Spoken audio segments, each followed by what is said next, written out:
The first hour of your day carries a weight far beyond its mere 60 minutes.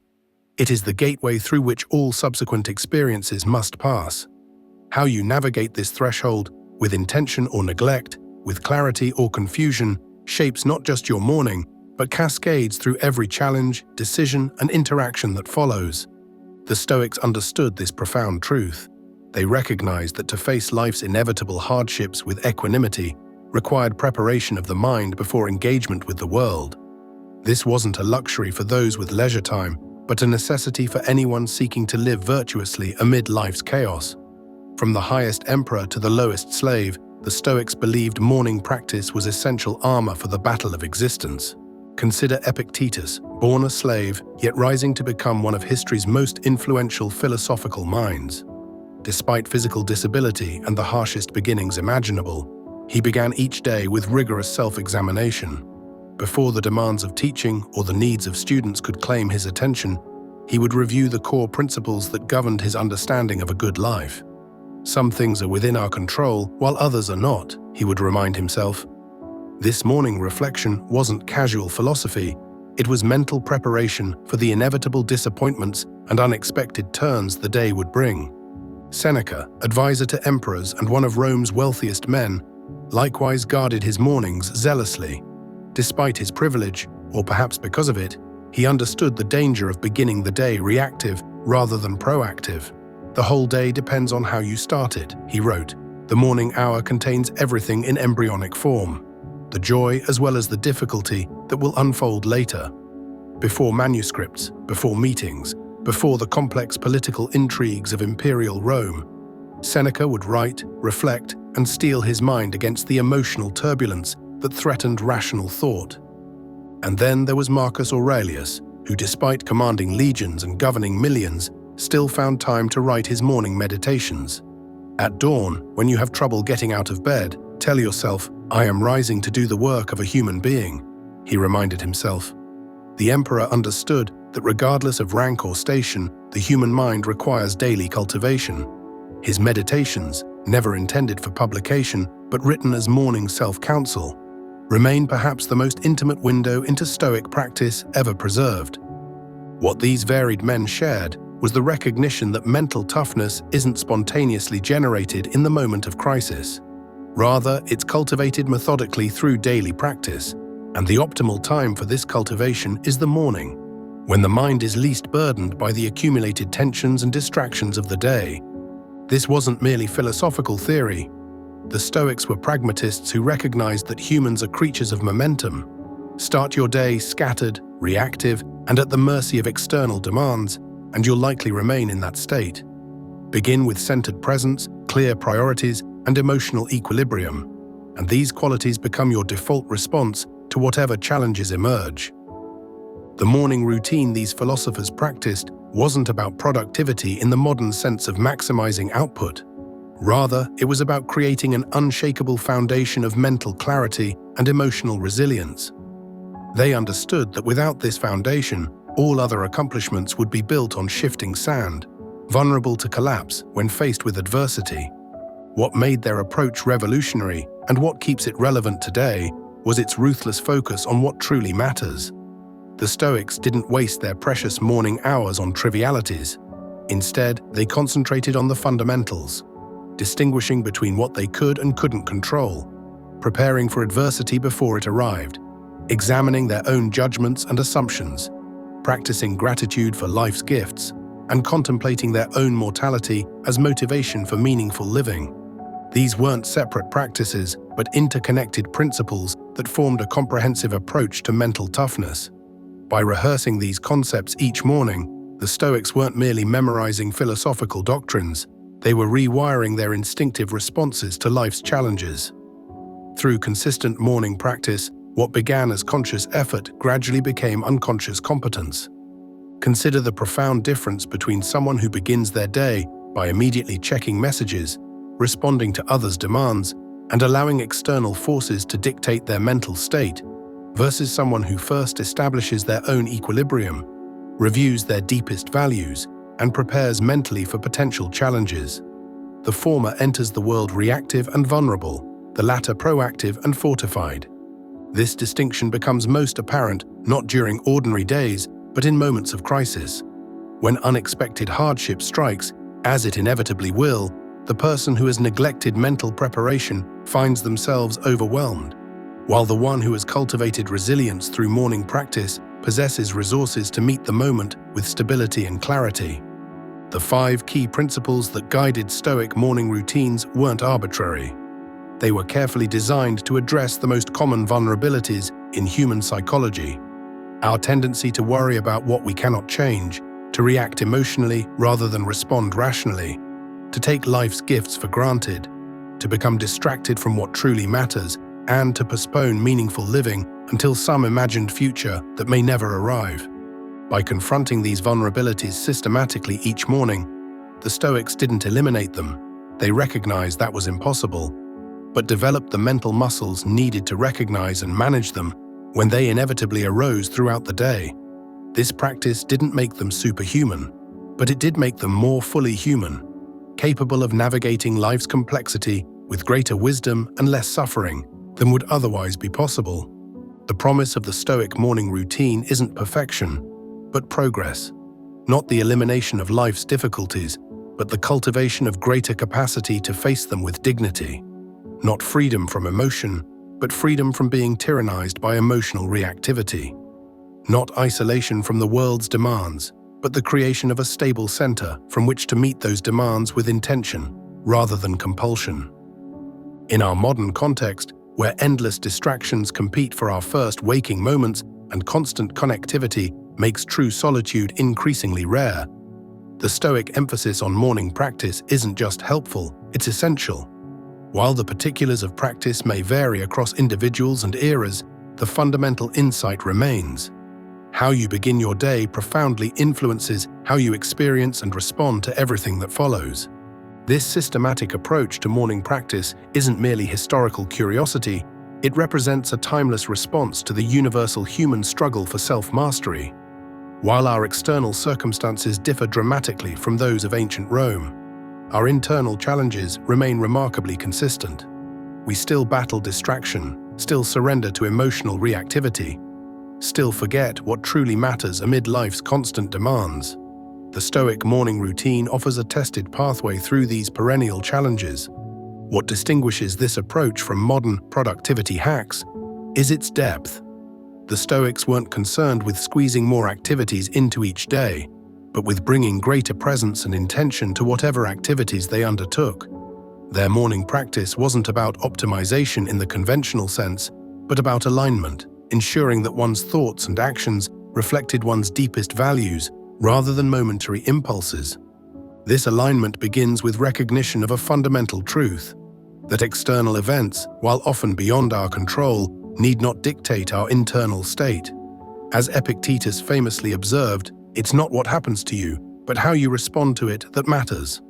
This insight isn't meant as consolation after difficulty strikes, but as preparation before it arrives. By rehearsing this perspective each morning, the Stoics developed the mental habit of distinguishing between what they could and couldn't control, focusing their energy on the former while accepting the latter with equanimity. Consider how this practice might transform your experience of an ordinary challenge, a traffic delay, a critical comment from a colleague, an unexpected expense. Without morning preparation, these common occurrences often trigger disproportionate emotional responses, consuming mental bandwidth far beyond their actual importance. With consistent practice, however, the same events can be met with perspective and resilience. This resilience isn't born from detachment or indifference. The Stoics weren't advocating emotional suppression or cold rationality, but rather emotional intelligence and proportional response. They understood that emotions provide valuable information, but poor guidance when allowed to dominate decision-making. Their morning practices aimed not to eliminate feeling, but to create space between stimulus and response, allowing for conscious choice rather than automatic reaction. Marcus Aurelius demonstrated this balanced approach in his morning writings. When you wake up in the morning, tell yourself, "The people I deal with today will be meddling, ungrateful, arrogant, dishonest, jealous, and surly." This wasn't pessimism, but preparation. By acknowledging the likelihood of encountering difficult people and situations, He wasn't resigning himself to negativity, but inoculating his mind against being surprised or destabilized when challenges inevitably arose. This preemptive acceptance of life's difficulties represents another cornerstone of Stoic morning practice, the premeditatio malorum, or premeditation of evils. Far from being morbid rumination, this exercise involved briefly imagining potential challenges in order to diminish their power to disrupt equanimity. By contemplating in advance what might go wrong, the Stoics found themselves better equipped to maintain perspective when adversity actually arrived. Paired with this preparation for difficulty was cultivation of gratitude, another essential element of the morning routine. Seneca advised regular reflection on the fragility and impermanence of life's blessings. We should love all our dear ones, but always with the thought that we have no promise that we may keep them forever, nay, no promise even that we may keep them for long. Rather than diminishing enjoyment, this awareness actually intensified appreciation, transforming ordinary experiences into sources of profound satisfaction. This practice of morning gratitude wasn't designed to generate positive emotions, though it often did, but to align perception with reality. The Stoics recognized that humans naturally habituate to advantages while remaining acutely sensitive to disadvantages, a psychological asymmetry that virtually guarantees dissatisfaction. By deliberately counteracting this tendency through morning reflection on life's gifts, they recalibrated their perception to more accurately reflect the full spectrum of experience. The discipline of morning practice extended beyond mental preparation to include physical components as well. Many Stoics incorporated exercise, cold water bathing, and simple meals into their routines, not primarily for health benefits, though these were acknowledged, but as opportunities to practice voluntary discomfort. By deliberately embracing minor hardships during morning hours, they developed greater tolerance for involuntary discomforts encountered throughout the day. This holistic approach reflected the Stoic understanding that mind and body exist in constant interplay. Physical practices reinforced mental resilience, while mental clarity enhanced physical discipline. The morning routine integrated both dimensions, recognizing that true strength emerges from their alignment rather than the development of either in isolation. Perhaps most significantly, the Stoic morning routine incorporated memento mori, regular contemplation of one's mortality. Far from being macabre, this practice served as the ultimate perspective generator and priority clarifier. By acknowledging the finite nature of life each morning, the Stoics cut through trivialities and focused on what truly mattered. As Seneca advised, let us prepare our minds as if we'd come to the very end of life. Let us postpone nothing. Let us balance life's books each day. This mortality awareness served as both motivation and consolation. It motivated meaningful action by highlighting the precious nature of time, while simultaneously consoling by placing individual troubles within the vast context of human experience. Regular morning reflection on death didn't diminish vitality, but rather intensified engagement with life by stripping away pretense and redirecting attention to genuine sources of meaning. The cumulative effect of these morning practices wasn't merely philosophical insight, but psychological transformation. Through consistent repetition, what began as conscious exercises gradually became unconscious dispositions. The Stoic who faithfully maintained morning practice didn't just know resilience intellectually, but embodied it practically, responding to life's challenges not through deliberate application of philosophical principles, but through instinctive expressions of cultivated character. This transformation represents the true promise of the Stoic morning routine. Not merely techniques for managing difficulty, but a comprehensive reformation of character that manifests in every dimension of life. The practitioner doesn't merely perform resilience when circumstances demand it, but becomes resilient at their core, expressing this quality naturally and consistently across contexts. Such transformation doesn't occur overnight or through sporadic practice. The Stoics understood that meaningful change requires both commitment and continuity, a daily recommitment to fundamental principles rather than dramatic but unsustainable spurts of intensity. Morning practice provided the ideal container for this steady cultivation, establishing a rhythm of reflection and reinforcement that gradually reshaped assumptions, reactions, and behaviors. What emerged from this disciplined approach wasn't rigid conformity to doctrinal principles, but genuine freedom. Freedom from the tyranny of impulse, from the prison of reactivity, from the limitations of unconscious programming. By establishing morning practice as an immovable cornerstone of daily life, the Stoics created space for conscious choice where previously there had been only automatic response. This freedom manifests in what the Stoics called ataraxia, a tranquility that persists regardless of external circumstances. Not because the practitioner has isolated themselves from life's challenges, but because they've developed the internal resources to meet those challenges with equanimity. The morning routine serves as the forge in which these resources are daily strengthened and refined. In our contemporary context, where attention is increasingly fractured and external demands increasingly relentless, the wisdom of this ancient practice becomes even more relevant. The modern person who surrenders their first waking hour to digital distractions, workplace obligations, or mindless consumption doesn't merely lose 60 minutes, they surrender the optimal opportunity to establish psychological sovereignty for the entire day that follows. Consider the neurological reality. The brain's prefrontal cortex, responsible for executive function and willpower, operates at peak capacity in the hours following sleep.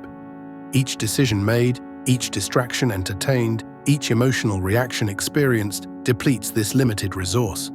The Stoics, without knowledge of neuroscience, nevertheless recognized through observation that willpower wasn't infinite, and that morning hours offered unique potential for focused mental cultivation.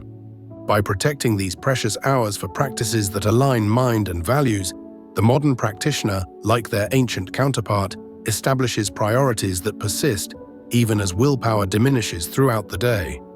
The discipline exercised during morning hours creates momentum that carries through subsequent challenges, allowing for more consistent expression of one's highest aspirations rather than capitulation to momentary pressures. This isn't to suggest that morning practice guarantees perpetual calm or renders one immune to life's difficulties. The Stoics harbored no such illusions. They understood that even the most disciplined practitioner would face moments of struggle, confusion, and failure. The purpose of morning routine wasn't to eliminate these experiences, but to develop the resilience needed to navigate them without being defined or defeated by them. As Epictetus acknowledged, make the best use of what is in your power and take the rest as it happens. This balanced perspective, neither denying life's challenges nor being overwhelmed by them, emerges naturally from consistent morning practice. The practitioner develops simultaneously greater ambition for what lies within their control and greater acceptance of what doesn't, a paradoxical combination that leads to both meaningful achievement and genuine peace. This balanced approach stands in stark contrast to contemporary tendencies toward either passive resignation or relentless striving. Many today either surrender agency in the face of challenging circumstances or exhaust themselves through constant effort to control the uncontrollable. The Stoic morning routine offers an alternative, focused investment of energy where it can be effective, coupled with philosophical acceptance where it cannot.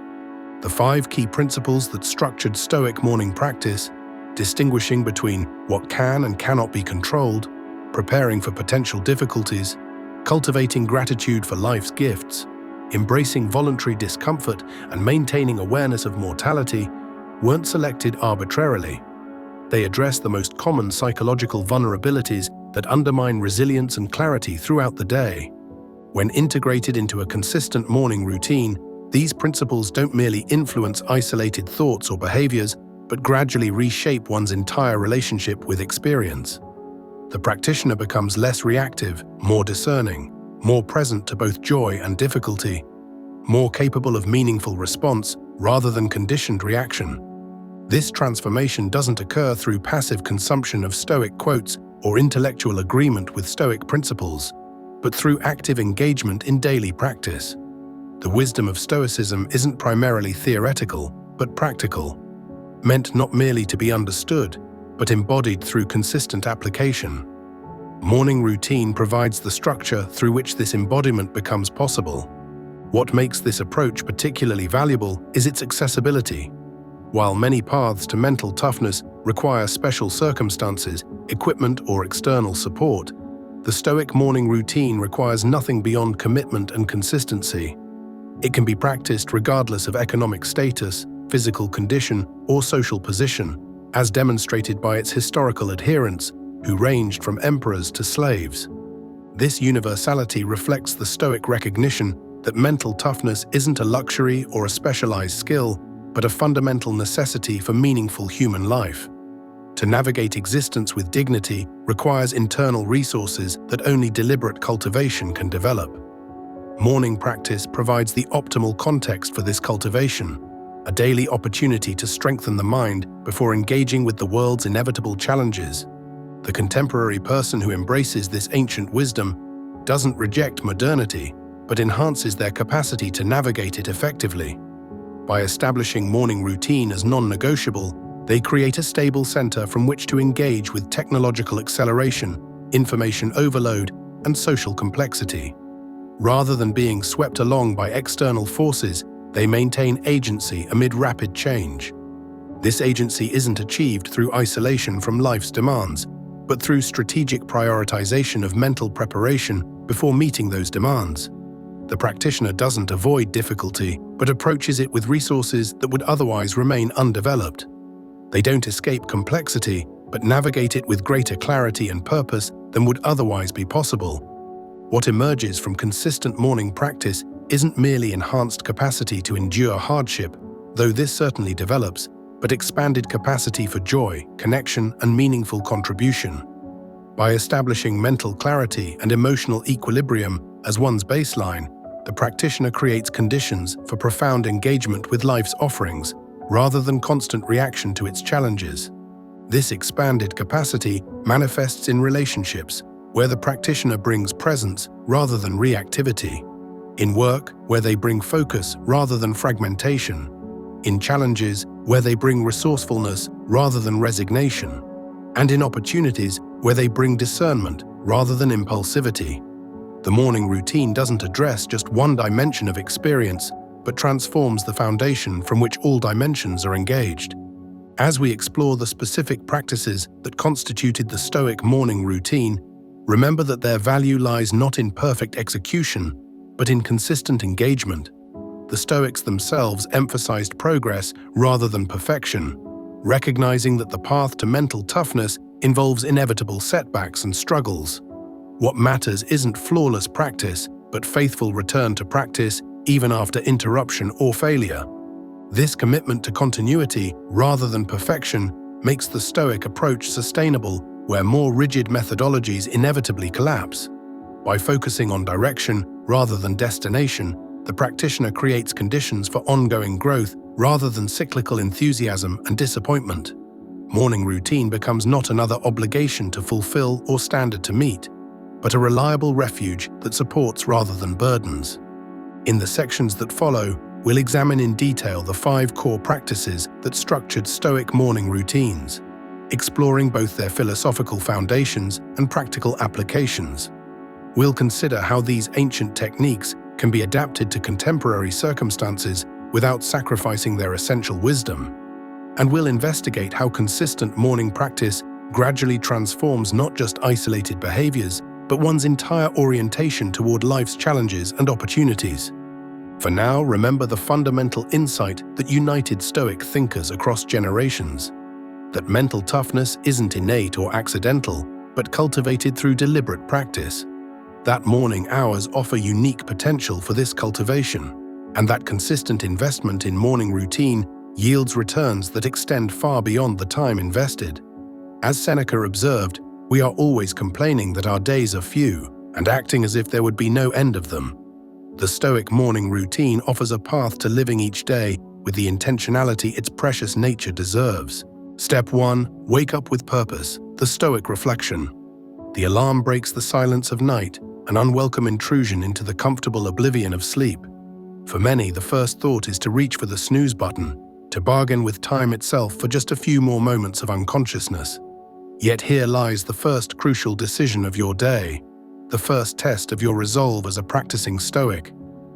In that liminal space between sleep and wakefulness, remember the words of Marcus Aurelius, the philosopher-emperor who, despite commanding the most powerful empire on earth, still struggled with the same morning reluctance we all face. At dawn, when you have trouble getting out of bed, tell yourself, "I am rising to do the work of a human being." These words, written nearly 2,000 years ago, still resonate with profound truth. The emperor understood that our purpose is not comfort or pleasure, but meaningful action, the work of being fully human. Consider this perspective. Each morning you open your eyes is a gift denied to countless others. The Stoics were keenly aware of life's brevity. Seneca wrote that it is not that we have a short time to live, but that we waste a lot of it. Each dawn presents a fresh opportunity to improve ourselves, to practice virtue, to contribute something of value to the world. When we delay rising, we aren't merely postponing the start of our day, we're squandering a portion of our finite existence. This realization transforms the act of waking. No longer a burdensome necessity, it becomes a privilege, the chance to once again engage with life's challenges and opportunities.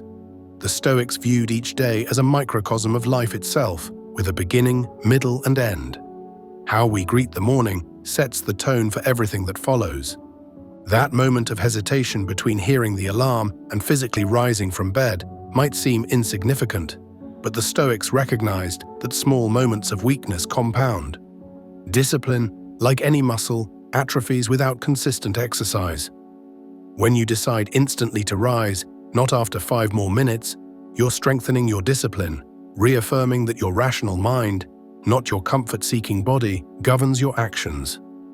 Epictetus, who began life as a slave before becoming one of history's most influential philosophical teachers, frequently reminded his students that true freedom comes not from external circumstances, but from mastering our responses to them. By choosing to rise promptly despite the temptation to linger in bed, you're exercising the freedom that matters most, control over your own choices.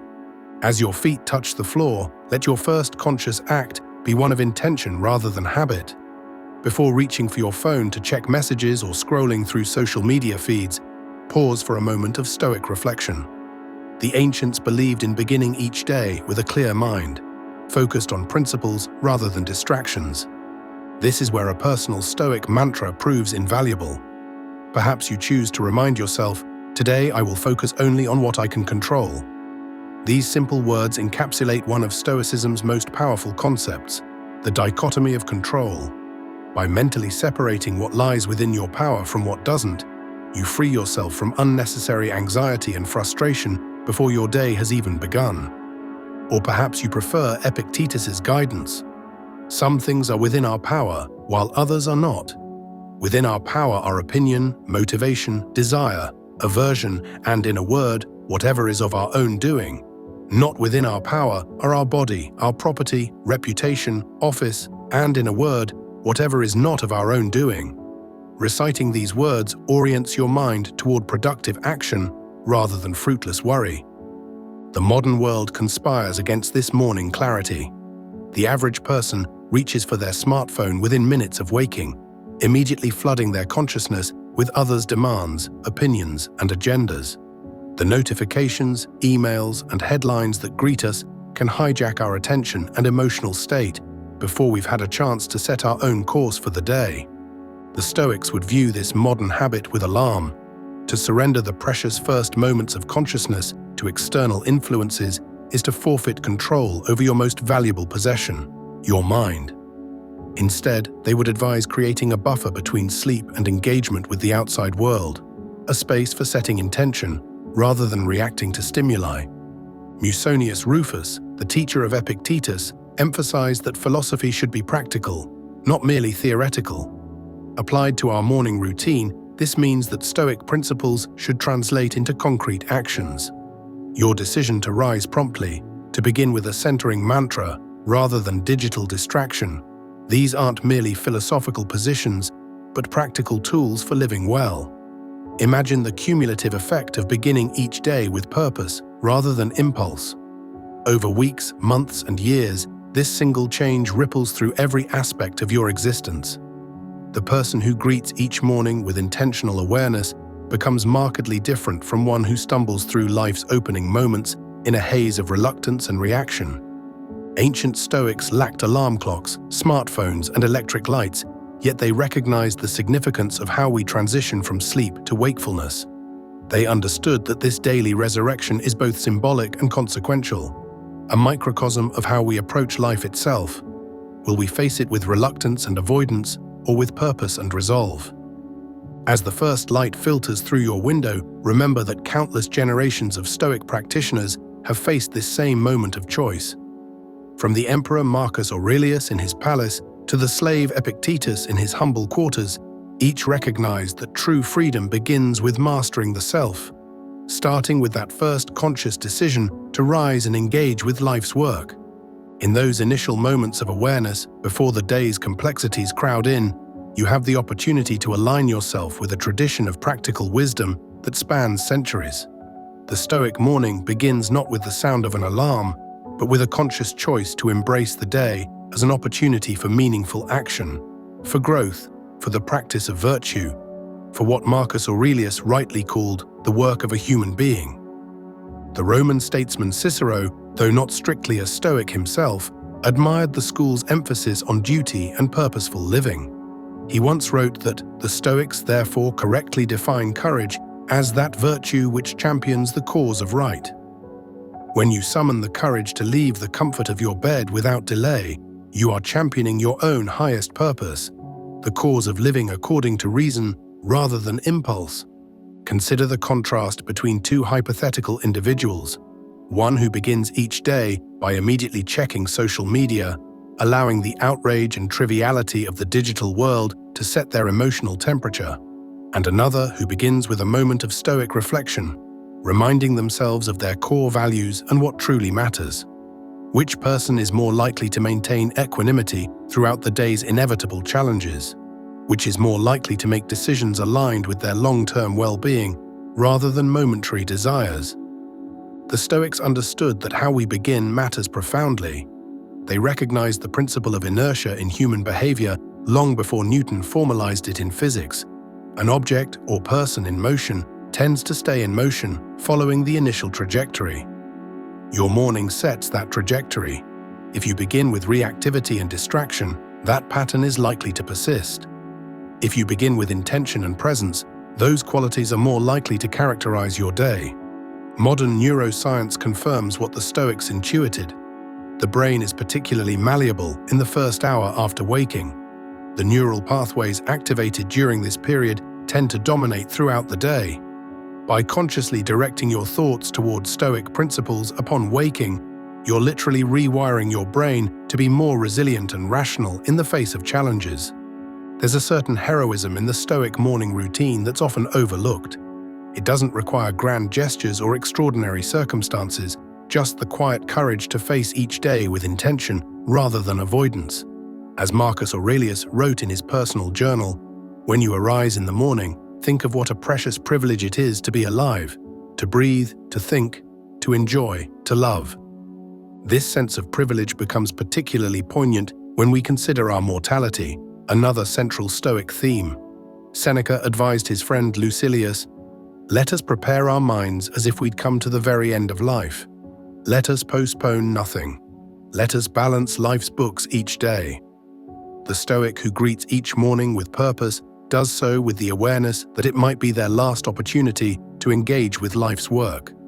Emperor Hadrian, who preceded Marcus Aurelius and was heavily influenced by Stoic thought, reportedly kept a small skull on his nightstand, not out of morbidity, but as a reminder of life's brevity and the importance of using each day well. While modern sensibilities might find this practice extreme, the principle remains sound. Awakening with an awareness of mortality focuses the mind wonderfully. As the soft glow of morning light gradually illuminates your room, consider incorporating another powerful Stoic practice into these first waking moments: premeditatio malorum, or the premeditation of adversity. This doesn't mean beginning your day with pessimism, but rather with realistic preparation. Ask yourself, what challenges might I face today? How will I respond with virtue rather than reactivity? Seneca explains the value of this practice. The man who has anticipated the coming of troubles takes away their power when they arrive. By briefly considering potential difficulties while in a calm, centered state, you inoculate yourself against being overwhelmed when they actually occur. You're preparing your mind to respond with reason rather than emotion. This morning reflection need not be lengthy. Even a minute or two of focused attention to your Stoic principles can set the tone for the hours ahead. Quality matters more than quantity. The goal isn't elaborate ritual, but mental clarity and intention. The physical act of rising itself can become imbued with philosophical significance. Notice the sensations in your body as you transition from horizontal to vertical. Feel the weight shifting, the muscles engaging. This mindful awareness connects you to the present moment, another core Stoic value. As Epictetus reminded his students, make the best use of what is in your power and take the rest as it happens. There's an interesting parallel between the Stoic emphasis on morning purpose and military discipline. Many accomplished Stoics were also military leaders, not just Marcus Aurelius, but also figures like James Stockdale, the American admiral who credited Stoic philosophy with helping him survive 7 years as a prisoner of war in Vietnam. Stockdale would often recite Epictetus's teachings to himself at dawn, preparing mentally for whatever torments the day might bring. While our challenges are typically less extreme, the principle remains valid. Psychological preparation at day's beginning fortifies us against whatever difficulties follow. The Stoic who rises with purpose is like a soldier who inspects their equipment before battle, ensuring they're mentally equipped for the day's engagements. The historian Pierre Hadot, in his analysis of ancient philosophical practices, notes that Stoicism was never meant to be merely an intellectual exercise, but a complete way of life. This way of life begins anew each morning, with the decision to rise purposefully and engage with existence on your own terms, rather than defaulting to unconscious patterns. There's a certain irony in the fact that many people today spend thousands on productivity seminars and self-improvement programs while overlooking this most basic aspect of daily discipline: how we transition from sleep to wakefulness. The Stoics recognize that true improvement begins with these fundamental decisions, not with complex systems or expensive interventions. As you fully awaken, before engaging with the day's specific tasks, consider spending a moment in gratitude, another practice aligned with Stoic principles. Marcus Aurelius began his famous Meditations with a book entirely dedicated to expressing gratitude for the positive influences in his life. This wasn't mere sentimentality, but a deliberate practice of focusing attention on what is good and valuable rather than on lacks or grievances. Modern positive psychology confirms the wisdom of this approach.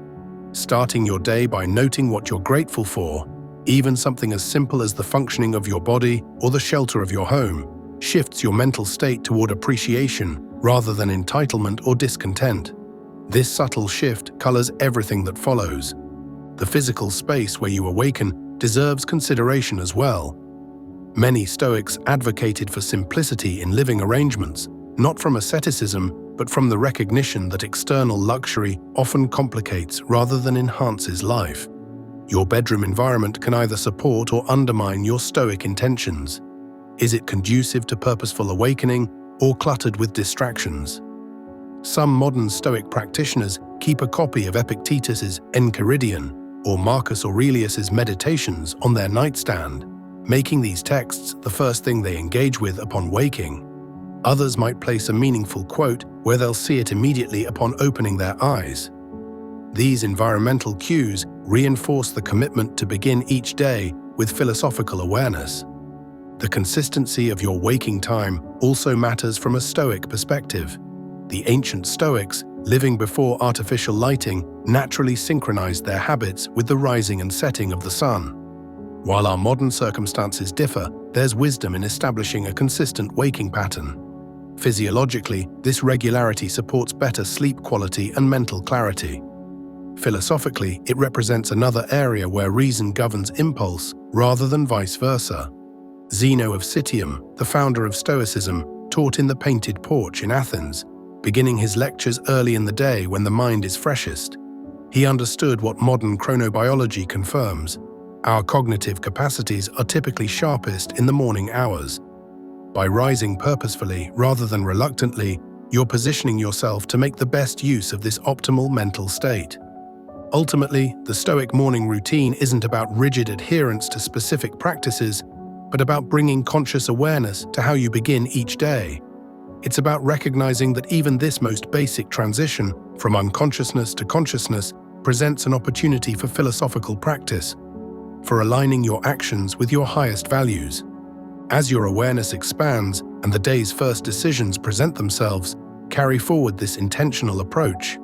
Let each choice, from what you eat for breakfast to how you greet the first person you encounter, be guided by the same principles that prompted you to rise purposefully. The Stoic life is lived moment by moment, choice by choice, beginning with that first decision to get out of bed and engage with the day's opportunities and challenges. Remember that for the Stoics, virtue wasn't something separate from daily life, but embedded within it. As Marcus Aurelius wrote, "Waste no more time arguing about what a good man should be. Be one." Your morning routine is not merely preparation for virtuous living, but already an expression of it. The first of many opportunities each day provides to embody wisdom, courage, justice, and temperance in your actions. The subtle resistance you feel toward leaving the comfort of your bed provides the perfect training ground for overcoming the more significant resistances you'll face throughout the day. By mastering this small challenge, you prepare yourself for greater ones. This is the essence of Stoic practice, using each moment, however mundane, as an opportunity to strengthen your commitment to living according to virtue rather than comfort. Consider also that your morning routine doesn't occur in isolation. If you share your home with others, how you begin your day inevitably affects them as well. The Stoics placed great emphasis on our roles and responsibilities toward others. By rising with purpose rather than reluctance, you're better positioned to fulfill these responsibilities, whether as a parent, partner, friend, or colleague. Your morning discipline ripples outward, touching lives beyond your own. Modern research into habit formation supports what the Stoics understood intuitively. That consistent practice gradually transforms difficult actions into automatic ones. The initial effort of rising promptly without hesitation eventually gives way to habit, freeing mental energy for other challenges. As Aristotle, admired by many Stoics, noted, "We are what we repeatedly do." Excellence, then, is not an act, but a habit. Before moving on to the next phase of your morning, take a moment to acknowledge what you've already accomplished. Simply by rising purposefully, you've already practiced Stoic virtue. You've exercised your rational faculty over your immediate desires, chosen meaningful engagement over passive comfort. This small victory sets the stage for others to follow. As the first Stoic emperor, Marcus Aurelius, advised himself, begin each day by telling yourself, "Today I shall be meeting with interference, ingratitude, insolence, disloyalty, ill will, and selfishness." This wasn't pessimism, but preparation. By anticipating challenges, he freed himself from the shock of encountering them. Your morning reflection might similarly acknowledge the day's potential difficulties, not to dwell on them, but to prepare your mind to meet them with equanimity. There's a certain dignity in this approach to the morning, a recognition that how we begin matters, that even the simplest acts can be imbued with philosophical significance. The Stoic rising is not merely a physical transition, but a statement of intent, a daily recommitment to living deliberately, rather than by default. Ancient Rome itself rose early. The Forum would already be bustling with activity at dawn. The Stoics, engaged in the practical affairs of society rather than withdrawn from them, embraced this rhythm. There's a connection between early rising and civic engagement that remains relevant today. By beginning your day with purpose, you position yourself to contribute meaningfully to your community, rather than merely serving your own comfort. As the day's first light continues to grow stronger, so too does your resolve. Each morning presents a fresh opportunity to align your actions with your ideals, to narrow the gap between who you aspire to be and how you actually live. This alignment begins not with grand gestures, but with that first, seemingly small decision, to rise without hesitation when consciousness returns, embracing the day's work with purpose rather than reluctance. The decision to rise has been made. You've conquered the first obstacle of the day, the temptation to linger in comfort rather than engage with purpose. Now, as your consciousness fully awakens, you enter the second critical phase of the Stoic morning, the transition from passive awareness to active engagement with your principles. This is the moment to implement what the ancient Stoics called prosoche, mindful attention. Rather than stumbling through your first activities in a mental fog, bring full attention to each movement, each breath, each thought. As you move from bed to bathroom, feel the temperature of the floor beneath your feet, the subtle shift of balance with each step. This deliberate awareness pulls you firmly into the present moment, the only time in which we can actually exercise virtue. Cleanthes of Sicyon, a lesser-known Stoic influenced by Zeno's teachings, reportedly began each day by washing with cold water regardless of the season, not from some ascetic impulse to suffer unnecessarily, but as a deliberate practice of discomfort. The shock of cold water served as both physical awakening and philosophical reminder. Comfort is not a requirement for well-being. This practice, while extreme by modern standards, reflects the Stoic recognition that voluntary discomfort strengthens our resistance to involuntary hardships. You need not adopt such austere measures, but there's wisdom in introducing small, intentional challenges into your morning routine. Perhaps you shower slightly cooler than you'd prefer, or hold a challenging yoga pose for a few breaths longer than feels comfortable. These minor voluntary discomforts build what Seneca called the soul's muscles, resilience in the face of life's inevitable difficulties. As you prepare for the day ahead, continue to guard your attention from distraction. The modern compulsion to immediately check email, news, or social media directly opposes the Stoic emphasis on mental sovereignty. These external influences can hijack your emotional state before you've had the chance to establish your own mental equilibrium. Instead, maintain the bubble of intention you've created since waking. Consider the words of Epictetus. Make it your practice to say to every harsh appearance, "You are just an appearance and not at all what you appear to be." This principle applies perfectly to the bombardment of information that awaits in our devices, much of it designed specifically to provoke emotional reactions rather than reasoned responses. By delaying engagement with these stimuli, you maintain control over your mental state rather than surrendering it to external forces. The physical space in which you prepare for the day deserves attention as well.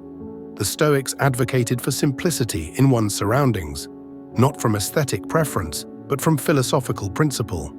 Clutter in your physical environment often correlates with clutter in your mental environment. Consider whether your morning space supports or undermines your aspirations towards Stoic clarity. Musonius Rufus, who emphasized the practical application of philosophy to daily life, advised his students to arrange the objects around you in such a way that they help rather than hinder your pursuit of virtue.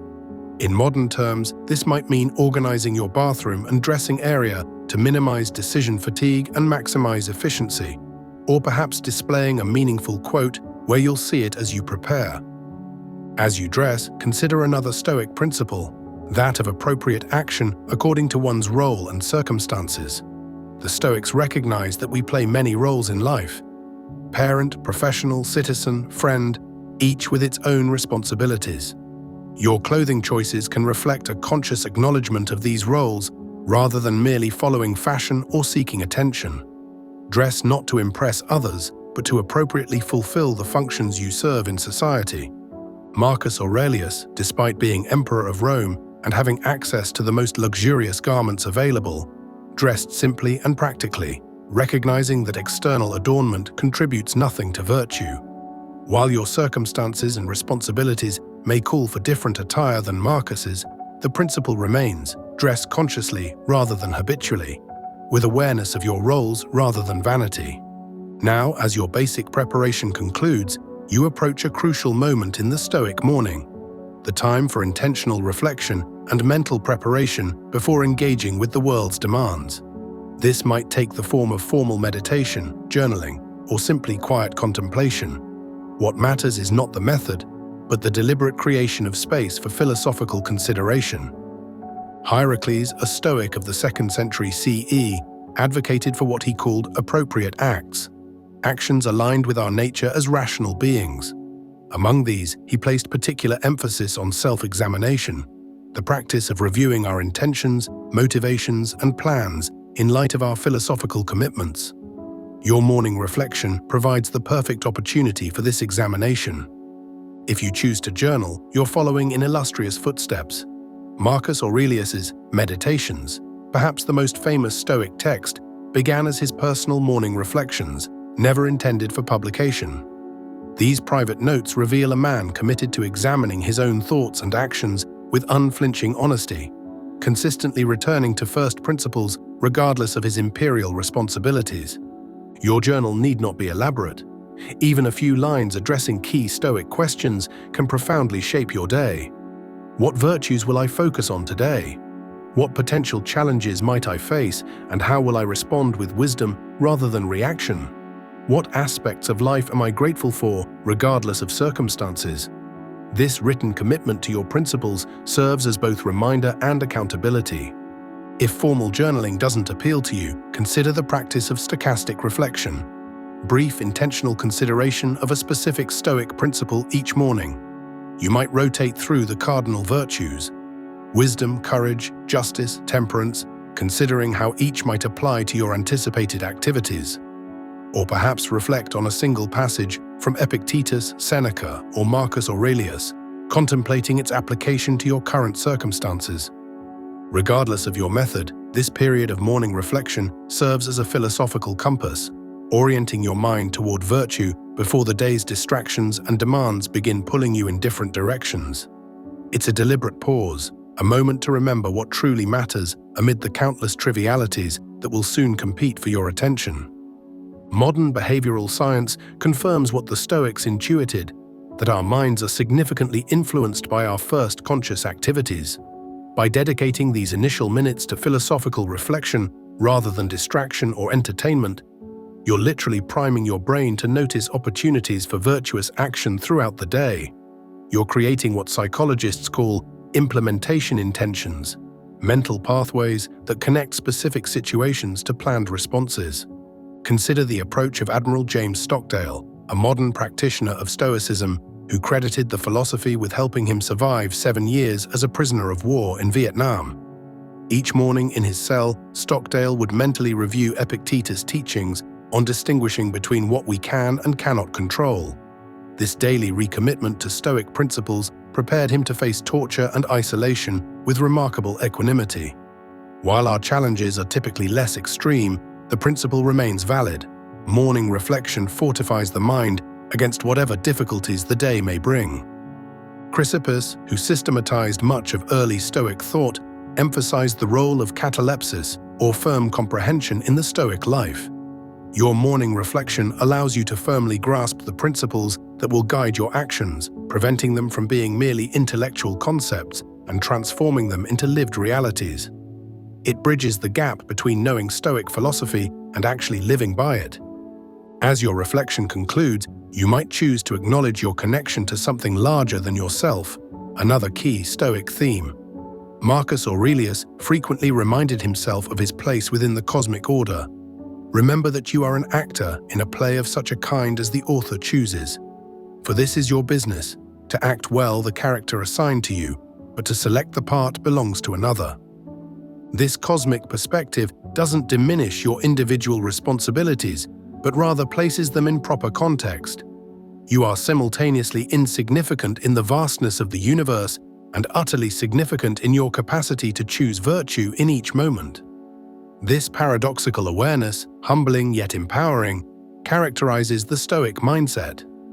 Now, as the time approaches to engage with others, whether family members sharing your home or colleagues you'll soon encounter, consider how your Stoic practice extends beyond self-improvement to impact your relationships. Hierocles described our social connections as a series of concentric circles, with the self at the center, family in the next ring, friends and colleagues further out, fellow citizens beyond that, and ultimately all of humanity. The Stoic task, as he conceived it, was to gradually draw the circles inward, to treat those in outer circles with the same concern we naturally feel for those closest to us. Your morning interactions provide the first opportunity to practice this expanding circle of concern. As you greet your household members, remember that true Stoic virtue isn't practiced in isolation, but in relationship. Epictetus emphasized that our natural roles, As parents, children, siblings, spouses, neighbors, citizens carry inherent duties. How you acknowledge and fulfill these duties, beginning with your very first interactions of the day, is a central aspect of Stoic practice. Perhaps you've risen before others in your household, creating space for your morning reflection. As they awaken, your interactions with them become opportunities to embody Stoic principles in action, rather than merely contemplation. Patience with a child's morning restlessness, considerate preparation of coffee for a spouse, attentive listening to a roommate's concerns. These seemingly mundane actions are the very substance of lived Stoicism. Cato the Younger, renowned even in his own time for his commitment to Stoic principles, was known for treating his servants with unusual respect, often dining at the same table, a radical departure from Roman custom. While our social contexts differ, the principle remains relevant. Our treatment of others, regardless of status or relationship, reflects our philosophical commitments more accurately than our words ever could. If you live alone, your first interactions might be digital rather than physical. Even here, Stoic principles apply. The messages you send, the comments you post, the reactions you share, each represents a choice either aligned with or contrary to virtue.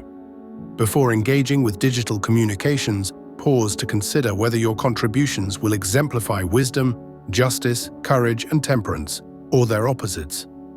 As you prepare to leave your home and enter the wider world, take a final moment to set your intention for the day ahead. The Stoics recognized that we cannot control external events, but we always retain control over our responses to them. This distinction between what depends on us and what does not forms the cornerstone of Stoic practice. Epictetus, who began life as a slave and suffered a physical disability, understood this principle perhaps more deeply than any other Stoic teacher. Make the best use of what is in your power, he advised, and take the rest as it happens. This isn't resignation, but recognition, a clear-eyed assessment of reality that frees us from fruitless struggle against the unchangeable while directing our energy toward what we can actually influence. As you cross the threshold of your home, carry this awareness with you. The traffic conditions, weather, others' behaviors, unexpected delays, these lie outside your control. Your judgments about these conditions, your chosen responses, your maintained equanimity amid provocation, these remain firmly within your power. This transition, from private space to public engagement, represents a crucial test of your morning preparation. Have the principles you contemplated taken root deeply enough to withstand the day's inevitable challenges? Have you genuinely aligned your intentions with virtue, or merely engaged in intellectual exercise? The coming hours will reveal the answer. Consider adopting what the Stoics called a reserve clause in your expectations for the day. I will accomplish my goals today, fate permitting. This mental addendum acknowledges that while we control our efforts, we don't control their outcomes. It allows for commitment without attachment, discipline without rigidity, a subtle but crucial distinction that prevents disappointment from turning to distress when circumstances defy our plans.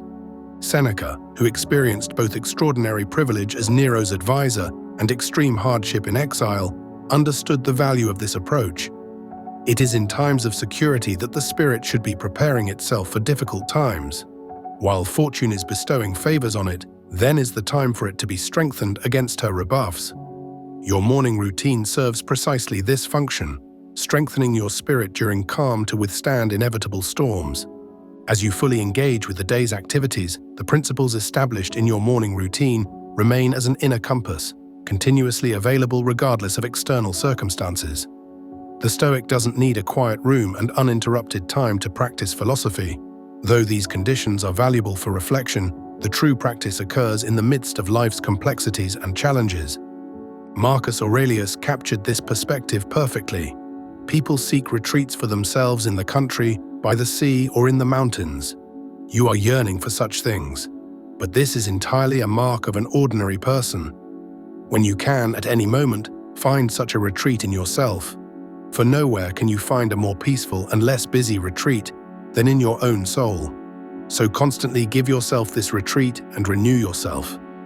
The morning routine you've established creates not just a temporary retreat, but a portable one, an inner sanctuary you carry with you throughout the day. When faced with provocation, disappointment, or temptation, you can momentarily return to this sanctuary, reconnecting with the principles that guide your choices. This portable sanctuary proves particularly valuable during what the Stoics called critical moments.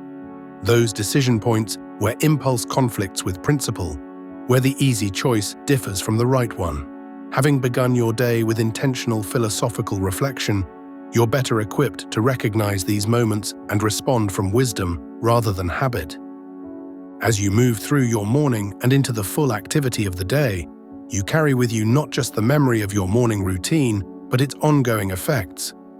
The mental clarity established through reflection, the emotional equilibrium cultivated through acceptance of what you cannot control, the intentional focus directed toward what you can influence. The morning Stoic doesn't practice philosophy for a designated period and then set it aside. Rather, they establish a philosophical foundation that supports everything that follows, a perspective that transforms ordinary activities into opportunities for virtue, everyday challenges into occasions for growth. Remember the words of Epictetus: don't explain your philosophy, embody it. Your morning routine, properly conceived and executed, doesn't just prepare you to embody Stoic principles, it's already the beginning of that embodiment, the first practical application of the philosophy you espouse. As the day unfolds with its inevitable mix of expected and unexpected events, the true value of your morning preparation becomes increasingly apparent. You've not simply performed a series of activities, you've oriented your entire being toward a philosophical approach to life that emphasizes rationality over reactivity, principle over impulse, and virtue over comfort. This orientation doesn't guarantee freedom from difficulty. The Stoics never promised such an impossibility. What it offers instead is something far more valuable: the capacity to face whatever comes with dignity, clarity, and purpose.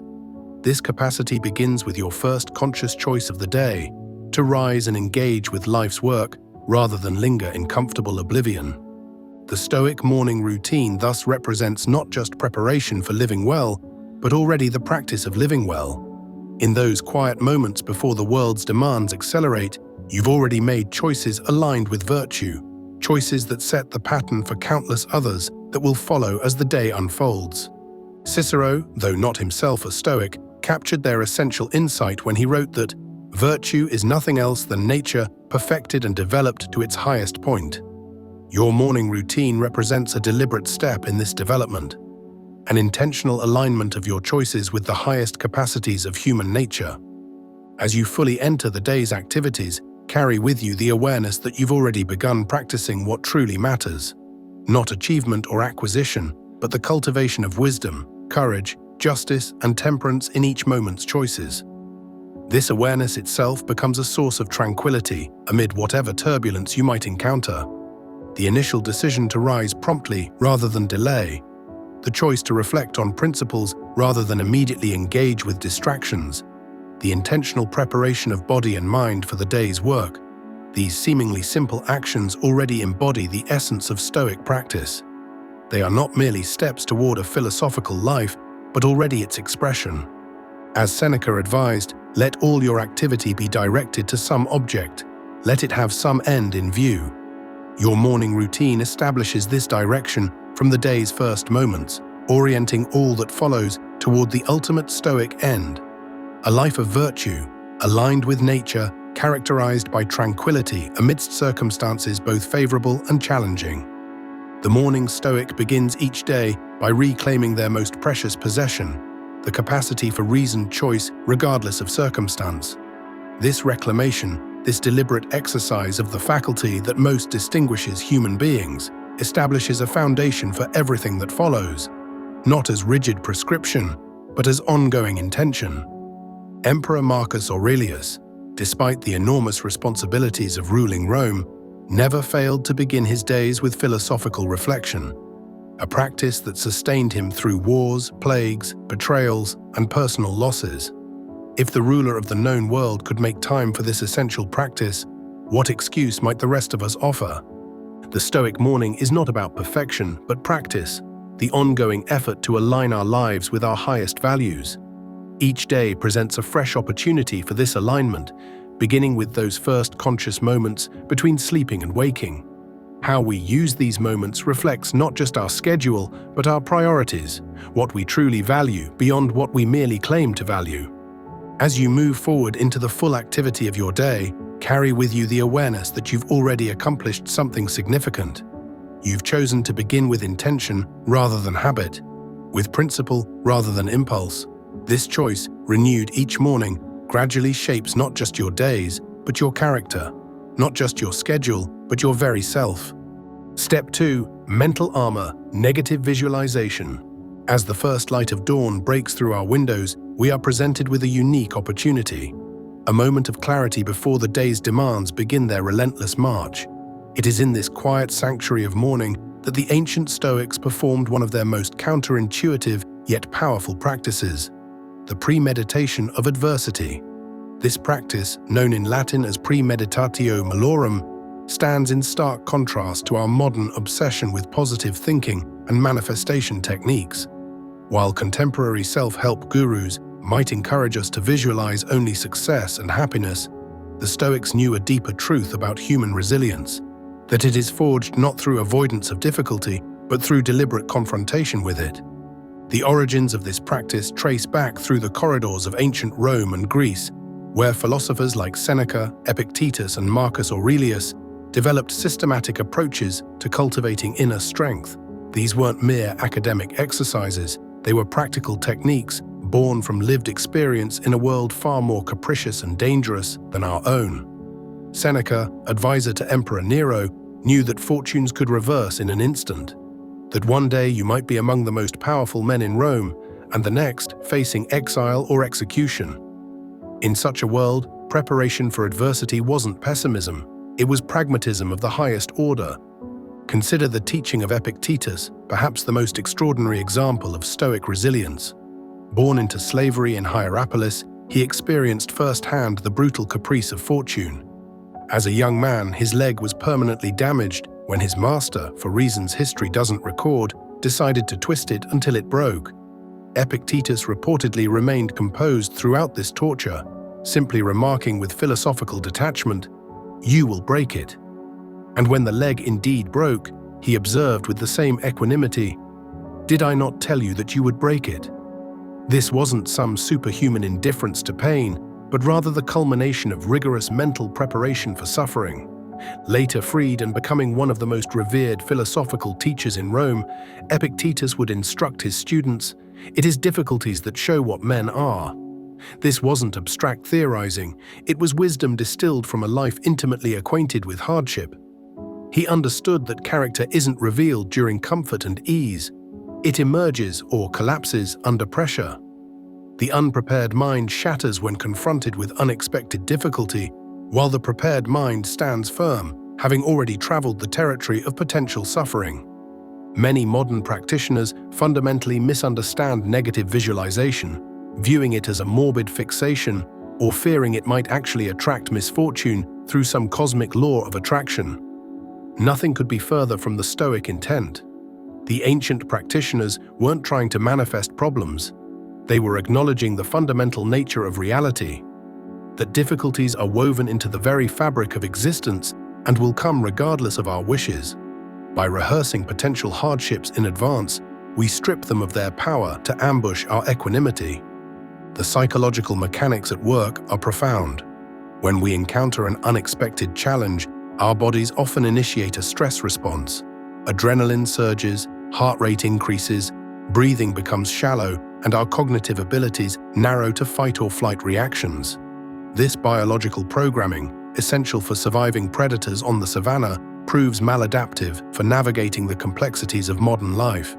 The practiced Stoic, however, has already experienced a version of this challenge mentally, dampening the novelty that triggers such extreme reactions. When the anticipated difficulty actually arrives, it comes not as a shocking intruder, but as a familiar situation for which responses have already been rehearsed. Imagine driving to an important job interview or client meeting. The unprepared mind races forward to success scenarios. The perfect answers, the impressed faces, the congratulatory handshakes. The Stoic mind, however, methodically contemplates what might go wrong. Heavy traffic causing lateness, technology failing during a presentation, difficult questions that might stump you, or the possibility of outright rejection. This isn't catastrophizing, it's strategic preparation. When the unprepared optimist encounters the first obstacle, they often crumble in disappointment or panic in confusion. The Stoic, having already visited these scenarios in their morning practice, meets them with the calm familiarity of greeting an expected guest. Seneca, in his letters to his friend Lucilius, artfully explained this approach. The soul should know beforehand all the troubles of humankind and everything that is not infrequent. It should imagine the worst that may befall as if it were bound to happen. He continued, explaining that the prepared mind can say, "No misfortune happens to me unexpectedly." This doesn't mean we should dwell in anxiety about potential disasters or become paralyzed by contemplating worst-case scenarios. Rather, we should acknowledge them briefly, prepare our response, and then proceed with our day, unburdened by either naive optimism or paralyzing dread, walking the middle path of prepared readiness. Marcus Aurelius, who ruled the vast Roman Empire while practicing this morning discipline, would rise before dawn and contemplate not only potential external challenges, rebellions in distant provinces, betrayals in his inner circle, natural disasters affecting food supplies, but also internal ones, his own tendencies toward anger when provoked, impatience with slower minds, or pride in his position. His meditations, never intended for publication but rather as a private journal of his practice, reveal this consistent inner work. "When you wake up in the morning," he wrote, "tell yourself, the people I deal with today will be meddling, ungrateful, arrogant, dishonest, jealous, and surly." This wasn't misanthropy, it was preparation for maintaining his philosophical principles when tested by the inevitable frictions of human interaction. What makes this practice truly powerful is that it doesn't end with merely identifying potential problems. It continues with the deliberate crafting of responses aligned with Stoic virtues. It asks not only what might go wrong, but also how would my best self respond. This transforms the exercise from worry into preparation, from anxiety into agency. The contemporary practitioner might implement this by taking just 2 minutes during their morning routine. First, identify 2 or 3 potential challenges the day might bring. Perhaps a difficult conversation with a colleague who consistently undermines your work, an overwhelming workload with competing deadlines, or an unexpected expense that threatens your budget. Then, rather than hoping these obstacles won't materialize or trying to positively visualize them away, deliberately plan your Stoic response to each.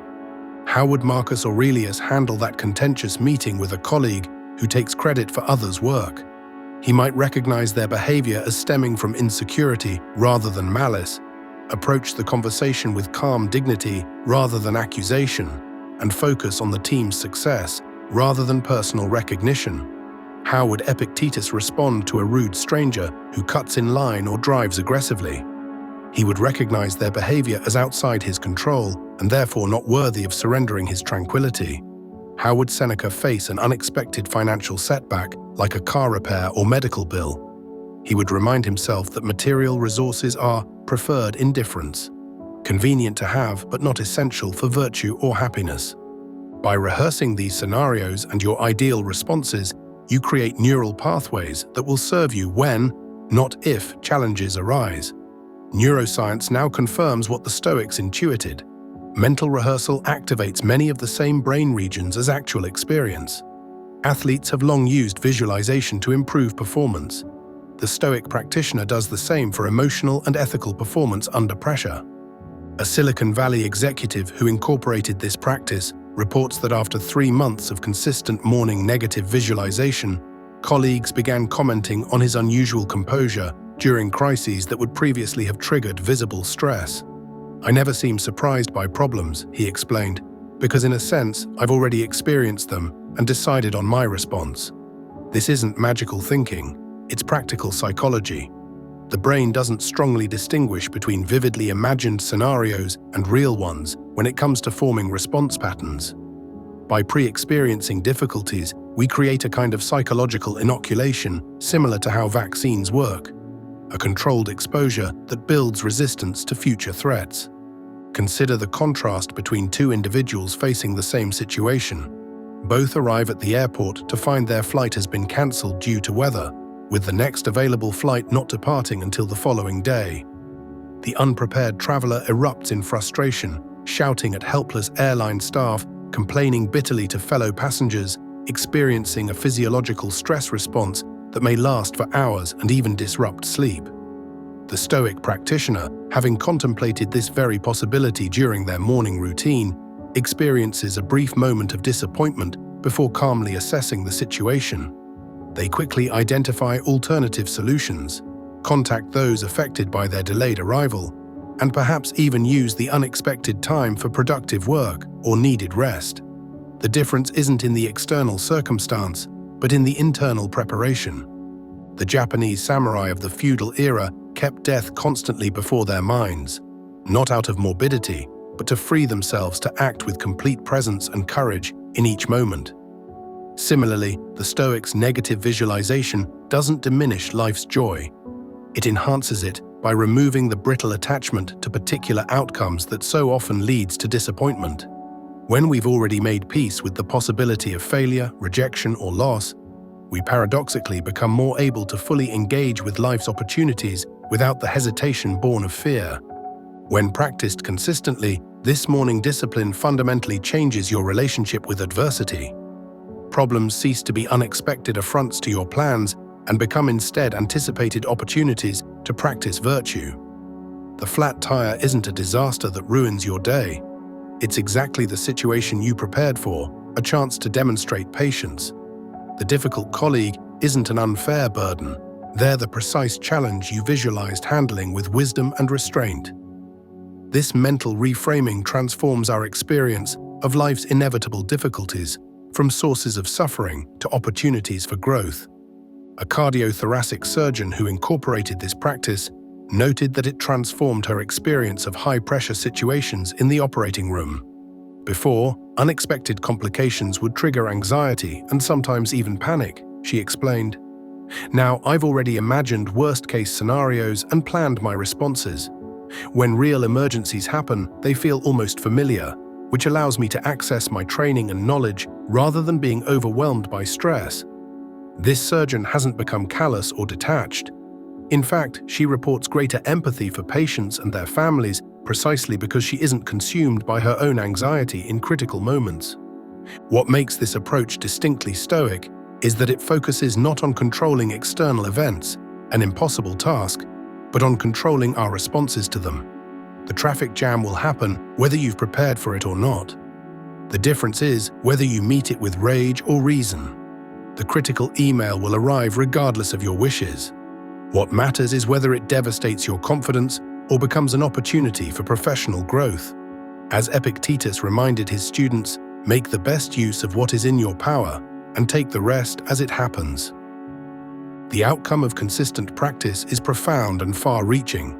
Where once a spilled coffee might have triggered a cascade of negativity that colored your entire morning, you now respond with a slight smile of recognition. Ah, here's one of the small inconveniences I anticipated.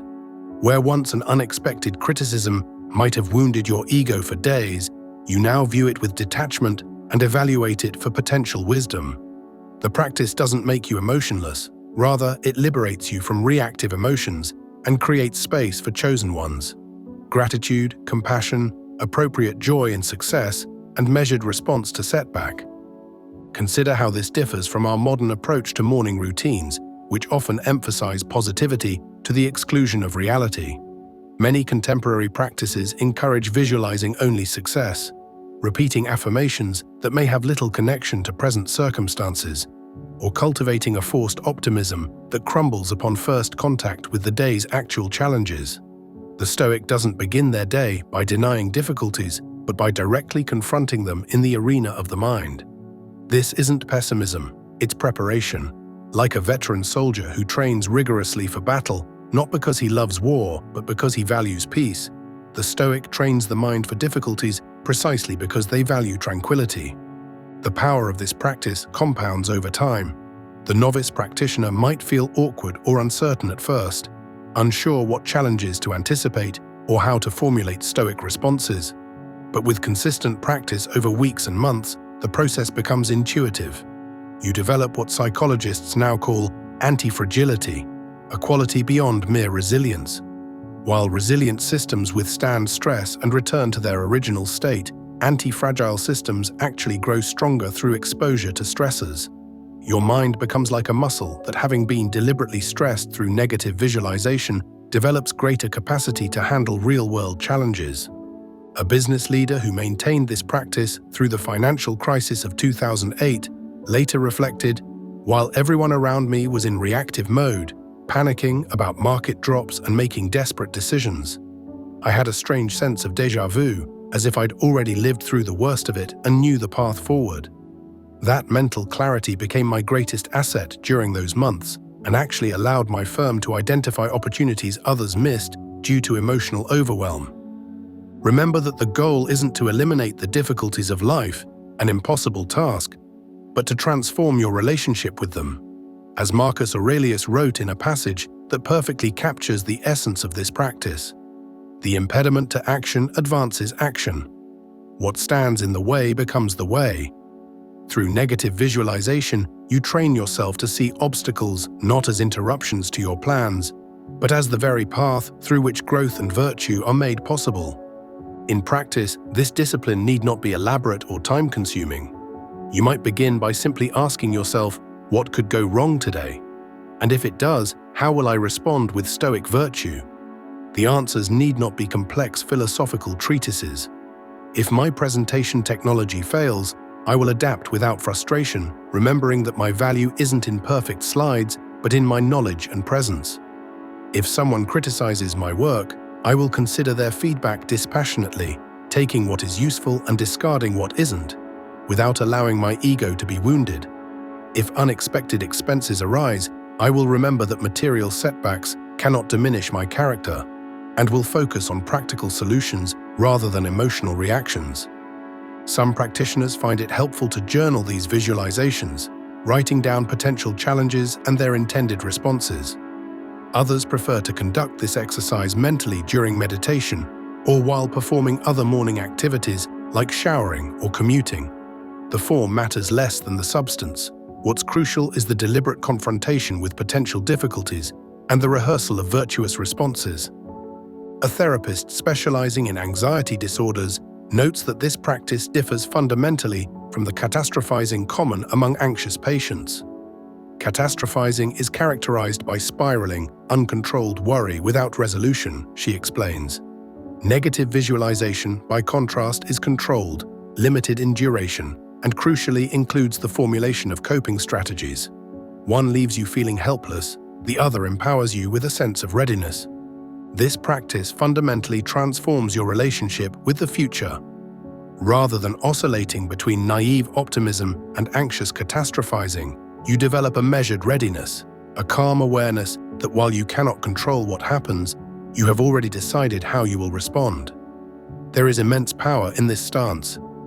As Seneca observed, we suffer more in imagination than in reality, and by suffering deliberately in imagination during our morning routine, we diminish our suffering when reality arrives. The paradox of Stoic negative visualization is that by contemplating what could go wrong, we actually enhance our capacity to experience what goes right. When we've already made peace with potential disappointment, we're freed from the anxious attachment that prevents full enjoyment of the present moment. The executive who has visualized losing an important client can fully appreciate retaining them, without the nagging fear that would otherwise diminish his satisfaction. The parent who has contemplated their child's struggles can fully celebrate their successes, without the hovering anxiety about what might go wrong next. Eastern philosophical traditions share remarkable parallels with this Stoic practice. Buddhist mindfulness encourages a similar non-attached awareness of potential suffering. The Bhagavad Gita teaches the wisdom of action without attachment to results. These convergences across cultural traditions suggest we're touching something fundamental about human psychology, that our freedom from suffering lies not in avoiding difficult thoughts, but in transforming our relationship to them. Some practitioners report that after months of consistent negative visualization, they experience a profound shift in baseline anxiety. I used to live with a constant low-grade worry about what might go wrong, reports a university professor who adopted the practice. Now, having deliberately confronted those possibilities and prepared my responses, that background anxiety has largely disappeared. Ironically, by facing my fears directly, I've become far less fearful. A corporate consultant who teaches this technique to executives notes that the practice particularly benefits those in leadership positions. Leaders who practice negative visualization make better contingency plans, react more calmly to crises, and inspire greater confidence in their teams during difficult times. They're less likely to be blindsided by problems because they've already considered potential failures and prepared responses. The morning practice of negative visualization serves as a form of mental vaccination, a controlled exposure to potential difficulties that builds immunity to their most damaging effects. Just as physical vaccines contain weakened pathogens that stimulate immunity without causing disease, this mental practice exposes you to potential hardships in a controlled way that builds psychological strength without causing actual distress. In our age of comfort and convenience, where entire industries exist to shield us from discomfort and algorithms curate our experiences to match our preferences, this ancient practice offers a necessary counterbalance.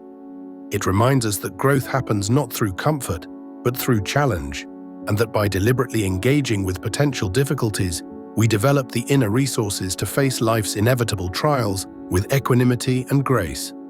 As the early morning light strengthens and the day's activities begin to call for your attention, carry this practice with you like an invisible shield. Not a rigid armor that cuts you off from experience, but a flexible strength that allows you to bend without breaking when the winds of fortune shift. In the words of Epictetus, it's not what happens to you, but how you respond to it that matters. Through the consistent practice of negative visualization, you ensure that your responses will be shaped not by surprise and reactivity, but by foresight and philosophical principle. The true power of negative visualization emerges not just in preparation, but in application. When these mental rehearsals become seamlessly integrated into your lived experience, the transformation is remarkable. Consider Anna, a senior attorney who incorporated this practice during a high-profile litigation case.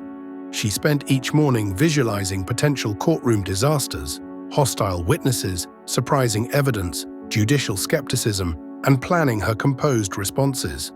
When her opposing counsel actually did introduce unexpected documents, her colleagues were astonished by her unflappable demeanor.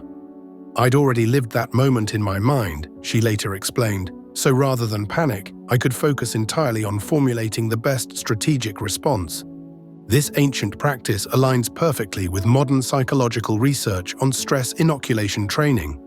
Developed by psychologist Donald Meichenbaum in the 1970s, this therapeutic approach deliberately exposes individuals to manageable levels of stress to build resilience against future stressors. Military units, emergency responders, and medical professionals all use variations of this technique. What the Stoics discovered through philosophical inquiry, contemporary science has validated through empirical research. Controlled exposure to anticipated difficulties builds psychological strength. The benefits extend far beyond merely avoiding emotional reactions. Regular practitioners report enhanced decision-making capabilities during crises. When anxiety and surprise are removed from the equation, cognitive resources that would otherwise be consumed by managing emotional reactions become available for problem-solving.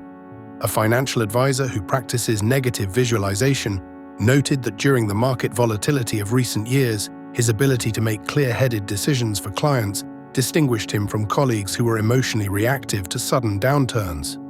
"I'd already contemplated worst-case scenarios," he explained, "so instead of panic, I experienced clarity." Perhaps the most counterintuitive benefit is the deepened appreciation for everyday fortunes.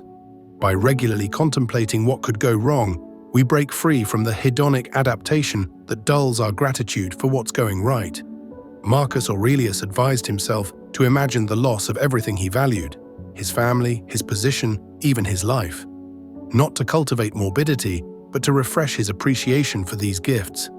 A technology executive who adopted this practice reported, "After visualizing losing my job each morning for a week, I suddenly found myself noticing aspects of my work I'd taken for granted for years. The simple privilege of solving interesting problems alongside intelligent colleagues became vivid to me again. The practice becomes particularly valuable during major life transitions. A university student facing graduation incorporated negative visualization to prepare for the job search process. Each morning, she would imagine rejection letters, difficult interviews, and the financial strain of unemployment. Instead of avoiding these thoughts out of superstition, I faced them directly, she explained. When I actually did face rejection from my top-choice employer, it didn't devastate me. I recognized it as exactly the scenario I'd prepared for and moved forward with my contingency plan.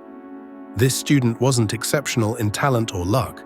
She simply possessed the psychological tools to navigate disappointment without being derailed by it. Some practitioners combine negative visualization with physical cues to strengthen the mental-physical connection. A marathon runner mentally rehearses hitting the notorious wall around mile 20, while simultaneously practicing deep breathing techniques. When she actually encounters physical distress during races, the practiced breathing response activates automatically, helping her maintain composure through the challenge. This integration of mental and physical preparation exemplifies the holistic nature of Stoic practice, training not just the mind in isolation, but the entire human system to respond virtuously to difficulty. For parents, this practice offers a pathway to modeling healthy responses to adversity for children. A father who openly discusses his morning practice with his teenagers reports that they've begun adopting similar approaches before exams or athletic competitions. They're learning that anxiety about potential problems isn't something to avoid or suppress, but rather to engage with constructively, he notes. I see them developing resilience that many of their peers lack. In a culture that often shields children from discomfort rather than equipping them to handle it, this represents a profound gift. The practice evolves over time, becoming more sophisticated as your self-knowledge deepens. Novice practitioners often focus on external challenges, traffic, technology failures, interpersonal conflicts. As the practice matures, you begin to anticipate internal challenges with equal precision. Moments of impatience, tendencies toward harsh judgment, or habitual thought patterns that undermine your principles. A meditation teacher who incorporated negative visualization noted that after 6 months, her practice shifted from primarily external scenarios to internal ones. I began to visualize not just difficult students, but my own potential reactions, irritation, pride, or the desire to appear wise instead of truly teaching. This awareness allowed me to catch these reactions before they manifested. What distinguishes this practice from mere worry is its bounded nature and constructive intent. Worry spirals endlessly without resolution. Negative visualization is deliberately limited and concludes with actionable strategies. Worry weakens resolve through rumination. Negative visualization strengthens it through rehearsal. A clinical psychologist who recommends this practice to anxious patients emphasizes the importance of this distinction. We're not teaching patients to worry more, but to worry better, to transform vague anxiety into specific preparation. The elegance of this practice lies in its scalability. It can be applied to challenges ranging from the mundane to the monumental. The commuter visualizes traffic and plans patience. The CEO visualizes market collapse and plans strategic pivots. The patient visualizes treatment side effects and plans coping mechanisms. In each case, the fundamental psychological process remains the same: anticipate, prepare, proceed with equanimity. Historical examples abound of individuals who explicitly or implicitly employed this technique during humanity's most challenging moments. Admiral Jim Stockdale, who survived 7 years as a prisoner of war in Vietnam, later attributed his survival to Stoic practices, including negative visualization. "I never lost faith in the end of the story," he explained, "but I confronted the brutal facts of my current reality." This paradoxical stance, simultaneously accepting the potential for continued suffering while maintaining hope, exemplifies the balanced perspective that negative visualization cultivates. Even fields seemingly distant from philosophy have recognized the value of this approach. Engineering disciplines incorporate failure mode effects analysis to anticipate potential breakdowns before they occur, Medical training includes simulations of cardiac arrests and other crises. These modern professional practices echo the ancient Stoic understanding that preparation for difficulty doesn't create anxiety. It alleviates it by replacing the fear of the unknown with the confidence of the rehearsed. As with any practice, consistency yields greater benefits than intensity. The practitioner who spends 5 minutes each morning on measured negative visualization will develop greater resilience than one who spends an hour once a week. The ritual nature of the practice, returning to it each morning regardless of mood or circumstance, reinforces its place in your psychological framework. A judge who maintained this practice through both professional success and personal tragedy observed, "It became an anchor point in my daily life, a moment of philosophical clarity before the day's chaos began." The practice also serves as an antidote to our culture's toxic positivity, which often suggests that merely thinking about negative outcomes is somehow harmful or self-defeating. The Stoics understood what many modern psychological studies confirm, that forced positivity in the face of genuine challenges can actually increase stress and diminish performance. By contrast, the clear-eyed acceptance of potential difficulties creates authentic confidence based not on denial, but on preparation. A mountain climber who survived a near-fatal accident credits his morning practice of negative visualization with his survival. Each morning before major climbs, I'd imagine equipment failures, weather changes, physical injuries, not to scare myself, but to prepare. When my anchor actually did fail at 19,000 feet, I experienced what I can only describe as calm recognition. "This is the scenario I visualized on Tuesday," I remember thinking, and my practiced response followed automatically. This represents not fatalism, but the highest form of preparedness, mental training so thorough that it operates even under extreme stress. The philosopher Nassim Nicholas Taleb coined the term anti-fragile to describe systems that don't merely withstand stressors, but actually strengthen through exposure to them. The regular practice of negative visualization cultivates precisely this quality in the human psyche. Each morning's mental rehearsal of potential difficulties becomes a controlled stressor that strengthens psychological resilience, much as controlled physical stress strengthens muscle tissue. Over time, the practitioner develops not just tolerance for uncertainty, but a skillful relationship with it. A business consultant who teaches this technique to organizations facing major transitions notes that teams who practice collective negative visualization make more thorough contingency plans and adapt more quickly when circumstances change.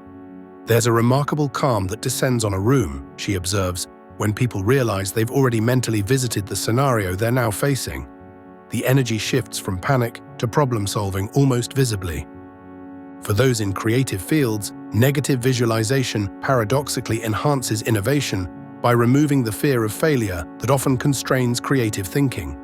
A filmmaker who visualizes critical rejection, technical problems, and funding issues each morning reports greater creative boldness in his work. "Once I've already faced the worst possibilities in my mind, I'm freed to take artistic risks that would have terrified me before. The potential for failure loses its power to paralyze me." The practice need not remain private. Many practitioners find value in discussing their morning visualizations with trusted colleagues or family members, creating shared preparedness for common challenges. A married couple who independently practice negative visualization each morning occasionally compare notes over breakfast. "It becomes almost humorous sometimes," the wife notes, "when we realize we've both been preparing for the same potential problem. But that shared readiness has helped us navigate difficulties that strain many relationships." As your practice deepens, you may notice subtle shifts in how you consume news and media. The constant barrage of catastrophic headlines that paralyzes many people begins to lose its power when viewed through the lens of Stoic preparation. A journalist who adopted negative visualization observed, "I still stay informed, but headlines that once would have triggered anxiety now often seem like scenarios I've already mentally processed. The emotional charge diminishes dramatically."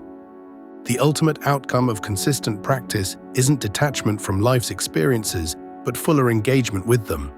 By reducing the background anxiety about what might go wrong, you create psychological space for deeper presence with what is actually happening. A hospice nurse who incorporated this practice noted that it enhanced rather than diminished her emotional connection with patients. By confronting my fears about difficult deaths each morning, I freed myself to be fully present with the actual human beings in my care, without the anxiety that previously created emotional distance. This presence extends to life's joys as well as its sorrows. By regularly contemplating the impermanence of everything we value, we break free from taking these gifts for granted. A grandmother who practices negative visualization reports, "Each morning, I briefly imagine the health problems that might prevent me from playing with my grandchildren. When I actually spend time with them later, that awareness of life's fragility doesn't diminish my joy. It magnifies it to an almost overwhelming intensity." As this practice becomes integrated into your daily life, it cultivates what the Stoics considered the highest virtue: wisdom. Not abstract philosophical knowledge, but practical discernment. The ability to see situations clearly, without the distortion of unchecked emotion, and respond from principle rather than reaction. This wisdom doesn't eliminate emotions. The Stoics never advocated for that impossible and undesirable goal, but rather places them in their proper context as informative but not determinative aspects of experience. In our age of unprecedented comfort and convenience, where algorithms shield us from content that might challenge us and consumer culture promises endless ease, this ancient practice offers a necessary corrective. It reminds us that human growth has always come through engagement with difficulty, not avoidance of it. By deliberately visualizing potential challenges each morning, we reclaim agency in our relationship with life's inevitable hardships. We transform from passive victims of circumstance to active participants in our own development. As you integrate this practice into your morning routine, remember that its purpose is not to diminish joy or cultivate pessimism, but precisely the opposite: to create the psychological conditions for deeper appreciation and more authentic optimism. Not the fragile optimism that depends on everything going according to plan, but the robust optimism that knows you can handle whatever comes, because you've already faced it in the arena of your mind and emerged prepared. Step 3. The dichotomy of control. Let go of what you can't change. As dawn breaks, silence offers a rare opportunity, the chance to examine where true power exists in your life. Before emails flood in and obligations mount, this moment presents the perfect space to explore what the Stoics considered their most practical insight. The distinction between what we can and cannot control forms the cornerstone of Stoic tranquility. This seemingly simple division transforms our entire approach to life's challenges. Epictetus articulated this principle most clearly. Happiness and freedom begin with a clear understanding of one principle. Some things are within our control, and some things are not. Born into slavery and later crippled, Epictetus understood powerlessness intimately, yet discovered profound freedom through this mental discipline. The human mind naturally gravitates toward imagined control over external circumstances. We mentally rehearse conversations with people who aren't present, attempt to manage others' perceptions, worry about economic forces beyond our influence, and agonize over past decisions that cannot be unmade. This misplaced attention creates an exhausting cycle of frustration and disappointment. Consider how this manifests in daily life: the tension that builds when traffic slows your commute, the anxiety before receiving feedback on your work, the worry about a loved one's health diagnosis, or the stress about weather potentially disrupting your plans. In each case, external circumstances operate according to their own logic, indifferent to your concerns. Yet your mental and emotional resources drain away in these futile attempts at control. This morning, take a blank page and draw a simple line down the middle. On one side, identify several elements genuinely within your control today. These typically include your judgments, values, responses, attention, priorities, and actions. Perhaps it's how thoroughly you prepare for an upcoming presentation, whether you respond with patience to challenging colleagues, or how you interpret the day's inevitable setbacks. The right side of the page presents the more demanding practice, acknowledging what lies beyond your influence. The actions of others, external timelines, organizational decisions, health outcomes, economic conditions, or even the weather may affect you deeply, but remain outside your direct control. By naming these factors explicitly, you begin the process of mental liberation. This practice cuts against our instinctive tendencies. The mind habitually blurs these boundaries, overestimating influence in some areas while underestimating agency in others. The Stoics recognized this confusion as the source of unnecessary suffering.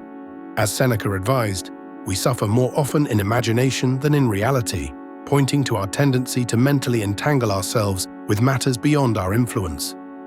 The morning offers ideal conditions for this discernment. Before the day's momentum builds, you can establish this critical distinction with clarity. The practice develops a kind of mental muscle memory, training you to automatically categorize circumstances as they arise throughout the day. When practiced consistently, this morning reflection gradually reshapes your entire relationship with reality. Challenges that once provoked frustration now prompt a simple internal question: is this within my control? If not, energy redirects toward effective response rather than futile resistance. This doesn't mean ignoring circumstances beyond your control, quite the opposite. The Stoics advocated clear-eyed recognition of reality in all its aspects, but they distinguished between acknowledgement and attachment, between seeing conditions and being consumed by them. Consider Marcus Aurelius, who, despite commanding the most powerful empire on earth, reminded himself daily of his limited control. As emperor, he could dispatch legions but couldn't guarantee military victories. He could propose legislation but couldn't control senatorial response. He could model virtue but couldn't ensure his children would embrace it. This recognition didn't diminish his authority but clarified where to direct his energy most effectively. The practice extends beyond individual circumstances to larger life patterns. Many pursue achievement, wealth, or recognition, outcomes that depend substantially on external factors, while neglecting character, wisdom, and inner tranquility, which remain entirely within their control. The Stoics would see this as a fundamental strategic error, investing primarily in contingent outcomes while overlooking guaranteed returns. This morning reflection serves another purpose: recalibrating expectations. Much disappointment stems from implicit assumptions about control. We expect traffic to flow smoothly, colleagues to appreciate our contributions, bodies to function without complaint, and plans to unfold without disruption. The dichotomy of control reminds us that such expectations contradict reality's nature. By adjusting expectations each morning, we prepare for the day as it will actually unfold, not as we imagine it should. The physical act of writing these distinctions matters significantly. Thoughts remain fluid and easily rationalized until captured in written form. Once on paper, the boundary between controllable and uncontrollable elements becomes concrete. This practice creates a tangible reference point, a clear division that remains stable even as emotions fluctuate throughout the day. Neurologically, this practice engages both analytical and emotional processing.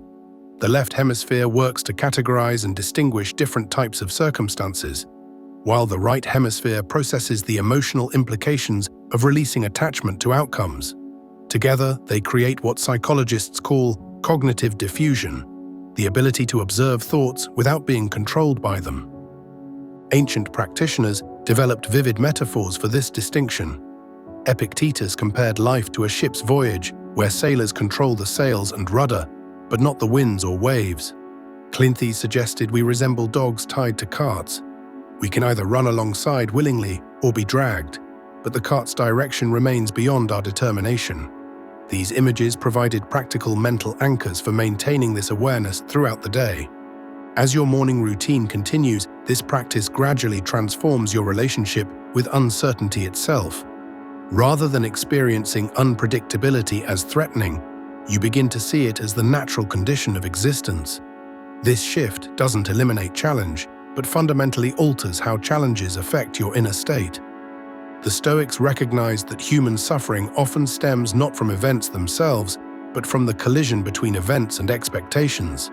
By explicitly acknowledging what lies beyond control each morning, you align your expectations with reality's actual parameters. This alignment doesn't diminish ambition, but directs it more effectively, focusing energy where genuine impact is possible. Consider practical applications throughout your day. When facing a critical performance review, you recognize that while the evaluator's opinions remain beyond your control. Your preparation, delivery, and reception of feedback stay firmly within it. When navigating family challenges, you discern between others' choices, uncontrollable, and your responses, controllable. When pursuing professional goals, you distinguish between effort, yours to determine, and outcomes, influenced by countless external factors. This practice reveals another insight: how frequently we abdicate control where we actually possess it. Many surrender agency over their judgments, reactions, priorities, and values, believing these too are determined externally. The morning reflection reclaims this territory, expanding awareness of our genuine sphere of influence while releasing attachment to matters beyond it. As this portion of your morning routine concludes, take a final moment to internalize today's specific distinctions. Visualize encountering your uncontrollable circumstances with equanimity, while engaging fully with your controllable responses.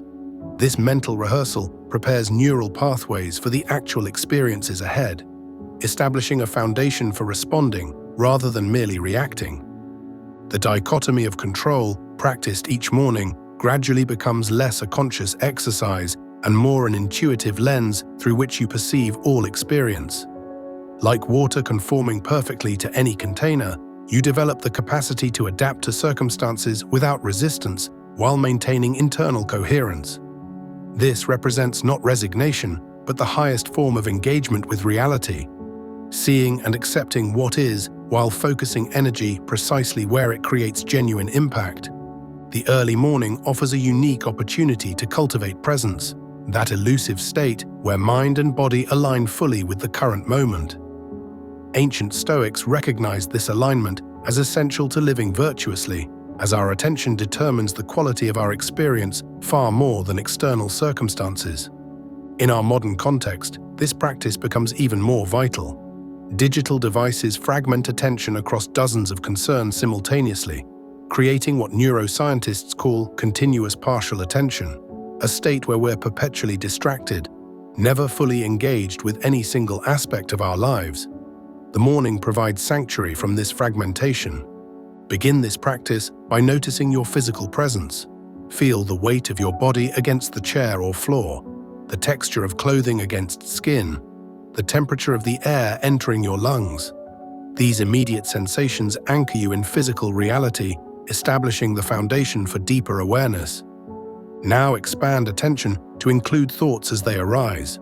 The Stoics viewed the mind not as identical to the self, but as a tool the self employs, sometimes skillfully, sometimes clumsily. By observing thoughts without immediate identification, you create distance between awareness and mental content. Marcus Aurelius practiced this distinction daily, writing, "The things you think about determine the quality of your mind."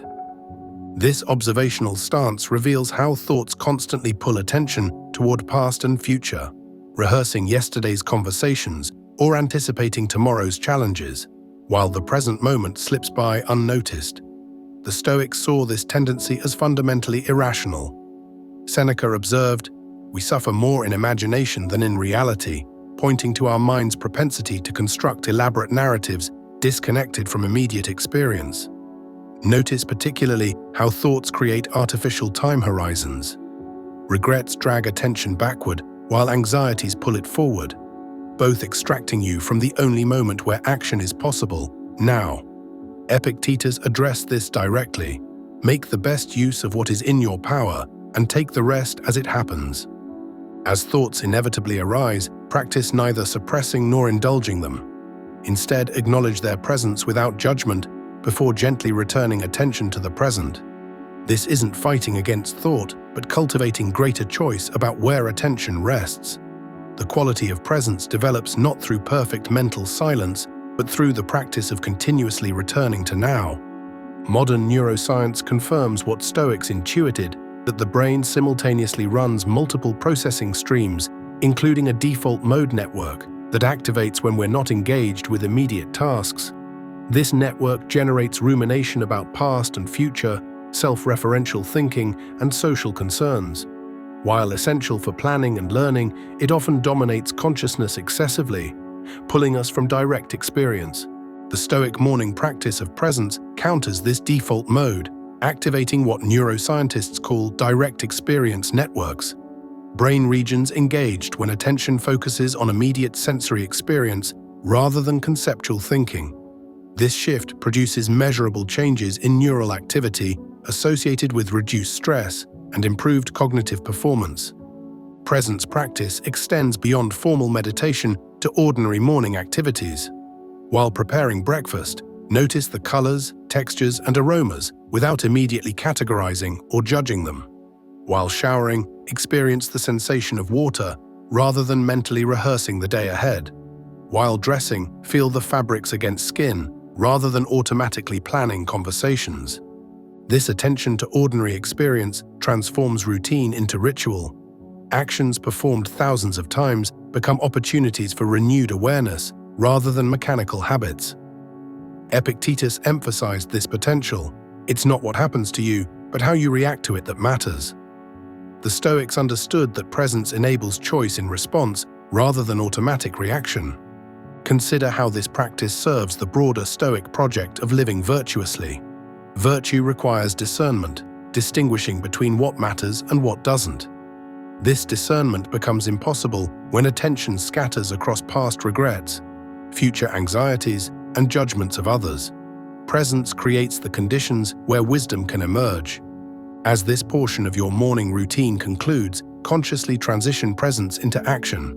Rather than immediately accelerating into productivity, establish an intention to maintain this quality of awareness as the day unfolds. The Stoics viewed presence not as separate from activity, but as its foundation, the state from which effective action naturally emerges. The practice evolves with consistency. Initial efforts may yield only brief moments of genuine presence before thought patterns reassert themselves. But gradually, like a muscle strengthened through exercise, the capacity to remain present extends. What begins as deliberate practice eventually becomes your natural orientation toward experience. Not something you do, but something you are. Step 4. Strengthen the mind, journaling like Marcus Aurelius.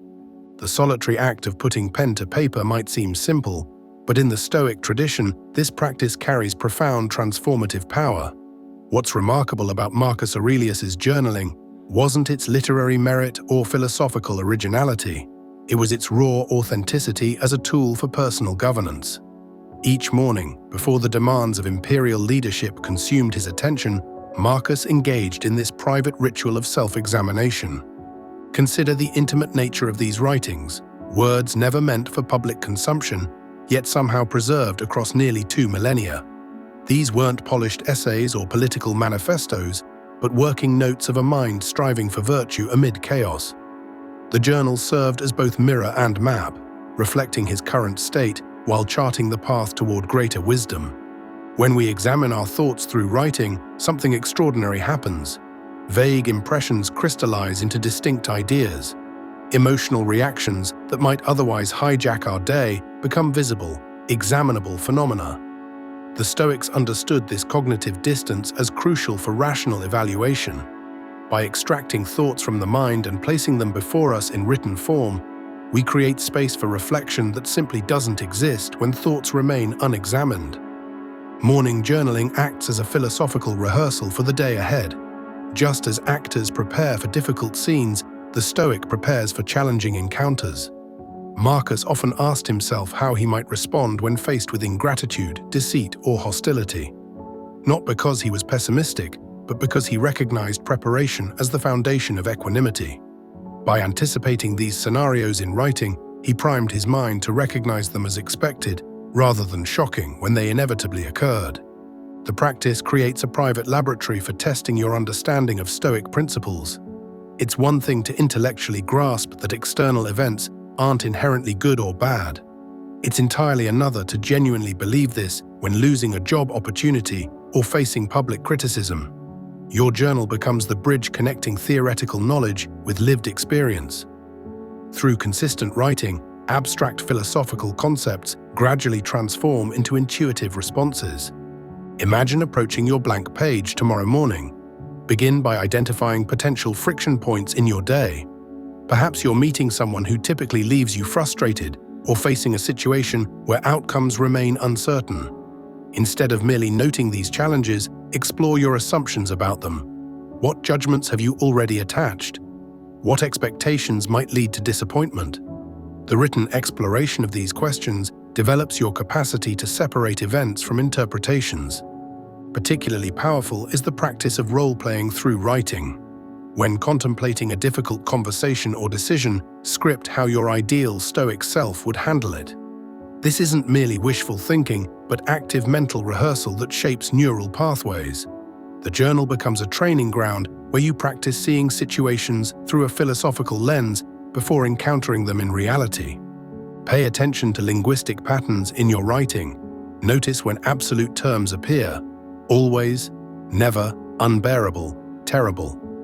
These linguistic catastrophes often indicate areas where reason has surrendered to emotional reactivity. Marcus frequently caught himself in such exaggerations and corrected them in writing, reminding himself that very few circumstances truly merit extreme characterization. This attention to language disciplines the mind toward precision and moderation. The consistency of morning journaling creates a counterbalance to our natural negativity bias.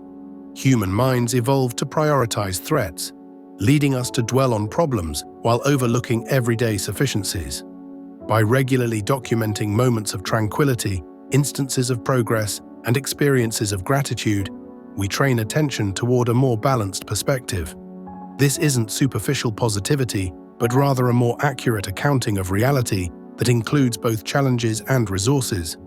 What distinguishes Stoic journaling from other reflective practices is its emphasis on agency. Rather than merely recording events or expressing emotions, the Stoic journal constantly returns to the fundamental question: what aspects of this situation fall within my control? This persistent refocusing builds the habit of directing energy toward influence rather than anxiety, action rather than complaint. Your journal entries need not be lengthy philosophical treatises. Marcus often wrote brief observations and reminders. The value lies not in volume, but in precision and honesty. A single paragraph that accurately identifies a cognitive distortion or clarifies your sphere of control can prove more valuable than pages of unfocused rumination. Quality of attention matters more than quantity of words. Consider exploring counterfactual scenarios through writing. If facing a disappointing outcome, script how the situation might appear 6 months or 5 years from now. This temporal expansion helps dissolve the intensity of present emotions by placing them in broader context. Marcus frequently reminded himself of the brevity of human life and the rapid dissolution of all things, not to induce despair, but to right-size momentary concerns. Your journal becomes a record of philosophical progress unlike any other. Where once you might have written about feeling personally attacked by criticism, later entries might show you distinguishing between the criticism itself and your judgment about it. These documented shifts in perspective provide concrete evidence of growing wisdom that sustains motivation during plateaus in practice. Through regular writing, you'll discover recurring themes in your mental landscape, particular attachments or aversions that consistently challenge your tranquility. These patterns, once recognized, lose much of their unconscious power. The journal makes visible what otherwise operates below awareness, allowing philosophical principles to address root causes rather than symptoms of distress. Over time, the journaling practice itself becomes less effortful. What begins as deliberate exercise gradually transforms into natural disposition. The questions you ask on paper: is this within my control? What virtue does this situation require? Begin to arise spontaneously throughout your day. The written word becomes internalized wisdom, available even when no journal is present. Remember that perfection was never the aim of Stoic practice. Marcus continually wrote about falling short of his ideals, yet returned each day to renew his commitment. Your journal should reflect this same pattern of honest assessment without harsh judgment, persistent aspiration without discouragement. Each entry represents not a final statement, but another step in ongoing philosophical development. The cumulative effect of this practice extends far beyond individual insights. Over months and years, morning journaling reshapes your fundamental relationship with impressions and events. The reflexive gap between stimulus and response gradually widens. Where once you might have reacted instantaneously to provocation, you find yourself naturally pausing to consider your response. This growing space between world and reaction constitutes the essence of Stoic freedom. Not freedom from challenging circumstances, but freedom in responding to them virtuously. Your journal becomes a trusted companion through life's inevitable fluctuations. During periods of success, it keeps you grounded in fundamental principles rather than external validation. During hardship, it provides perspective that transcends immediate circumstances. Like the philosopher's cloak that signified commitment to wisdom regardless of fashion or comfort, your journal represents dedication to truth regardless of convenience or preference. The practice of journaling transforms abstract Stoic principles into embodied wisdom. As you develop this habit, you'll notice subtle shifts in perception that extend far beyond the page. The mind becomes more discerning about which impressions deserve assent. Thoughts that once arrived as absolute truths now appear as propositions to be examined. This cognitive flexibility, this ability to hold perspectives lightly rather than clutching them with certainty, represents the mature fruit of consistent journaling practice. Consider how Marcus approached his own flaws through writing.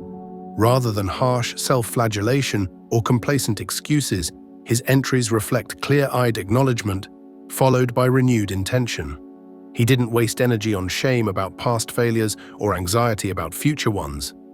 Instead, he repeatedly returned attention to the present moment, the only point where choice exists.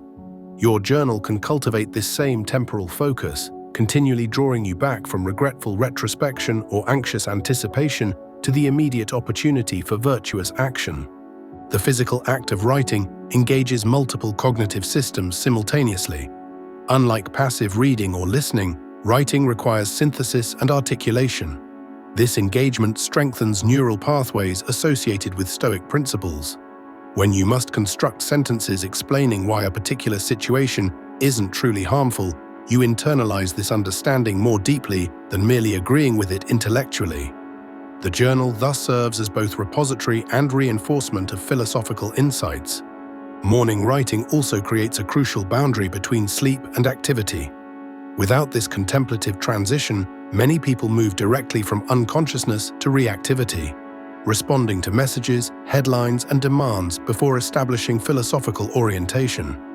The journal provides a centered beginning from which the day unfolds, ensuring that your first conscious engagement involves reflection rather than reaction. This intentional start ripples through subsequent hours, influencing countless small decisions.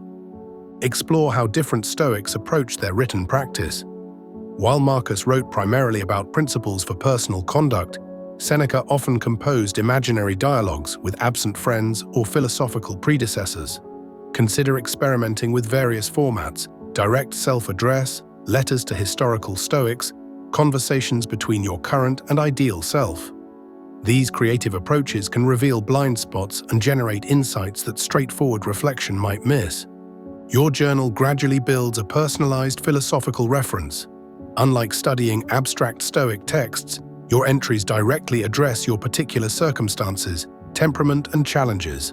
This customized wisdom becomes increasingly valuable as it accumulates. During periods of confusion or distress, returning to previous entries reminds you of clarity you've previously achieved. The journal thus creates continuity of insight across changing emotional states. Many practitioners discover that morning journaling naturally incorporates elements of negative visualization, the Stoic practice of imagining potential losses. When contemplating coming challenges, you might briefly consider how you would respond if plans fail, relationships end, or health deteriorates.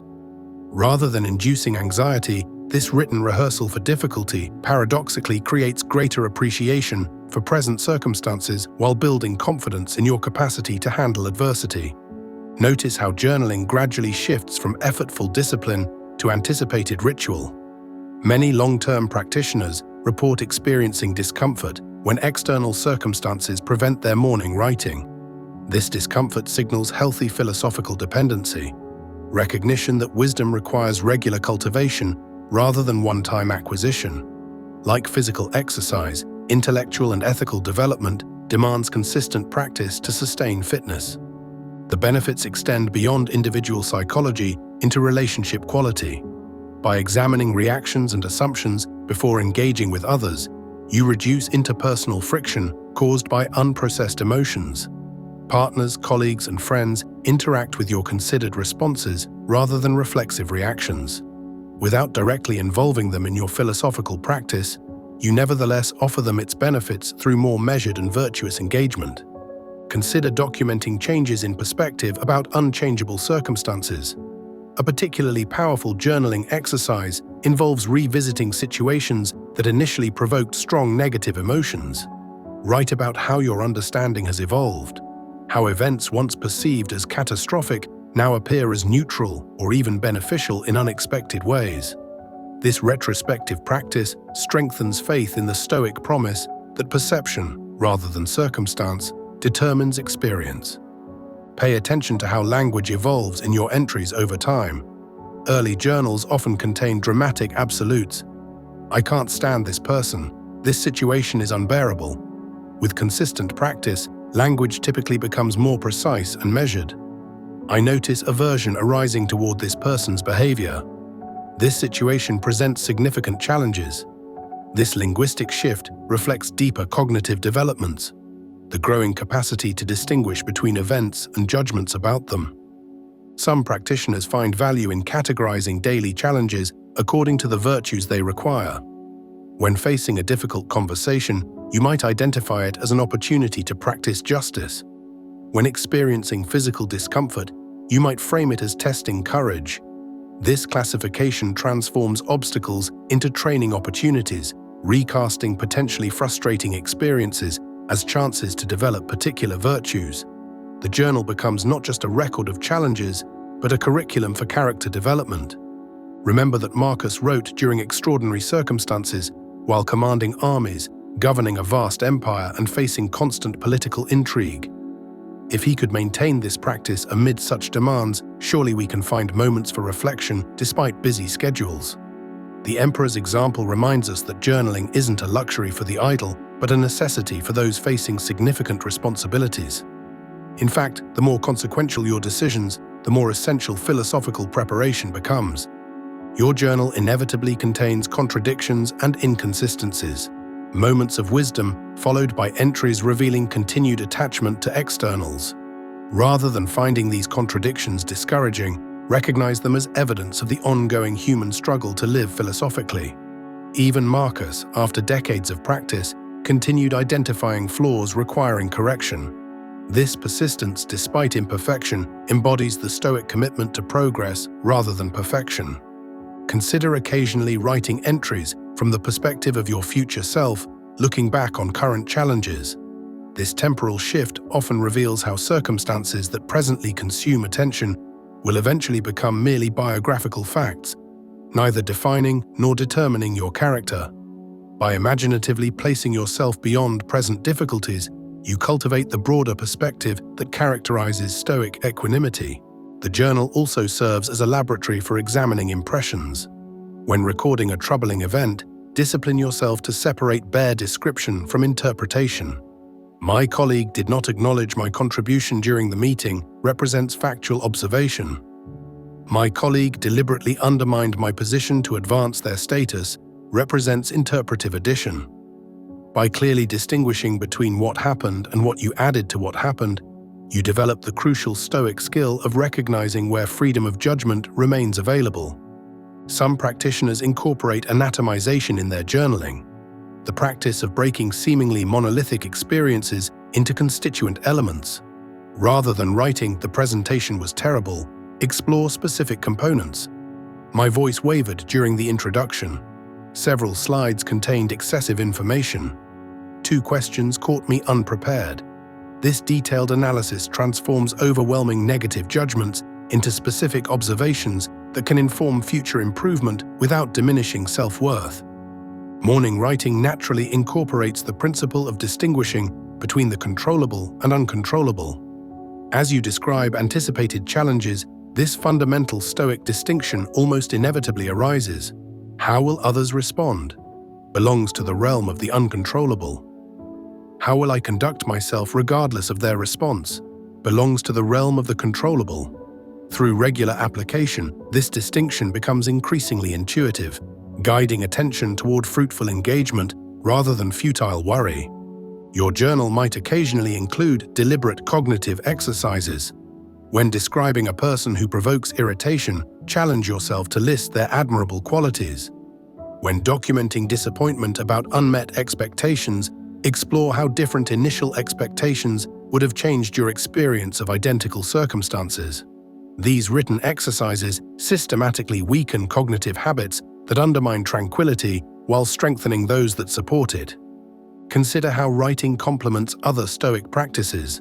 Morning journaling naturally prepares the mind for midday recollection and evening review.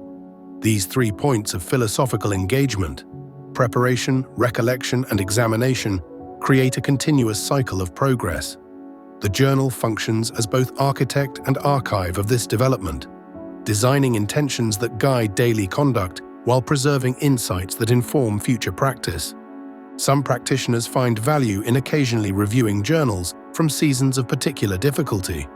With temporal distance, you can observe how challenges that once seemed overwhelming were successfully navigated.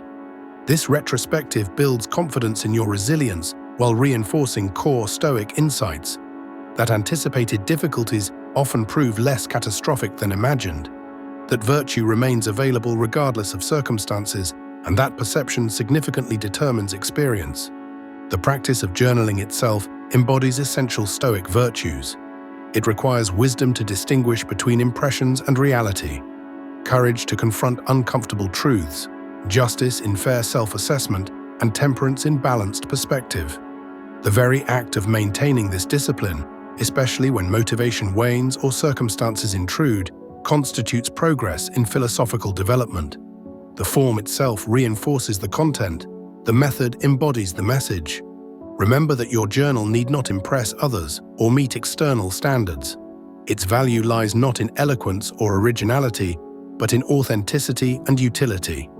Some of your most valuable entries might be simple reminders of basic principles: that externals are indifferent, that character matters more than reputation, that nature determines what happens while philosophy determines how we respond. These fundamental reminders, regularly reinforced, gradually reshape orientation toward experience. Through consistent practice, morning journaling gradually transforms from intellectual exercise to embodied wisdom.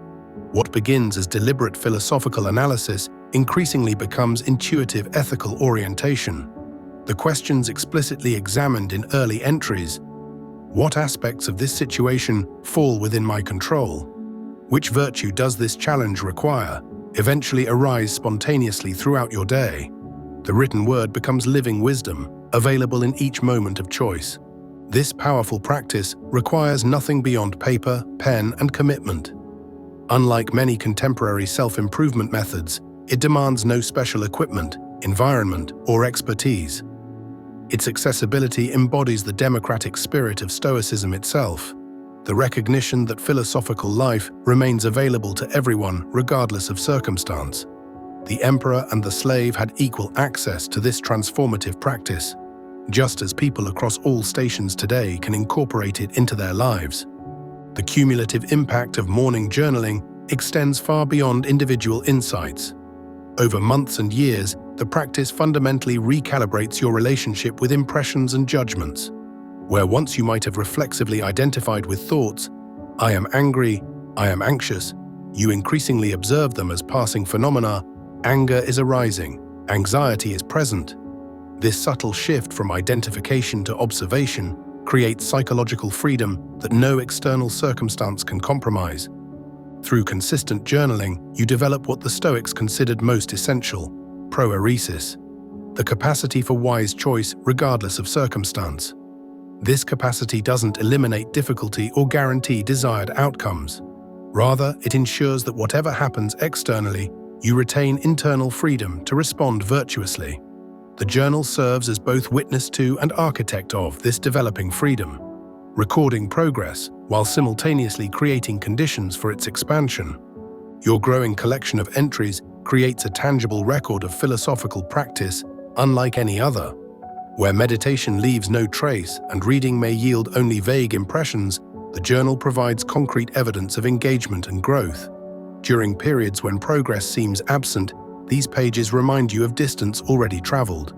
They testify to your commitment beyond momentary motivation, documenting a life organized around wisdom rather than convenience or comfort.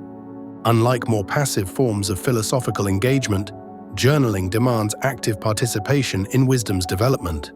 Reading Stoic texts may introduce principles, writing integrates them. The difference parallels that between watching athletics and training personally. One yields appreciation, the other produces capacity. Through morning writing, you transform from spectator of philosophical ideas to practitioner of philosophical life. This practice bridges contemplation and action, providing a crucial link often missing in philosophical endeavors. Many who intellectually grasp Stoic principles struggle to apply them amid daily pressures.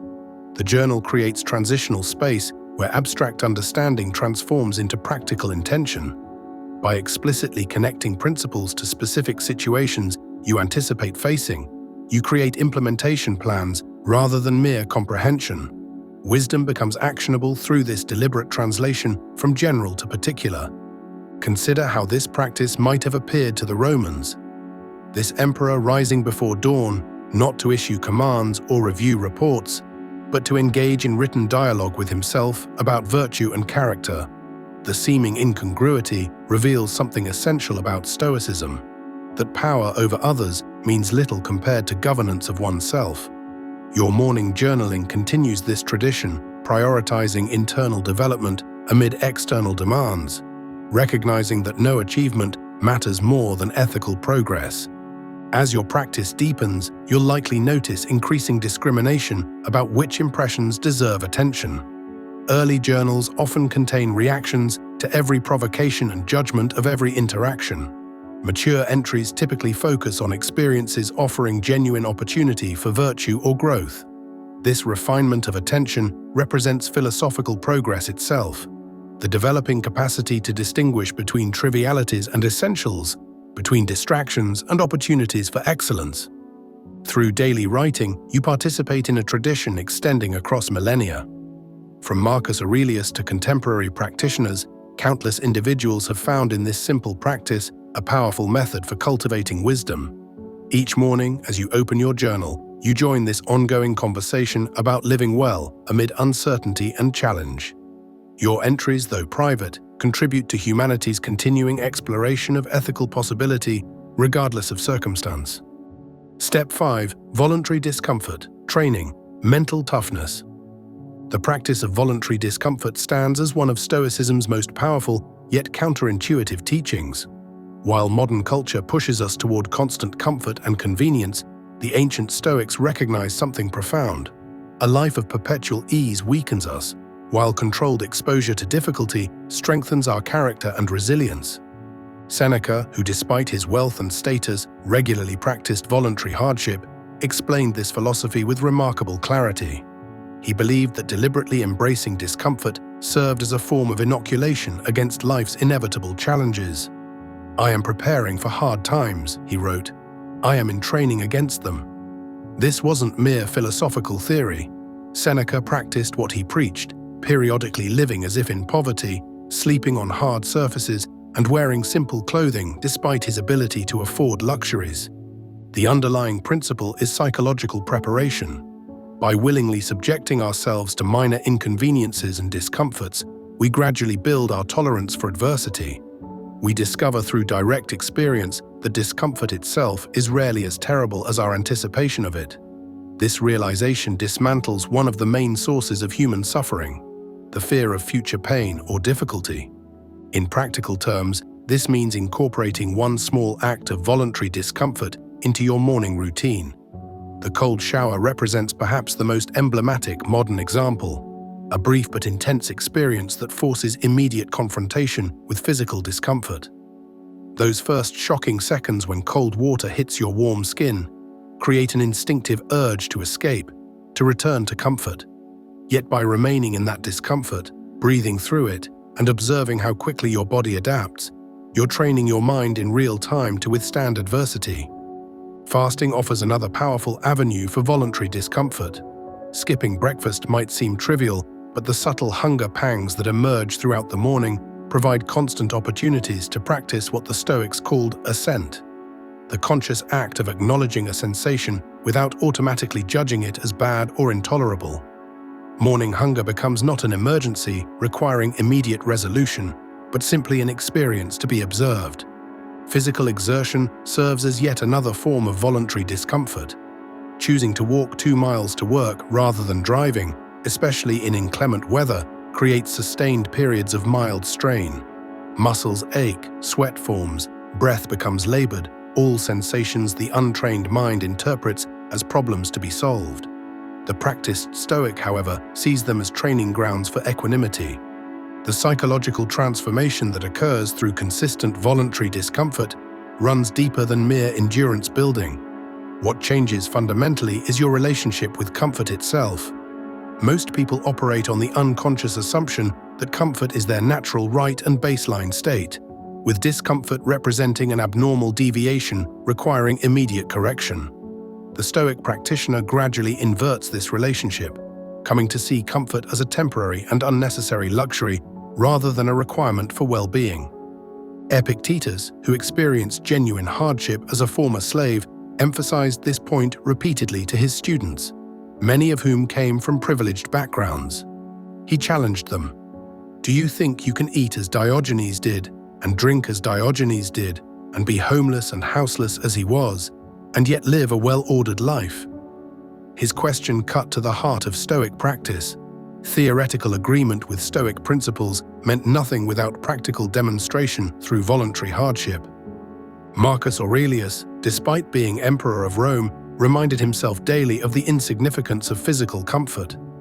In his private journals he wrote, "When you have trouble getting out of bed, remember that your defining characteristic, human being, is to work with others. Even ants, bees, and spiders do their own work. So what's keeping you under the covers?" This self-admonishment reflects the Stoic emphasis on distinguishing between what is merely pleasant and what is truly good. The neurological basis for this practice has been validated by modern science. When we voluntarily engage with controlled discomfort, our brains gradually rewire their threat detection systems. The amygdala, our brain's alarm center, becomes less reactive to minor stressors, reserving its emergency responses for genuine dangers. This creates what psychologists now call an expanded window of tolerance, the range of experiences we can endure without becoming dysregulated.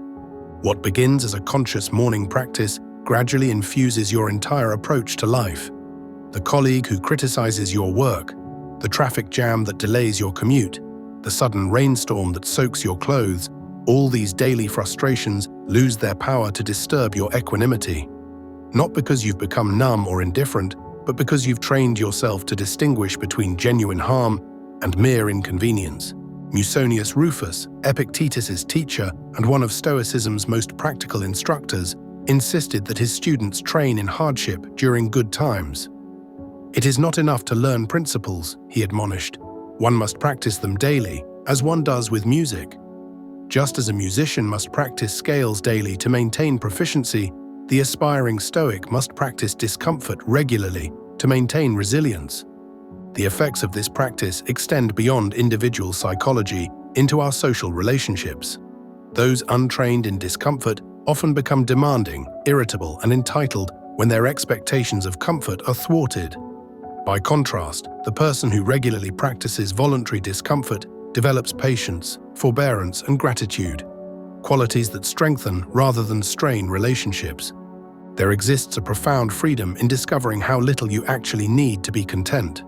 Modern marketing constantly sells the message that happiness requires perfect comfort, ideal conditions, and constant pleasure. The voluntary discomfort practice directly challenges this narrative through empirical testing. You discover through lived experience that your well-being remains intact despite temporary physical discomfort. This realization gradually disconnects the automatic link between external conditions and internal state. Rain no longer ruins your day. A delayed flight becomes an opportunity to practice patience rather than a personal affront. The hot water heater breaking becomes a chance to demonstrate adaptability rather than a catastrophe. This psychological flexibility represents one of Stoicism's greatest gifts. The practice need not be extreme to be effective. Even small discomforts, consistently embraced, reshape your relationship with adversity.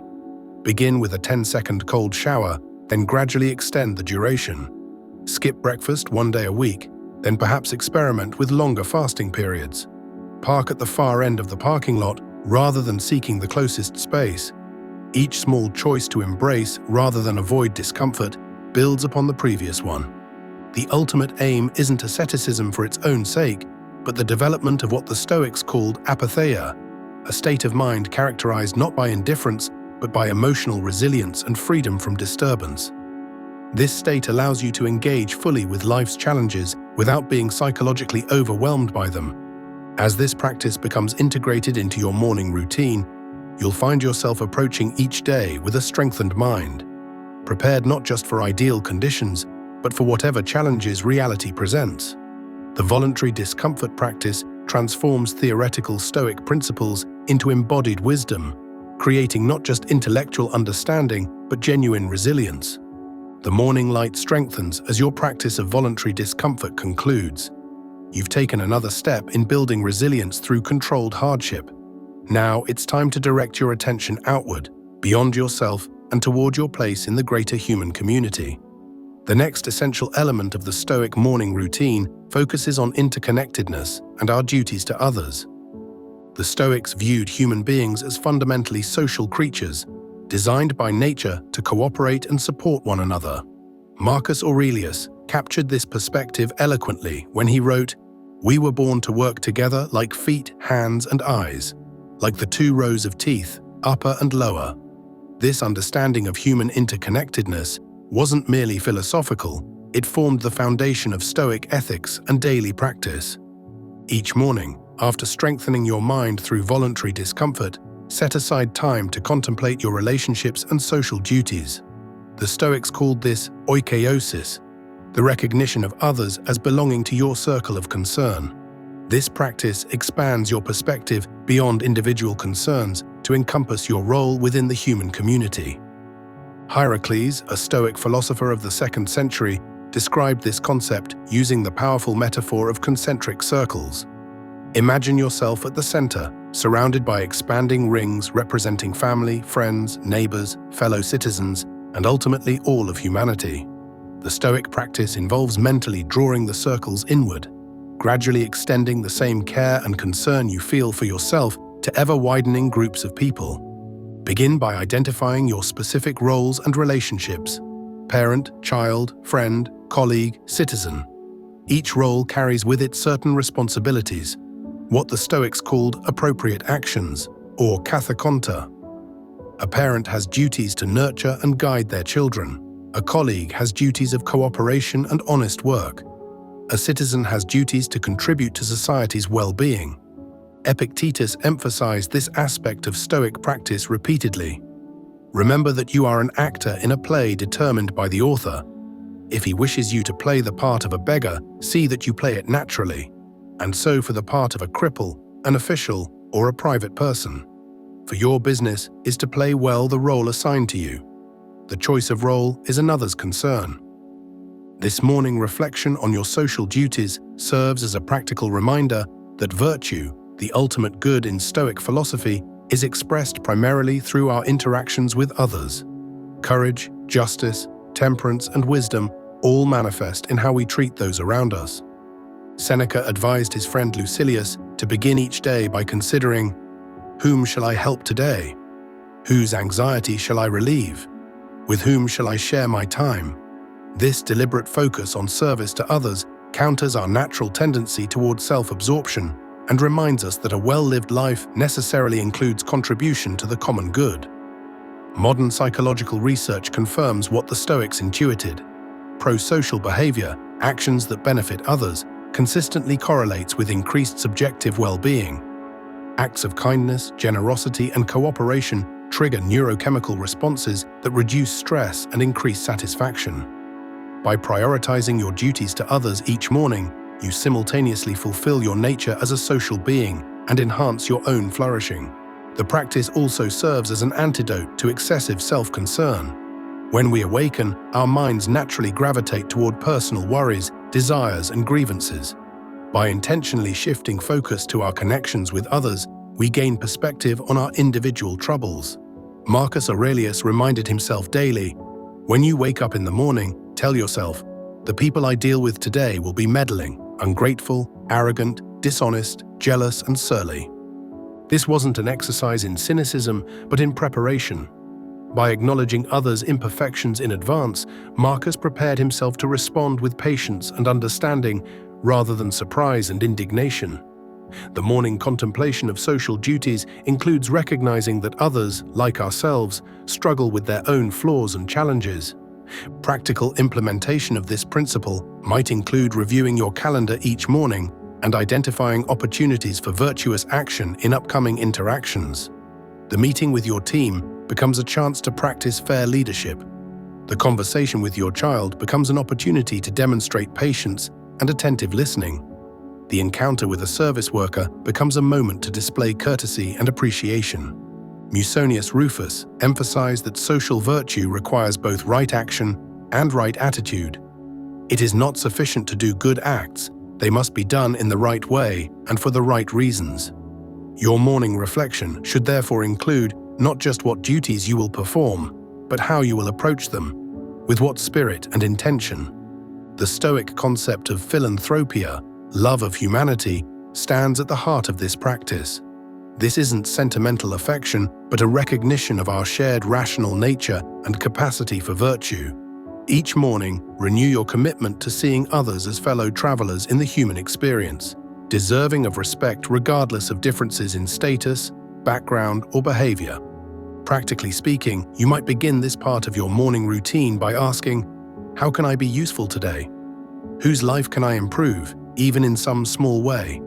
Then identify specific actions you can take. A word of encouragement to a struggling colleague, extra patience with a learning child, assistance to an elderly neighbor, or civic participation in your community.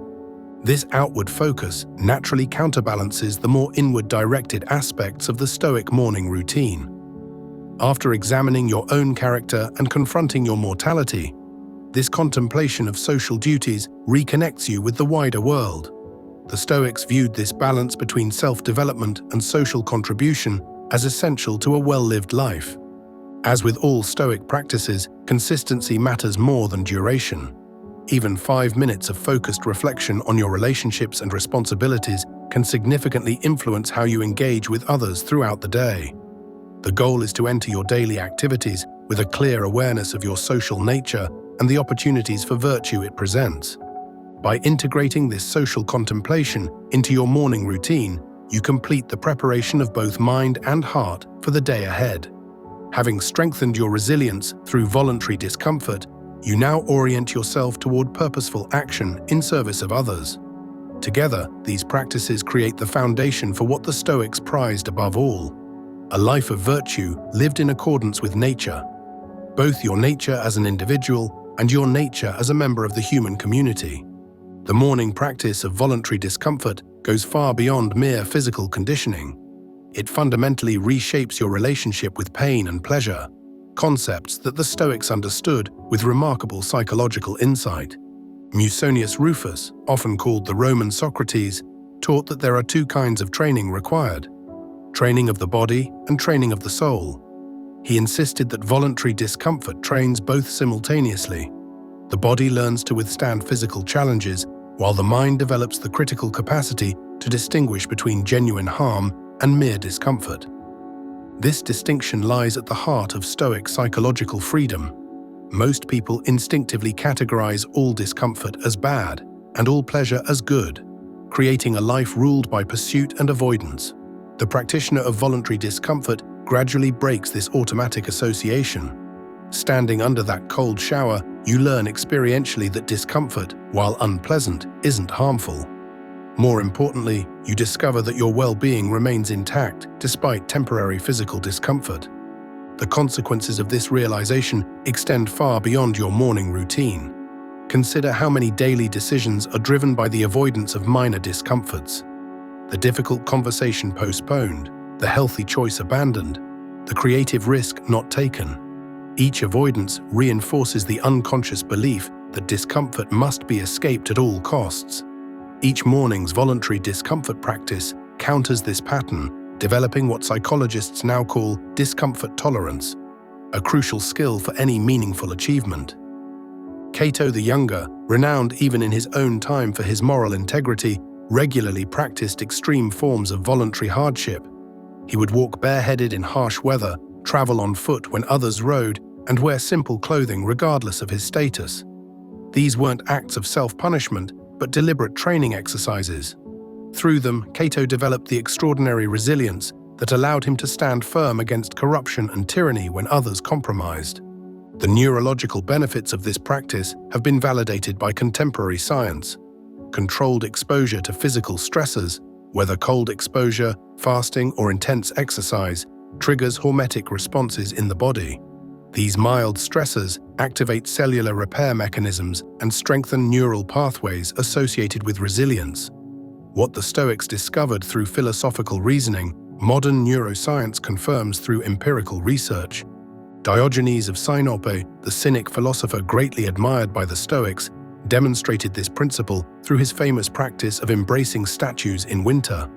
When asked why he would expose himself to the snow-covered metal, he explained that he was preparing himself for times when he would not receive respect from others. The physical discomfort served as training for social discomfort, a brilliant insight into how voluntary physical hardship builds emotional resilience. For the modern practitioner, the opportunities for this training are endless. Beyond the cold shower, consider experimenting with intermittent fasting, delaying breakfast until noon, or even practicing a full 24-hour fast once weekly. The hunger sensations that arise offer perfect training grounds for the Stoic discipline of ascent. You learn to acknowledge the sensation without automatically judging it as intolerable or requiring immediate remedy. Physical exertion represents another avenue for this practice. Rather than driving to nearby destinations, walk regardless of weather conditions. Take the stairs instead of the elevator. Carry your groceries home rather than using delivery services. Each small choice to embrace, rather than avoid effort, gradually recalibrates your relationship with physical challenge. The key insight is that comfort, while pleasant, isn't necessary for well-being. This realization creates profound freedom. No longer hostage to perfect conditions, you develop what the Stoics called autarkeia, self-sufficiency and independence from external circumstances. As Marcus Aurelius reminded himself, the art of living is more like wrestling than dancing, insofar as it stands ready against the accidental and the unforeseen, and is not easily thrown. The morning practice of voluntary discomfort gradually transforms you from a person who requires comfort to function into someone capable of maintaining equanimity, regardless of external conditions. This doesn't mean seeking suffering for its own sake, but rather developing the inner resources that make your happiness less contingent on circumstances beyond your control. As this practice matures, you'll find yourself approaching life's inevitable challenges differently. The delayed flight, the power outage, the unexpected illness. These remain unpleasant, but they no longer trigger disproportionate distress. Having regularly practiced voluntary discomfort, you've developed the mental muscles necessary to handle involuntary hardships with dignity and composure. Remember that this practice isn't about punishing yourself or denying life's pleasures. Rather, it's about developing the freedom to enjoy pleasures without becoming dependent on them. The Stoics weren't ascetics who rejected life's comforts entirely, but they recognized that these comforts become prisons when we cannot function without them. Begin small, with just one form of voluntary discomfort incorporated into your morning routine. Notice not just the physical sensation, but your mind's reaction to it. Observe the initial resistance, the urge to escape, and then the gradual adaptation that follows. This mindful engagement with discomfort transforms a simple physical practice into profound philosophical training, preparing you not just for the day ahead, but for life's greatest challenges. Step 6. Practicing gratitude, a Stoic's perspective on appreciation. As the Stoic morning routine unfolds, this practice of gratitude becomes not just an isolated exercise, but a foundation for everything that follows. Unlike other philosophies that might encourage accumulating experiences or possessions to fuel gratitude, Stoicism invites us to find depth in what already exists, to mine the ordinary for its extraordinary qualities. Consider Heracles, a Stoic who taught the concept of expanding circles of concern. He suggested we visualize ourselves at the center of concentric circles, the innermost representing our mind, followed by our body, then immediate family, extended family, community, and ultimately all of humanity. Each morning, as part of your gratitude practice, you might acknowledge something from each circle: the clarity of your thoughts, the functioning of your body, the presence of loved ones, the structure of society that enables your daily activities. This approach transforms gratitude from a passive emotion into an active recognition of our interconnectedness. It reminds us that nothing we have, from material possessions to relationships to knowledge, exists in isolation. Everything is part of a vast network of cause and effect, stretching back through time. There's a subtle but crucial distinction between the gratitude practiced by many modern self-help advocates and the Stoic version. Contemporary approaches often frame gratitude as a technique for feeling happier. The Stoic, however, practices gratitude as a path to seeing more accurately. Happiness may follow, but it's a byproduct rather than the aim. Epictetus put it plainly: "He is a wise man who does not grieve for the things which he has not, but rejoices for those which he has." Note that he doesn't say the wise person feels constant elation or avoids all negative emotion. Rather, he consciously chooses to focus attention on what is present rather than absent. This choice, made repeatedly each morning, gradually reshapes our perceptions and priorities. The morning gratitude practice also serves as a powerful antidote to hedonic adaptation, our human tendency to quickly return to a baseline level of satisfaction, regardless of changes in fortune. We get the promotion, move into the larger home, or acquire the desired object, only to find our satisfaction rapidly diminishing as we adjust to the new normal. The Stoics recognized this pattern thousands of years before modern psychologists gave it a name. By deliberately contemplating the value of what we already possess each morning, we interrupt this cycle. We remind ourselves that what we have, from the functioning of our lungs to the roof over our heads, is neither guaranteed nor permanent. This awareness doesn't breed anxiety, but rather a clear-eyed appreciation for the present moment and its gifts. A modern practitioner described how this approach transformed her relationship with her aging parents. "Each morning, I acknowledge their presence in my life.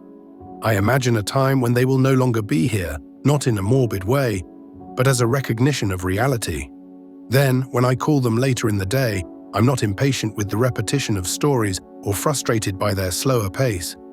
I hear their voices with fresh ears, aware of the privilege it is to still have this time together." This is the true power of Stoic gratitude. It changes not just how we feel about our circumstances, but how we engage with them. The morning practice ripples through our day, affecting countless interactions and decisions. Marcus Aurelius demonstrated this when he wrote in his morning reflections, "When you arise in the morning, think of what a precious privilege it is to be alive, to breathe, to think, to enjoy, to love." Notice that he doesn't limit gratitude to extraordinary circumstances or special occasions. The very fundamentals of existence, breath, thought, sensation, connection, become worthy of recognition. This expansive view of gratitude extends beyond personal benefits to encompass even life's challenges. The Stoics were known for finding value in adversity, not through mental gymnastics or denial, but through identifying the opportunity for growth and virtue inherent in difficult situations. Seneca, who experienced exile, political persecution, and chronic illness, wrote, "No man is more unhappy than he who never faces adversity, for he is not permitted to prove himself." Each morning, as part of your gratitude practice, you might acknowledge not only the pleasant aspects of your life, but also the challenges that have strengthened you, the obstacles that have revealed your capabilities, the setbacks that have taught discernment. A business leader who incorporated this aspect of Stoic practice explained, "Each morning, I write down one difficulty I'm facing and identify what it's teaching me. Sometimes it's a challenging employee showing me where my communication skills need improvement. Other times, it's a market downturn, revealing vulnerabilities in our strategy. By approaching these problems with gratitude for their lessons, I transform them from purely negative experiences into valuable, if uncomfortable, teachers.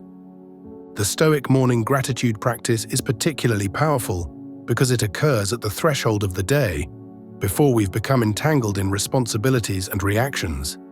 In these quiet morning moments, we can access a clarity often difficult to maintain amid the day's demands. By establishing gratitude as our starting point, we create a reference point to which we can return when circumstances become challenging. Consider implementing this practice with a dedicated journal kept by your bedside or breakfast table. The physical act of writing down what you value, followed by a brief contemplation of its absence, creates a ritual that anchors abstract philosophical principles in concrete daily life. Some practitioners find that speaking their gratitude aloud adds another dimension to the practice, engaging multiple senses in the recognition of value. Over time, this morning ritual becomes less of a discrete exercise and more of a lens through which you view your entire life. You'll find yourself automatically noticing the value in ordinary moments. The particular quality of light in your home, the reliability of public services, the skill with which a colleague completes their work. This isn't forced positivity or selective attention, it's simply a more complete and accurate perception of reality. A teacher who maintained this practice for several years reflected, "I no longer have to remind myself to be grateful. Instead, I've become more aware of the countless assumptions I make each day. That the sun will rise, that my heart will continue beating, that words will form meaning when I speak them. These aren't guarantees but gifts, not entitlements but privileges. This awareness has made my life immeasurably richer without changing any external circumstances." This is perhaps the most remarkable aspect of Stoic gratitude, its independence from external conditions. Unlike approaches that require increasingly positive circumstances to fuel positive emotions, the Stoic finds infinite depth in whatever is already present. This creates a sustainable practice that serves us equally well in times of abundance and scarcity, joy and sorrow. As we prepare to move to the next element of our Stoic morning routine, carry this understanding forward. Gratitude is not a feeling to be pursued, but a skill to be cultivated. Through consistent practice each morning, we develop the ability to see clearly what is valuable, to hold it lightly yet appreciatively, and to find contentment not in having more, but in wanting precisely what we already have. The transformative power of Stoic gratitude extends beyond individual well-being to reshape our relationships with others and with material possessions. Unlike philosophies that advocate asceticism or renunciation, Stoicism doesn't require us to abandon worldly goods or pleasures. Instead, it teaches us to engage with them from a position of freedom rather than dependency. This subtle distinction is captured beautifully in the practice of what modern Stoics sometimes call preferred indifference. Things we naturally prefer to have, but recognize are ultimately indifferent to our true well-being and virtue. Each morning, as you acknowledge what you're grateful for, you simultaneously practice holding it lightly, recognizing its contingent nature. Imagine the executive who appreciates her position of leadership without deriving her identity from it. Each morning, she might express gratitude for the opportunity to guide others and contribute meaningfully through her work. Yet she also contemplates how she would respond if this role were suddenly taken from her. Would she still find ways to express the same virtues, wisdom, justice, courage, and temperance in different circumstances? By mentally rehearsing this possibility, she liberates herself from fear of loss while deepening her appreciation for present opportunities. This dynamic relationship with possessions and circumstances is illustrated in a story about Diogenes of Sinope, who, while not strictly a Stoic, influenced Stoic thinking. When Alexander the Great, the most powerful man in the known world, approached Diogenes and offered him anything he desired, the philosopher simply replied, "Stand out of my sun." This wasn't mere rudeness or eccentricity, but a profound demonstration that true freedom comes from wanting what you already have, rather than having what you want. As part of your morning gratitude practice, you might consider the objects that surround you: your home, your clothing, your tools and technologies. The Stoic approach invites you to appreciate them fully while remaining aware of their impermanence. This awareness doesn't diminish enjoyment, but rather intensifies it, infusing ordinary experiences with extraordinary attention. A chef who embraced this aspect of Stoicism described how it transformed his relationship with his kitchen. Each morning, I take a moment to appreciate my knives, my stove, the ingredients available to me. I imagine cooking without them, returning to the most primitive methods. Then, when I use these tools throughout the day, I'm not taking them for granted. I'm aware of how they extend my capabilities, how they connect me to centuries of human innovation. This awareness makes even routine cooking more meaningful. The profound paradox of Stoic gratitude is that by acknowledging the temporary nature of what we value, we actually enhance our capacity to value it.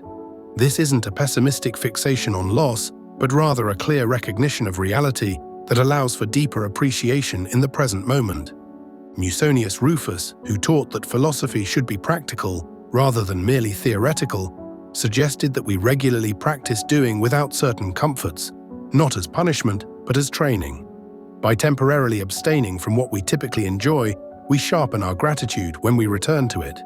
This practice might be incorporated into your morning routine occasionally, perhaps going without your usual coffee or breakfast, using cold water for your morning shower, or walking rather than driving. These voluntary discomforts serve multiple purposes. They remind us that many things we consider necessities are actually luxuries that much of humanity throughout history has lived without. They strengthen our resilience by demonstrating that we can adapt to changed circumstances. And perhaps most importantly, they refresh our capacity for gratitude when we return to our normal routines. A particularly powerful dimension of the Stoic gratitude practice involves extending appreciation to those who have influenced our lives, both positively and negatively. Marcus Aurelius begins his meditations by cataloging what he learned from various people. Steadiness from his grandfather, mildness and constancy from his father, piety from his mother, and so on. Even from difficult people, he acknowledges learning the faults to avoid. You might incorporate this into your morning practice by regularly contemplating those who have shaped your character, values, and opportunities. This includes not only mentors and loved ones, but also ancestors whose choices and sacrifices created possibilities you now enjoy, and even adversaries whose opposition has strengthened your resolve or clarified your convictions. A writer who maintained this practice shared, "Each morning I acknowledge someone who has influenced my work. Sometimes it's a teacher who believed in me, other times a critic whose harsh feedback improved my craft.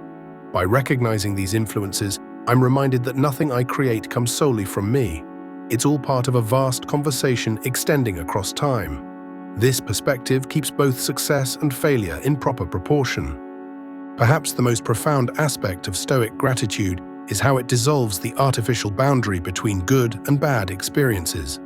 By training ourselves to find value in all circumstances, we develop what the Stoics called apatheia. Not apathy in the modern sense, but freedom from disturbing emotions that cloud judgment. A healthcare worker who practiced Stoic gratitude throughout the challenges of the pandemic explained, "Each morning I would acknowledge my fear and exhaustion, but also express gratitude for the opportunity to serve in a meaningful way during a historic crisis. I wasn't denying the difficulty or manufacturing false positivity. I was simply recognizing the complete picture, both the undeniable hardship and the equally real opportunity for courage, compassion, and growth." As you integrate this practice into your morning routine, you may notice subtle shifts in how you perceive everyday experiences. The traffic jam becomes an opportunity to practice patience rather than merely an obstacle to your plans. The unexpected expense becomes a chance to exercise resourcefulness rather than just a financial setback. The difficult conversation becomes a way to develop wisdom and clarity rather than simply a source of discomfort. This perceptual shift doesn't happen overnight. Like any meaningful change, it requires consistent practice and gentle persistence. Some mornings, gratitude will flow easily. Others, it may feel mechanical or forced. The Stoics would advise continuing the practice regardless of emotional state, trusting that the discipline itself has value beyond momentary feelings. Over time, this morning ritual begins to reshape not just individual moments, but your entire orientation toward life. You become less reactive to external events, more centered in your own capacity for virtue and meaning. You find yourself less dependent on specific outcomes for your sense of well-being, more capable of finding value in whatever circumstances arise. A business owner reflected on how this practice sustained him through both success and failure. When my first company was thriving, morning gratitude kept me from becoming arrogant or entitled. When it ultimately failed, the same practice helped me recognize the learning opportunity within the loss. In both cases, the daily discipline of seeing clearly, acknowledging value without attachment, provided stability amid changing fortunes. As we complete our exploration of gratitude within the Stoic morning routine, remember that this practice isn't about denying difficulties or manufacturing positive emotions. It's about training perception to recognize value accurately, to appreciate what is present while accepting its impermanence, and to find opportunities for virtue in all circumstances. Each morning, as you acknowledge what you're grateful for and contemplate its absence, you're not engaging in a simplistic happiness exercise. You're participating in a profound philosophical tradition that seeks to align human perception with the true nature of reality. You're training yourself to see the world as it is, full of value and meaning, yet constantly in flux, and to respond with both appreciation and equanimity. The profound effects of Stoic gratitude practice extend beyond individual moments of awareness into the very structure of our character. Over time, this morning ritual transforms not just what we think, but who we become. The Stoic sage, that aspirational ideal toward which practitioners strive, embodies gratitude not as an occasional feeling, but as a fundamental orientation toward existence. This orientation manifests in several distinctive traits. First is an unusual form of confidence that doesn't depend on specific outcomes. The person who practices Stoic gratitude develops what might be called existential security, a deep-seated trust in their ability to find meaning and exercise virtue regardless of external circumstances. This isn't hubris or naive optimism, but rather a tested conviction born from repeatedly finding value in varied situations. A military veteran described this quality. After practicing Stoic gratitude through deployments, injuries, and transitions back to civilian life, I developed a bone-deep knowing that I could handle whatever came next, not because I was special or immune to suffering, but because I'd experienced firsthand how gratitude creates possibilities even in extreme circumstances.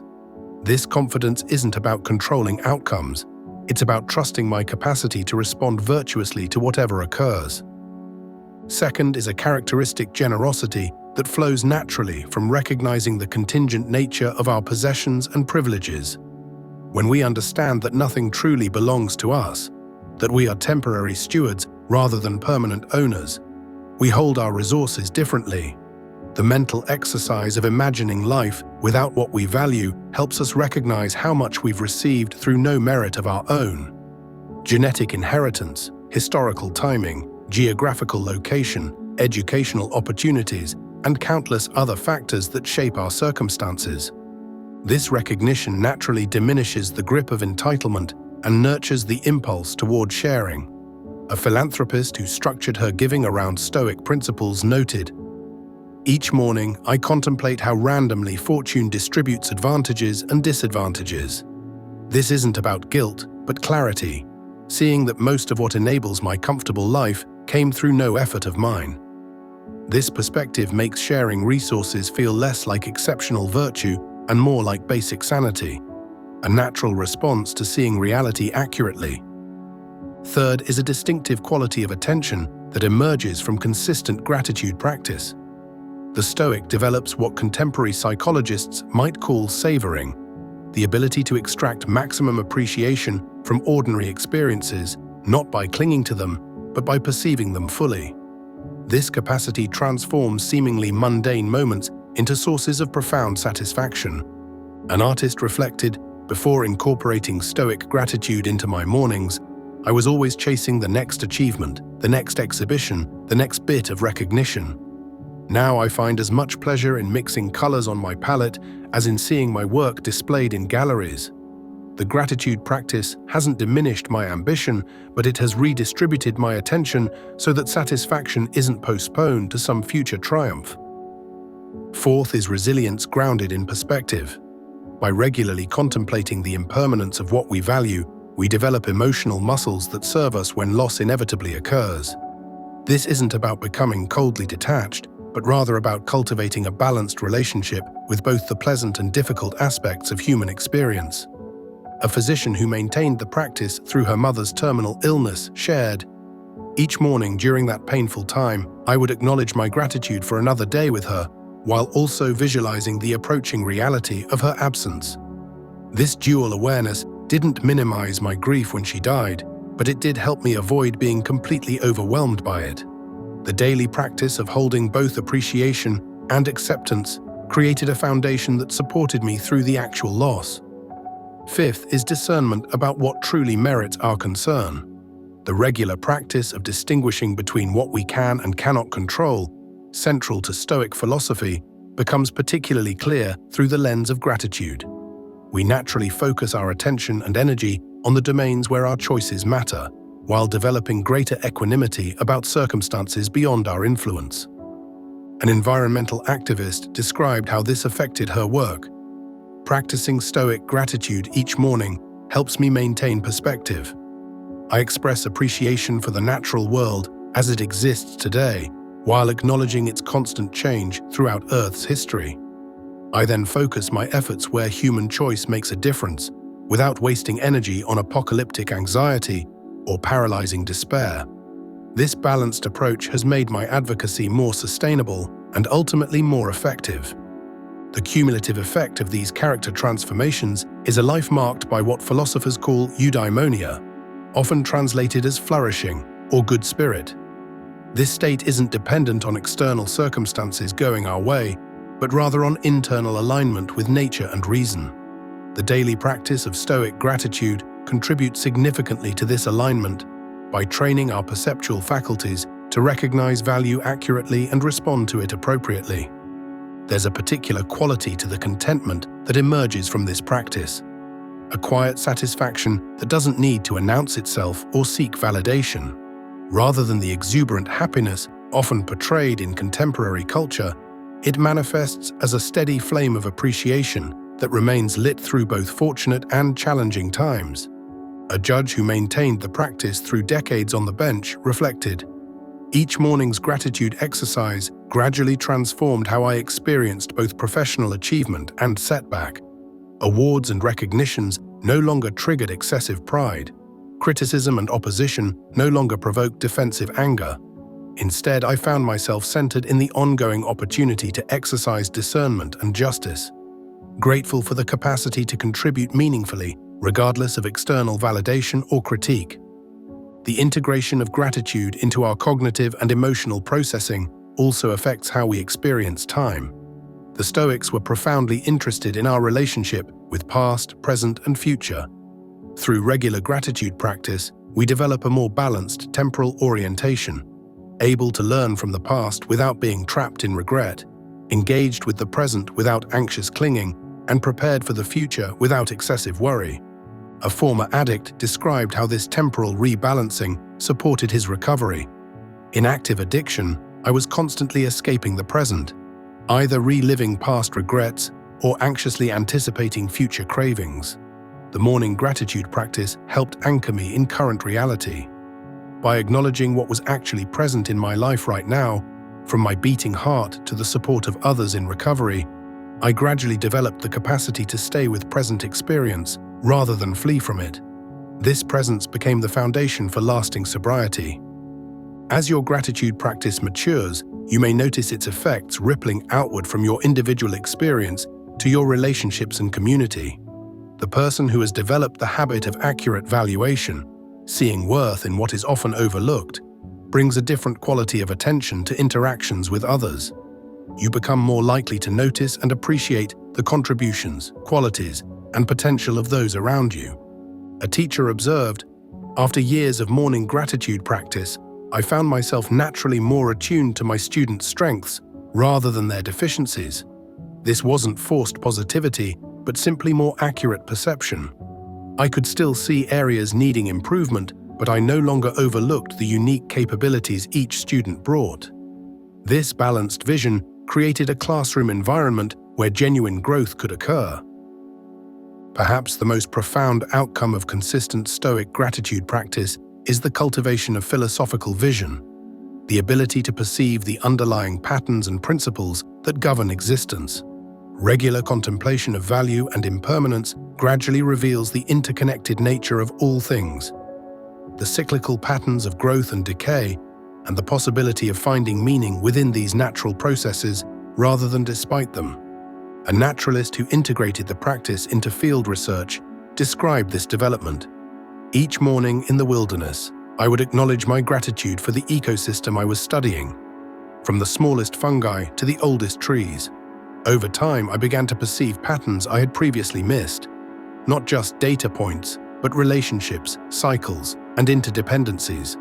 This wasn't mystical, but methodical, the result of training my attention to recognize value in all its forms. The gratitude practice didn't replace scientific observation, but enhanced it, revealing connections that might otherwise have remained invisible. As we conclude our exploration of gratitude within the Stoic morning routine, it's worth acknowledging that this practice, while simple in concept, represents a radical departure from how many of us habitually operate.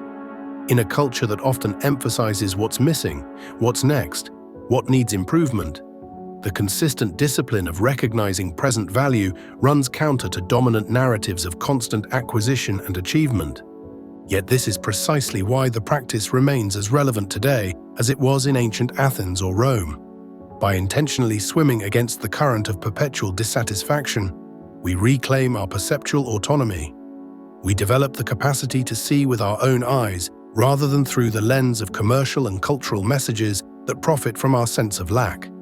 A marketing executive who incorporated the practice shared, "The irony isn't lost on me that I spend my days creating campaigns designed to trigger desire for products people don't yet own, while my mornings are dedicated to appreciating what's already present.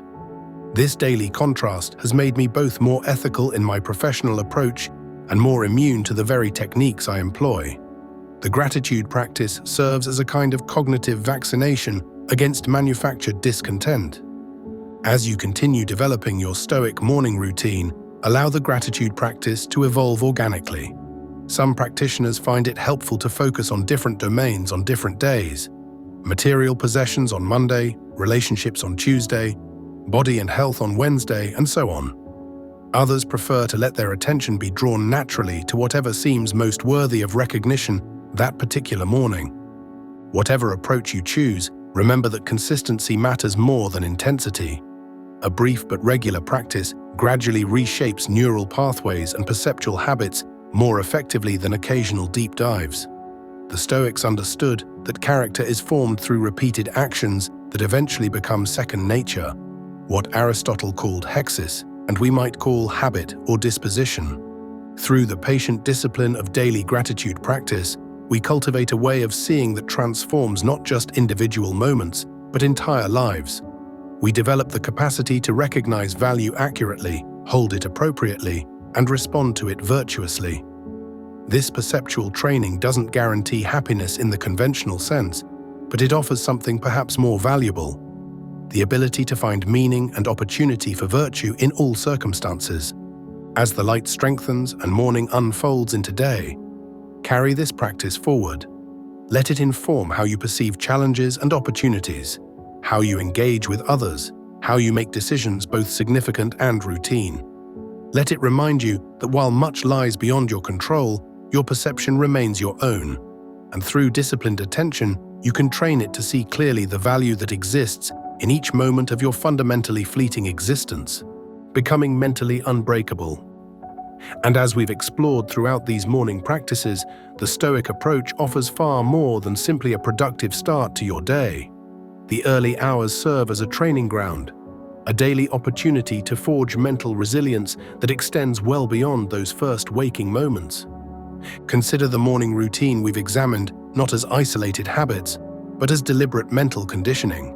Each practice, from the pre-dawn meditation to the cold water immersion, from journaling to visualizing obstacles, shapes your mind in subtle yet profound ways. Marcus Aurelius didn't rise before dawn merely to get more done. He understood that these quiet moments of self-reflection were sculpting his character, preparing him for the challenges that awaited in the Roman court. His meditations, written in the early hours before his duties began, reveal a mind constantly training itself to view challenges clearly, to separate perception from reality, and to maintain equanimity amid chaos. This preparation extends beyond the immediate. When you practice negative visualization during your morning routine, envisioning potential hardships and rehearsing your response, you're not just checking a philosophical box.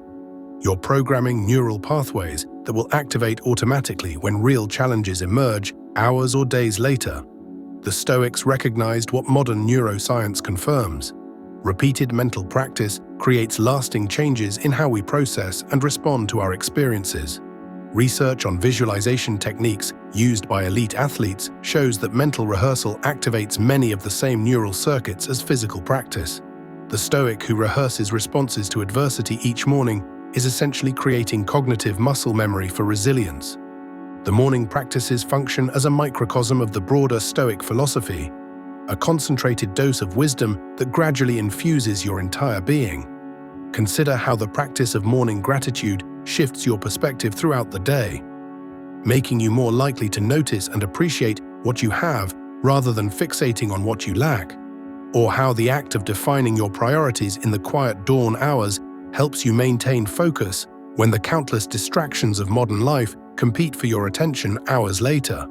These are not merely productivity hacks, but transformative psychological techniques refined across centuries. Zeno of Citium, the founder of Stoicism, compared philosophy to a garden where logic was the protective fence, physics was the soil, and ethics was the fruit. Your morning routine tends this garden daily, ensuring that when life demands ethical action, your mind is fertile ground for wise decisions. Every morning reflection strengthens the roots from which your daily conduct will grow. Zeno himself was known to walk through the painted porch, the Stoa Poikila from which Stoicism takes its name, in the early hours, using this time to develop the philosophical framework that would influence Western thought for millennia. The morning practice is particularly powerful because it occurs when the mind is most malleable, before the day's concerns have hardened your mental patterns.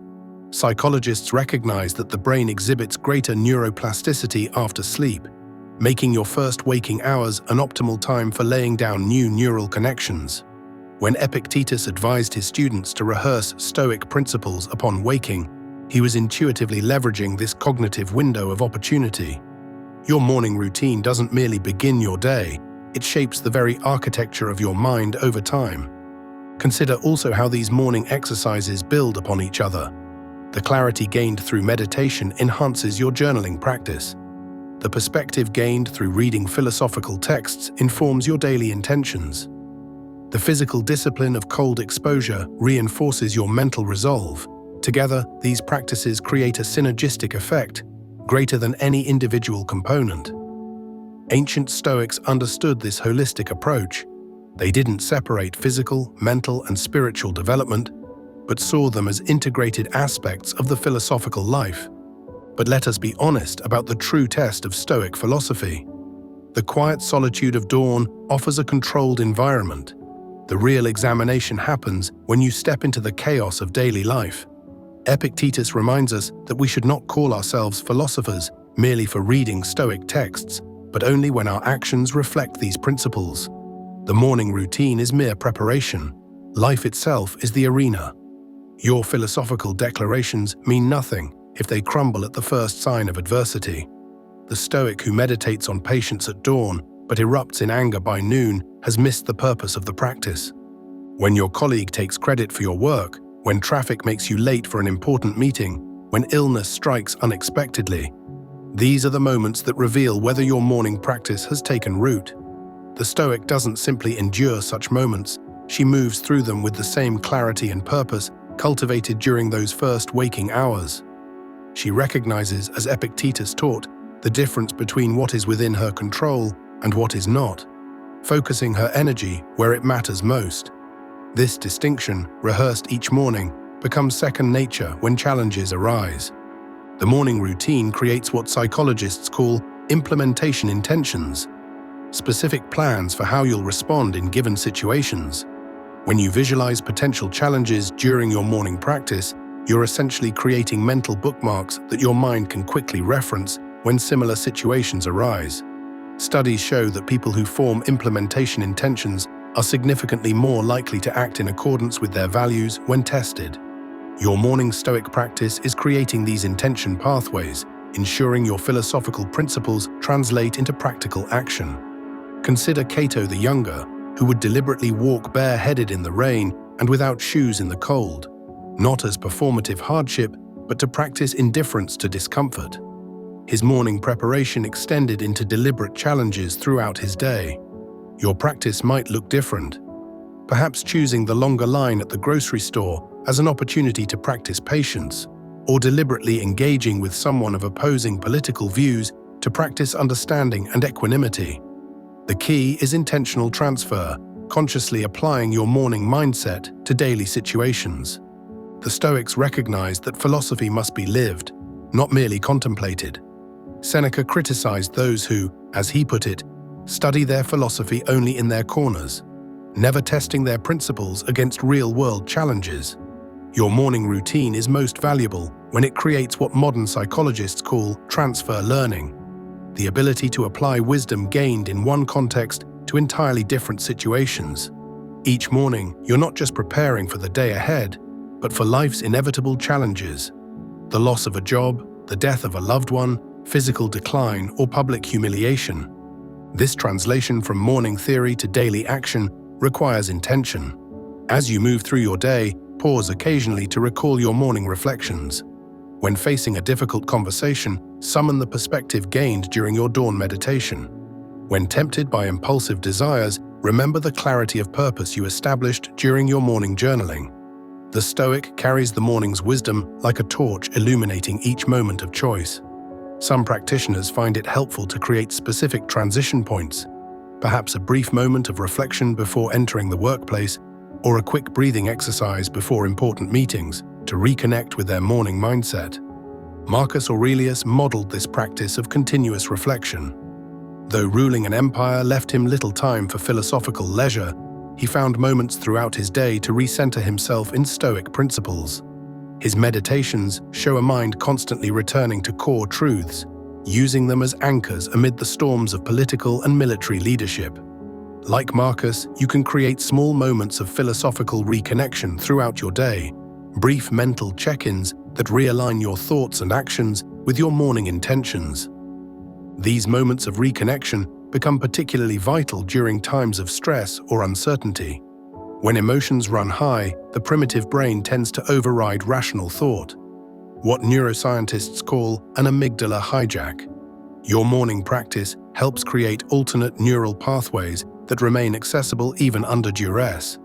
The Stoic who has regularly practiced viewing situations objectively can more easily access this perspective when provoked. This is not suppression of emotion, but transcendence of its tyranny, what the Stoics called the transition from passion to action. And yet, we must acknowledge the reality that not every morning feels inspiring. There will be days when your bed feels particularly warm, when your mind resists contemplation, when every fiber of your being fights against the cold shower. This is precisely why the Stoics emphasize discipline over motivation, what Epictetus called the difference between the amateur and the professional. The amateur practices when inspired. The professional practices regardless of inspiration. On your most difficult mornings, remember that you are cultivating not just philosophical principles, but the meta-virtue of consistency itself. Motivation is fickle, a fair-weather companion that abandons you precisely when most needed. Discipline, however, is the unwavering commitment to your practice, regardless of emotional state. On those mornings when resistance is strongest, the simple act of following through despite your feelings becomes the most powerful practice of all. This is what the ancient philosophers called ascesis, the rigorous training of the soul through practice. Just as the athlete's muscles grow strongest when pushing against resistance, your philosophical resolve develops most when overcoming internal obstacles. Consider how this plays out in practice. There will be mornings when your meditation seems pointless, when your journaling feels forced, when your philosophical reading fails to inspire. These moments are not failures, but opportunities. Chances to practice the Stoic virtue of perseverance in its purest form. Epictetus, who began life as a slave and suffered a permanent disability, understood that discipline often means embracing discomfort rather than avoiding it. Difficulties, he taught, show what men are. Your difficult mornings reveal and strengthen your character far more than your easy ones. This perspective transforms resistance from obstacle to opportunity. When you feel least like practicing, your morning routine is precisely when you need it most, and when it offers the greatest growth. Modern psychology confirms this through the concept of desirable difficulties. Challenges that initially impede performance but ultimately enhance learning.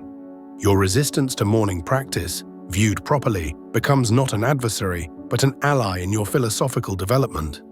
Musonius Rufus, the teacher of Epictetus, argued that philosophical principles must be digested through practice, not merely consumed as intellectual concepts.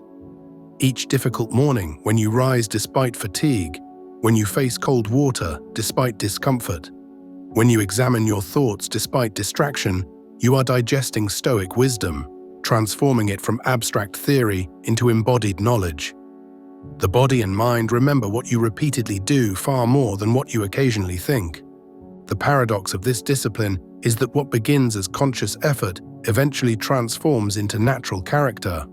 As Aristotle observed, though not himself a Stoic, his insights on habit formation influenced Stoic practice. We become what we repeatedly do. Excellence is not an act, but a habit. The morning where you must drag yourself to meditation becomes, with consistent practice, the morning where meditation feels as essential as breathing. Neuroscience explains this through the concept of automaticity.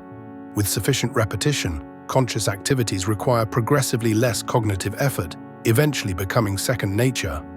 This process mirrors the Stoic understanding of moral development. One begins by intellectually understanding virtue, then consciously practicing virtuous acts despite internal resistance, and finally embodying virtue as one's essential character. Your morning routine accelerates this progression, creating a daily laboratory for ethical development. What begins as forced effort becomes, through repetition, your natural way of being. The Stoic sage, the philosophical ideal, doesn't struggle to maintain tranquility amid chaos. Tranquility has become her nature through years of discipline. This consistency creates what the Stoics might recognize as a virtuous cycle. Each morning practice strengthens your discipline. Strengthened discipline makes the next morning's practice more likely. Continued practice deepens your resilience. Deepened resilience helps you maintain discipline when life grows challenging. The wheel turns, and with each revolution, your character becomes more firmly rooted in Stoic principles. What psychologists call habit stacking, using established habits as foundations for new ones, naturally occurs as your morning practice expands and deepens over time. Research on habit formation suggests that consistency matters more than intensity. A brief but daily meditation practice yields greater cognitive benefits than occasional longer sessions. This aligns perfectly with Stoic emphasis on regular practice over sporadic effort. Seneca cautioned against philosophical binging, intense periods of study followed by neglect. Be not a lover of philosophy at intervals, he advised, but surrender yourself to it. Your daily morning routine, however modest, honors this wisdom far more than occasional philosophical deep dives. Remember that Seneca, despite his wealth and status, continued his practice of voluntary discomfort throughout his life, periodic fasts, cold baths, hard beds, not to punish himself but to maintain freedom from the fear of discomfort. Your morning routine serves the same purpose, creating increasing degrees of freedom from the tyranny of preference, comfort, and circumstance. Each morning practice is a declaration of independence from external control, an assertion that your values, not your impulses or others' expectations, will guide your day. This freedom develops gradually but inexorably. The Stoic who initially struggles with a 5-minute meditation eventually finds 30 minutes insufficient. The cold shower that once seemed unbearable becomes refreshing. The journaling practice that began as awkward self-reflection evolves into profound dialogue with oneself. This progression illustrates what psychologists call self-efficacy, the strengthening belief in one's capacity to achieve goals through persistent effort. Each successful morning practice builds confidence for the next challenge, creating an upward spiral of capability. Through the cumulative effect of these daily practices, you develop what the ancient Stoics called apatheia. Not apathy in the modern sense, but freedom from destructive emotions. This state doesn't mean becoming emotionless, but rather gaining sovereignty over your emotional responses. The ultimate promise of the Stoic morning routine is this transformation, from being controlled by external circumstances to governing your internal responses with wisdom and intention. This is what it means to be mentally unbreakable. Not that you never feel pain or distress, but that you retain your capacity for reason and virtue even in their presence. Modern psychological research on resilience supports this Stoic insight. Studies show that resilient individuals experience negative emotions as intensely as others, but recover more quickly. Their resilience comes not from emotional suppression, but from meaning-making, the ability to integrate challenging experiences into a coherent narrative. Your morning reflection practices help develop precisely this capacity, training you to find meaning and purpose even in potential adversity. Each visualization of challenge becomes an opportunity to rehearse not just endurance, but understanding. As days become weeks and weeks become years, this daily discipline reshapes not just moments, but lifetimes. What begins as a structured morning routine gradually transforms into a philosophical life, one where resilience isn't something you practice, but something you embody. The morning routine becomes less a separate practice and more the foundation of a life lived in accordance with nature and reason, the true aim of Stoic philosophy. The boundaries between practice and life gradually dissolve until, as Marcus Aurelius expressed, philosophy becomes dye rather than decoration, infusing your entire being rather than simply adorning the surface. The ultimate test of this transformation comes not during your carefully constructed morning routine, but in life's unexpected moments. When you respond to a crisis with clarity rather than panic, when you face loss with acceptance rather than despair, when you encounter success with gratitude rather than pride, these are the moments that reveal the true depth of your practice. The mentally unbreakable individual is not one who avoids suffering, but one who suffers without being diminished by it, who maintains inner freedom regardless of external circumstances. This is how ordinary people become extraordinary, not through dramatic gestures or momentary inspiration, but through the quiet power of daily discipline. This is how, one morning at a time, you become mentally unbreakable. The Stoics understood what modern psychology confirms. Character is built not in moments of crisis, but in the countless small choices that precede them. Your morning routine is the forge where, day by day, you hammer your character into its final shape, preparing not just for the day ahead, but for life in all its unpredictable glory and devastation. Every sunrise offers this opportunity anew to take up the ancient practice of Stoicism not as philosophical theory, but as lived experience.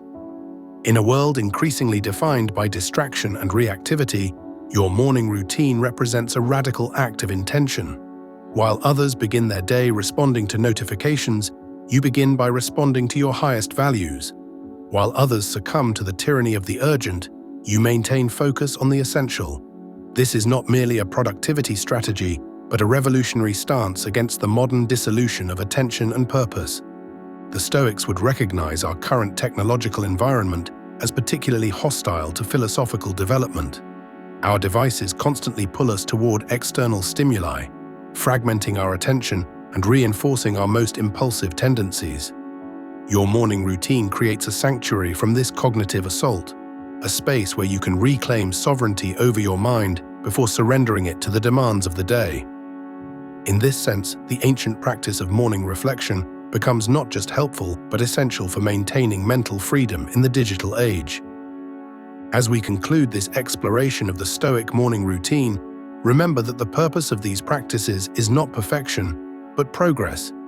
Not to eliminate all negative emotions or challenges, but to respond to them with increasing wisdom and equanimity. The Stoic path is not about reaching a final destination, but about the direction of travel. Each morning practice is a step on this journey, regardless of how small or imperfect. As Seneca wrote, "It is not that we have a short time to live, but that we waste a lot of it." Your morning routine represents your commitment to living deliberately, to using your finite time in alignment with your deepest values. This commitment, renewed each morning, gradually transforms not just how you face the day, but how you face life itself. The mental strength developed through these practices becomes not just a personal asset, but a gift to those around you, a source of stability and wisdom in an unstable world. The mentally unbreakable individual becomes a lighthouse for others, demonstrating through lived example that another way of being is possible. Your morning routine, seemingly private and personal, ripples outward into every relationship and circumstance you encounter. This is the ultimate promise of Stoic practice, not just personal tranquility, but a life of purpose and service. As Marcus Aurelius reminded himself each morning, at dawn, when you have trouble getting out of bed, tell yourself, "I have to go to work," as a human being. Your morning routine prepares you not just for personal challenges, but for your role in human society, for your obligation to contribute to the common good. The mentally unbreakable individual becomes a pillar upon which others can lean in times of collective hardship. So tomorrow morning, as you rise to begin your practice once again, remember that you participate in a tradition stretching back through centuries, a lineage of individuals committed to developing not just knowledge, but wisdom, not just success, but virtue, not just comfort, but meaning. Your practice may seem small and private, but it connects you to a philosophical heritage that has withstood the test of time. Like countless Stoics before you, you are forging your character one morning at a time, becoming gradually but inevitably unbreakable. As we continue our exploration of the Stoic path to mental fortitude, we must examine a profound transformation that occurs through consistent morning practice, the development of emotional stability that forms the bedrock of an unshakable mind. This stability is not something we're born with, but rather a capacity we cultivate through daily discipline. Consider the average person's emotional landscape. External events trigger immediate, often unconscious reactions. A critical comment sparks anger, a delay produces frustration, an unexpected bill generates anxiety. These reactions happen so quickly that they seem inevitable, as though the external circumstance directly causes the emotional response. The untrained mind operates on autopilot, with minimal space between stimulus and reaction. The Stoic morning routine systematically expands this space. When you practice morning meditation, focusing on your breath or contemplating a philosophical precept, you're training your attention to remain steady rather than being pulled in every direction. When you engage in negative visualization, imagining potential challenges, you're pre-exposing yourself to emotional triggers in a controlled environment. These practices create what psychologists now call psychological distance, the ability to observe your own emotional responses rather than being consumed by them. Epictetus captured this perfectly when he wrote, "Make it your study then to confront every harsh impression with the words, 'You are but an impression, and not at all what you seem to be.'" This insight forms the core of Stoic emotional stability, the recognition that our distress comes not from events themselves, but from our judgments about those events. Your morning routine trains you to recognize impressions as impressions, to witness your interpretative mind at work rather than accepting its conclusions as reality. This training manifests throughout your day in countless subtle ways. When a colleague makes a dismissive comment in a meeting, the untrained mind immediately generates anger and defensiveness. The Stoic practitioner, however, experiences a crucial pause, a momentary space in which to consider, is this worth my distress? Does this person's opinion diminish my worth? What would be the most virtuous response? This pause, cultivated through morning practice, prevents emotional hijacking and preserves rational choice. The neurological basis for this transformation is fascinating. Modern neuroscience reveals that emotional reactions typically begin in the amygdala, the brain's threat detection center, while rational analysis occurs in the prefrontal cortex. Without training, the amygdala's signals often override the prefrontal cortex, producing impulsive reactions. Regular contemplative practice strengthens connections between these regions, allowing the prefrontal cortex to modulate amygdala activity. Your morning Stoic practice is quite literally rewiring your brain, creating neural pathways that support emotional regulation. Seneca understood this intuitively when he advised a friend to examine his emotions each evening, asking, "What bad habit have you cured today? What fault have you resisted? In what respect are you better?" This self-examination creates awareness of emotional patterns, the first step toward transformation. Your morning routine, particularly journaling and meditation practices, develops this awareness proactively. Rather than waiting until evening to recognize emotional reactivity, you're establishing a mindful stance from the day's first moments. This practice of emotional awareness gradually transforms reactive patterns into responsive choices. The Stoic doesn't become emotionless, a common misconception, but rather gains sovereignty over emotional expression.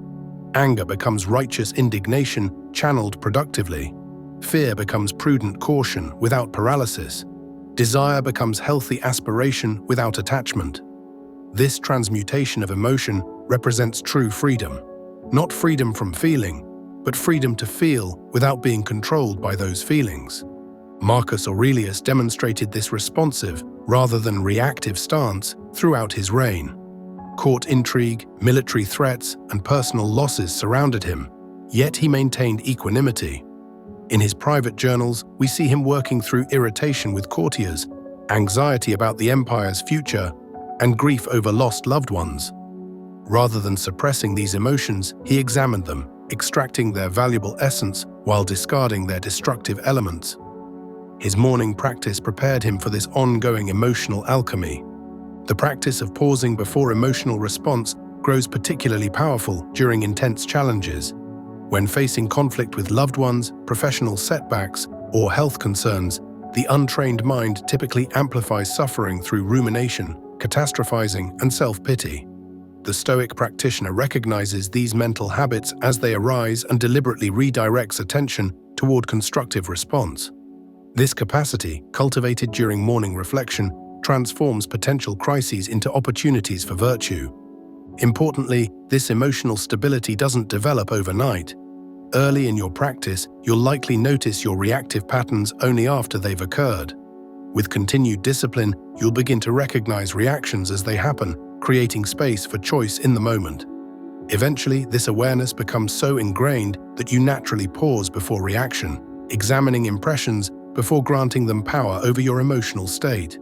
What begins as deliberate practice becomes character, the ultimate goal of Stoic philosophy. This transformation extends beyond individual emotional responses to reshape your fundamental self-perception.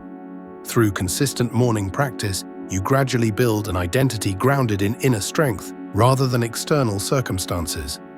This represents perhaps the most profound benefit of Stoic discipline: the development of genuine self-reliance. Consider how most people construct their identity. They define themselves through accomplishments, possessions, physical appearance, social status, or the opinions of others. These external markers create a fragile self-concept, vulnerable to countless threats beyond personal control. Economic downturns, aging, shifting social trends, or others' changing opinions can devastate a self-worth built on such unstable foundations.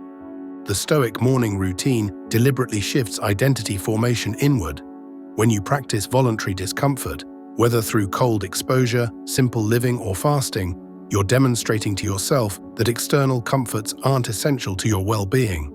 When you reflect on impermanence during morning meditation, you're loosening attachment to temporary conditions. When you focus on virtuous intention rather than outcomes in your journaling, you're establishing an identity based on character rather than results. Epictetus, who began life as a slave and suffered a permanent physical disability, embodied this self-reliance. Make the best use of what is in your power, he taught, and take the rest as it happens. His capacity for flourishing despite extreme limitations demonstrates the power of Stoic identity formation. Your morning routine, when practiced consistently, develops similar inner sufficiency.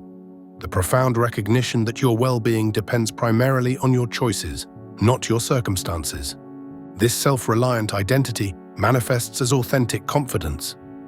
Unlike the brittle confidence that comes from external validation, Stoic confidence emerges from intimate self-knowledge and consistent self-governance.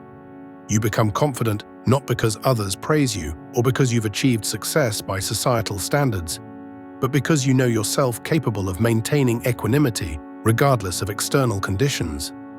This unshakable self-trust becomes evident in your interactions, decisions, and responses to challenges. Marcus Aurelius cultivated this self-reliant identity despite being Emperor of Rome, a position that could easily foster dependency on external power and adulation. In his meditations, he repeatedly reminds himself that his worth comes not from his imperial position, but from his rational nature and capacity for virtue. "Look within," he writes. "Within is the fountain of good, and it will ever bubble up if you will ever dig."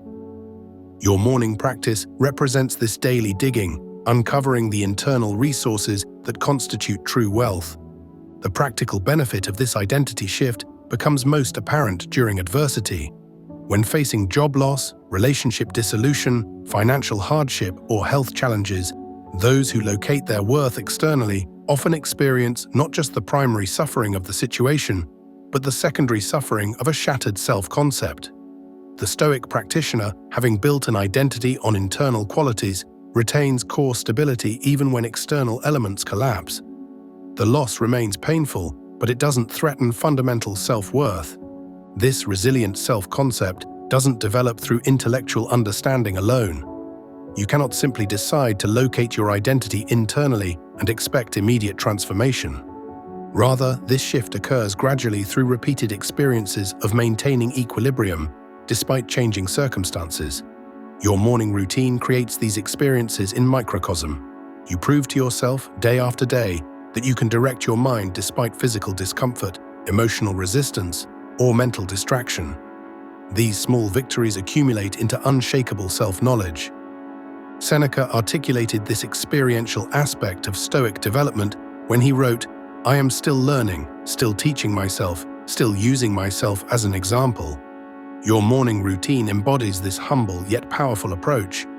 You're not merely consuming philosophical concepts, but testing them through daily practice, using your own experience as the laboratory for wisdom. This empirical approach produces not dogmatic certainty, but earned confidence in your capacity for growth. This self-reliant identity represents freedom in its truest sense. Most people experience themselves as contingent beings, their well-being dependent on favorable circumstances, others' approval, or particular outcomes. The Stoic practitioner discovers an internal locus of control that transcends these dependencies. This doesn't mean denying the value of relationships, achievements, or pleasant experiences, but rather recognizing that virtue, the only true good in Stoic philosophy, remains available regardless of external conditions. We find powerful examples of this Stoic resilience in the lives of the philosophy's greatest teachers. Their responses to adversity demonstrate not perfect imperviousness to suffering, but the capacity to maintain dignity, purpose, and wisdom despite extreme challenges. Their examples offer not just inspiration, but practical guidance for our own inevitable encounters with hardship. Consider Epictetus, who endured slavery under a cruel master who broke his leg, leaving him permanently disabled. Rather than becoming bitter or despondent, he used his circumstances as material for philosophical development. Lameness is an impediment to the leg, he taught, not to the will. When finally freed, he established a school where he taught students from all social classes, transforming his suffering into wisdom that has endured for millennia. His response demonstrates the Stoic principle that our power lies not in controlling circumstances, but in choosing our attitude toward them. This principle becomes particularly relevant when facing physical limitations or illness. The untrained mind typically responds to bodily suffering with resistance, denial, or despair, reactions that often amplify distress. The Stoic practitioner, following Epictetus's example, distinguishes between the unavoidable physical sensation and the optional mental distress. Your morning routine, particularly practices involving physical discomfort, helps develop this distinction. By deliberately embracing minor discomforts, cold showers, hard surfaces, plain food. You train yourself to maintain mental clarity despite physical challenges. Marcus Aurelius faced different adversities as emperor. Military threats, political conspiracies, the responsibility for millions of lives, and devastating plagues all weighed upon him. His personal life brought additional sorrows: the death of several children, his wife's infidelity, and chronic illness. Yet throughout these trials, he maintained philosophical perspective and compassionate leadership. His meditations, written during military campaigns and periods of personal loss, reveal a mind committed to virtue despite overwhelming pressure. What enabled this remarkable equanimity? Marcus's morning routine played a crucial role. He began each day reminding himself of Stoic principles and preparing for inevitable challenges. "When you wake up in the morning," he wrote, "tell yourself, the people I deal with today will be meddling, ungrateful, arrogant, dishonest, jealous, and surly." This practice wasn't cynical but practical. By anticipating difficulties, he prepared himself to respond with patience and understanding, rather than surprise and anger. Your morning visualization practices serve the same purpose, inoculating you against the shock of adversity. Perhaps most instructive is Marcus's response to the Antonine Plague, which killed millions throughout the Roman Empire, including members of his own family. Rather than retreating to country estates like many wealthy Romans, he remained in the city, provided for orphans, ensured proper burial for victims, and maintained governmental functions despite personal risk. This response demonstrates Stoic resilience at its finest, acknowledging suffering without being paralyzed by it, accepting tragedy while still taking constructive action, maintaining humanity amid horror. Seneca's life offers yet another model of Stoic endurance. Born with respiratory illness that plagued him throughout life, he later experienced exile, the loss of his fortune, and ultimately a forced suicide ordered by Emperor Nero. Throughout these reversals, he continued writing philosophical works that explored human suffering with remarkable clarity and compassion. "It is a rough road that leads to the heights of greatness," he wrote, speaking from direct experience rather than abstract theory. Particularly instructive is Seneca's approach to exile. Banished to Corsica for 8 years, he faced isolation from friends, family, and intellectual companions, a devastating punishment for a social philosopher. Rather than descending into self-pity, he used this period for intensive study and writing. In letters to his mother, he demonstrates the Stoic practice of cognitive reframing. Change the angle of vision. Call it retreat instead of exile. This mental shift transformed punishment into opportunity, a technique your morning reflections can develop for facing your own setbacks. Seneca's final challenge came when Nero ordered his suicide. Given the option to end his life or face more brutal execution, Seneca chose to open his veins. Witnesses reported that he comforted his grieving friends during his prolonged death, dictated philosophical insights to scribes, and maintained dignity throughout the process. This extreme example demonstrates the ultimate Stoic insight, that external circumstances, even death itself, cannot defeat the soul that maintains virtue as its primary concern. These historical examples offer more than inspirational stories. They provide practical models for how Stoic philosophy manifests in the crucible of real suffering. The Stoics faced slavery, disability, political persecution, family tragedy, chronic illness, and violent death, yet maintained rational purpose and human dignity throughout. Their example proves that Stoic resilience isn't theoretical, but practical, not superhuman but achievable through consistent practice. What unites these examples is the Stoic principle that adversity reveals character rather than creating it. Epictetus expressed this when he wrote, "Difficulties show what men are. Therefore, when a difficulty falls upon you, remember that God, like a trainer of wrestlers, has matched you with a rough young man." Your morning routine serves as preparation for these inevitable matches, developing the internal resources that adversity will call forth. Through daily practice, you're not preventing difficulties, but ensuring they reveal your best rather than your worst qualities.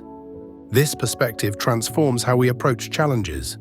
The untrained mind typically views adversity as interruption, an unwelcome deviation from how life should be.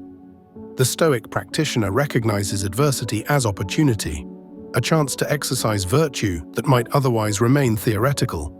Your morning reflection on impermanence and potential challenges helps establish this mindset, so that when difficulties arise, you meet them not with shock and resistance, but with readiness and purpose.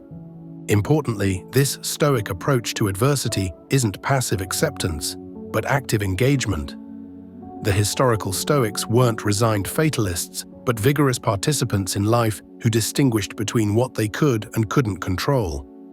When facing challenges, they invested their energy in the former while accepting the latter.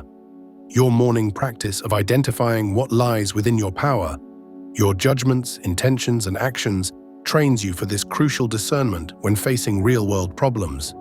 Through these historical examples and your own daily practice, you gradually develop what the Stoics called ataraxia, tranquility amid turmoil. This tranquility doesn't mean perpetual happiness or freedom from distress, but rather internal coherence and purpose regardless of external circumstances. It manifests as the capacity to experience loss without being lost, to face uncertainty without confusion, to encounter hostility without becoming hostile. This is the ultimate promise of Stoic practice, not an impossibly perfect life, but a meaningfully human one. As we approach the final segment of our exploration, consider how your morning routine connects you to this ancient lineage of philosophical practitioners. When you rise before dawn to examine your thoughts, you join Marcus Aurelius in his tent on the northern frontier. When you embrace voluntary discomfort, you stand alongside Cato walking bareheaded in the rain. When you practice gratitude despite difficulties, you echo Epictetus' teaching from his humble school. Your morning practice isn't merely personal development, but participation in humanity's ongoing quest for wisdom, a quest that continues through you. This connection to philosophical tradition provides perspective and purpose for your daily practice. The minor inconveniences of early rising or cold exposure become meaningful when understood as part of a discipline that has sustained countless individuals through history's greatest challenges. Your morning routine isn't trivial habit formation, but essential preparation for living a fully human life, one characterized not by comfort or achievement, but by dignity, wisdom, and unwavering inner strength. As we reach the culmination of our exploration into the Stoic path, we must address perhaps the most important aspect of this philosophy, its nature as a lifelong discipline rather than a temporary intervention. The Stoic morning routine is not a 30-day challenge or a self-improvement hack. It represents the daily renewal of a commitment that spans decades, a practice that grows and evolves as you do. This longitudinal perspective runs counter to our culture's obsession with immediate transformation. We live in an age of life-changing weekend seminars, viral productivity methods, and miracle morning routines promising instant results. The Stoics would view such promises with skepticism. They understood what modern neuroscience confirms, that meaningful psychological change requires not intensity but consistency, not days but years. Zeno, the founder of Stoicism, studied philosophy for 20 years before establishing his own school. Epictetus taught that the philosophical journey begins, not ends, with understanding the principles. If you didn't learn these things in order to demonstrate them in practice, he admonished his students, what did you learn them for? Your morning routine represents this ongoing demonstration, the daily practice through which intellectual understanding gradually transforms into embodied wisdom. This transformation occurs imperceptibly, like the hour hand of a clock whose movement we cannot detect by watching, yet undeniably advances. The Stoic who has practiced their morning routine for years may not perceive dramatic daily changes, yet when reflecting on their former self, discovers a profound evolution has occurred. Reactions that once seemed inevitable now appear optional. Circumstances that once provoked anxiety now inspire equanimity. Desires that once compelled action now receive thoughtful examination. Consider this process as philosophical compound interest. Each morning practice may yield only marginal improvement. Perhaps you maintain focus for a few seconds longer during meditation, or catch yourself before an automatic negative judgment, or choose virtue over convenience in some small decision. These incremental gains, compounded over thousands of mornings, produce the philosophical equivalent of wealth, a mind rich in awareness, discipline, and tranquility. Seneca captured this accumulative nature of philosophical practice when he wrote, "We should hunt out the helpful pieces of teaching and the spirited and noble-minded sayings which are capable of immediate practical application, not far-fetched or archaic expressions or extravagant metaphors and figures of speech, and learn them so well that words become works." Your morning routine represents this hunting and learning, the daily practice through which philosophical concepts gradually transform into instinctive responses. The Stoics recognized 3 stages in this transformation. First comes understanding, grasping the logical coherence of Stoic principles and recognizing their potential value. Next comes practice, deliberately applying these principles to specific situations, often awkwardly or inconsistently at first. Finally comes embodiment, the integration of these principles into character, so they manifest spontaneously rather than through conscious effort. Your morning routine accelerates this progression from intellectual grasp to habitual expression. Marcus Aurelius describes this progression beautifully. "Such as are your habitual thoughts, such also will be the character of your mind, for the soul is dyed by the thoughts." Each morning reflection, each meditation on virtue, each negative visualization gradually dyes your soul with Stoic wisdom. The color deepens with each application, eventually penetrating beyond the surface to transform the fabric of your being. This transformation involves both addition and subtraction, cultivating beneficial qualities while removing harmful ones. Through regular practice, you develop heightened awareness, emotional regulation, impulse control, and rational judgment. Simultaneously, you diminish reactivity, rumination, attachment to externals, and cognitive distortions. This dual process explains why the practice must continue indefinitely. There is always more to develop, always more to release. The continuous nature of Stoic practice also reflects the philosophy's recognition of human fallibility. None of us achieves perfect wisdom, even after decades of discipline. Marcus Aurelius, despite years of philosophical practice, still needed to remind himself of basic Stoic principles each morning. Your practice similarly acknowledges this ongoing need for renewal, not because the philosophy fails, but because our tendency toward unphilosophical thinking persists despite our best efforts. This perspective liberates us from the discouragement that often accompanies spiritual and philosophical pursuits. If we expect complete transformation after a few weeks or months of practice, we inevitably face disappointment when old habits reassert themselves. The Stoic approach recognizes such moments not as failures, but as opportunities to renew our commitment to the practice. Each morning offers a fresh beginning, regardless of yesterday's stumbles. Epictetus captured this forgiving yet disciplined approach when he told his students, "If you have assumed a character above your strength, you have both played a poor figure in that and neglected one that is within your powers." Your morning routine helps calibrate this balance, challenging enough to stimulate growth, realistic enough to sustain practice.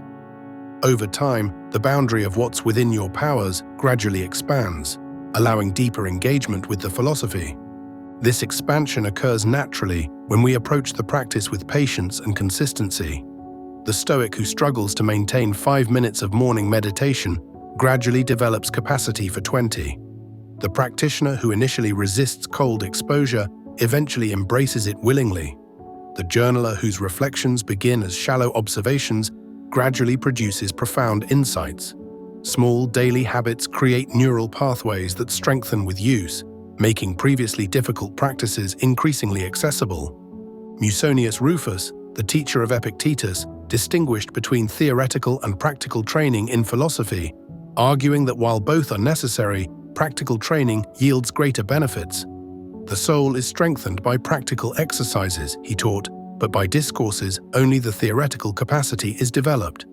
Your morning routine represents precisely these practical exercises, the daily training through which philosophical concepts develop into lived reality. This training extends beyond the morning hours to influence your entire approach to life. The practitioner who begins each day reflecting on virtue naturally seeks opportunities to express that virtue throughout the day. The individual who practices negative visualization during morning meditation naturally approaches challenges with greater perspective. The Stoic who contemplates impermanence during dawn reflections naturally values present moments more deeply. The morning routine gradually reshapes not just isolated behaviors, but your fundamental relationship with existence. This relationship transformation represents the ultimate goal of Stoic practice. Not improved productivity, reduced stress, or greater willpower, though these may occur, but alignment with nature and reason. The Stoics understood nature, physis, as the rational order underlying all existence, and believed human flourishing emerges from living in accordance with this order. Your morning routine gradually attunes you to this greater harmony, developing what Marcus Aurelius called the rational and social animal. As this attunement deepens, the distinction between philosophical practice and daily life gradually dissolves. The advanced Stoic doesn't practice philosophy during designated periods and then return to unphilosophical living. Rather, every moment becomes an opportunity for philosophical engagement. Morning reflection extends into midday awareness, evening review, and even mindful sleep. Life itself becomes the practice, with formal routines serving as concentrated reminders of perpetual opportunities for wisdom. This integration represents philosophical maturity, the stage where Stoicism transforms from something you do into someone you are. The beginner must consciously remember to apply Stoic principles to specific situations. The master embodies these principles so completely that doing otherwise would feel unnatural. This transition from deliberate application to spontaneous expression marks the genuine adoption of philosophy as a way of life rather than a collection of techniques. Yet even at this advanced stage, the morning routine retains its value. No matter how deeply philosophy penetrates your character, the biological reality of sleep temporarily disconnects you from philosophical awareness. Each morning represents an opportunity to re-establish that connection, to consciously recommit to living philosophically before habitual patterns and external pressures reassert themselves. The morning routine serves as a daily renewal of your most fundamental commitment, to live in accordance with wisdom rather than impulse. This renewal becomes particularly vital during periods of distress or upheaval. When facing loss, conflict, or significant change, even the most disciplined practitioner may lose philosophical perspective. The morning routine provides an anchor during such storms, a stable practice that grounds you in wisdom when emotions might otherwise overwhelm reason. By maintaining your routine despite challenging circumstances, you demonstrate the Stoic principle that virtue remains available regardless of external conditions. The cumulative effect of this consistent practice manifests in countless subtle ways. The ability to remain calm when others panic, to find opportunity in apparent misfortune, to maintain integrity when tempted by advantage, to accept reality rather than fighting it. These capacities develop not through intellectual understanding, but through repeated practice, just as physical strength develops through regular exercise. Your morning routine provides the philosophical equivalent of weight training, a controlled environment for developing capacities that serve you in uncontrolled circumstances. As we conclude our exploration, we arrive at the most essential Stoic insight, one that your morning routine reinforces daily. No matter what circumstances you encounter, your response remains within your control. This sovereignty over your own mind represents the ultimate freedom, available regardless of external constraints. Even in the most difficult situations, you retain the capacity to choose your perspective, your values, and your actions. Epictetus, who endured slavery and disability, expressed this principle with unparalleled clarity. Make the best use of what is in your power and take the rest as it happens. This distinction between what we can and cannot control forms the foundation of Stoic practice. Your morning routine strengthens this distinction, training you to invest your energy in the former while accepting the latter. This focused investment prevents the wasteful expenditure of emotional and mental resources on circumstances beyond your influence. This principle applies particularly to provocations from others. When someone insults, criticizes, or attempts to provoke you, the untrained mind typically reacts automatically, engaging with the provocation as though compelled to do so. The Stoic practitioner recognizes that this engagement represents a choice, not an inevitability. As Epictetus observed, if someone succeeds in provoking you, realize that your mind is complicit in the provocation. Your morning practice develops this recognition, creating space between provocation and response. Marcus Aurelius developed this capacity through morning reflection on the people he would encounter during the day. Begin each day by telling yourself, "Today I shall be meeting with interference, ingratitude, insolence, disloyalty, ill will, and selfishness." This practice wasn't cynical but practical. By anticipating others' limitations, he prepared himself to respond with understanding rather than surprise and anger. Your morning visualization similarly prepares you for inevitable human frailty, including your own. This preparation proves invaluable when facing real provocations. When someone cuts you off in traffic, criticizes your work unfairly, or responds dismissively to a heartfelt comment, your morning practice activates. The pause you've cultivated between stimulus and response creates space for choice. Rather than reacting from instinct, you respond from wisdom. Rather than being manipulated by others' behavior, you maintain sovereignty over your internal state.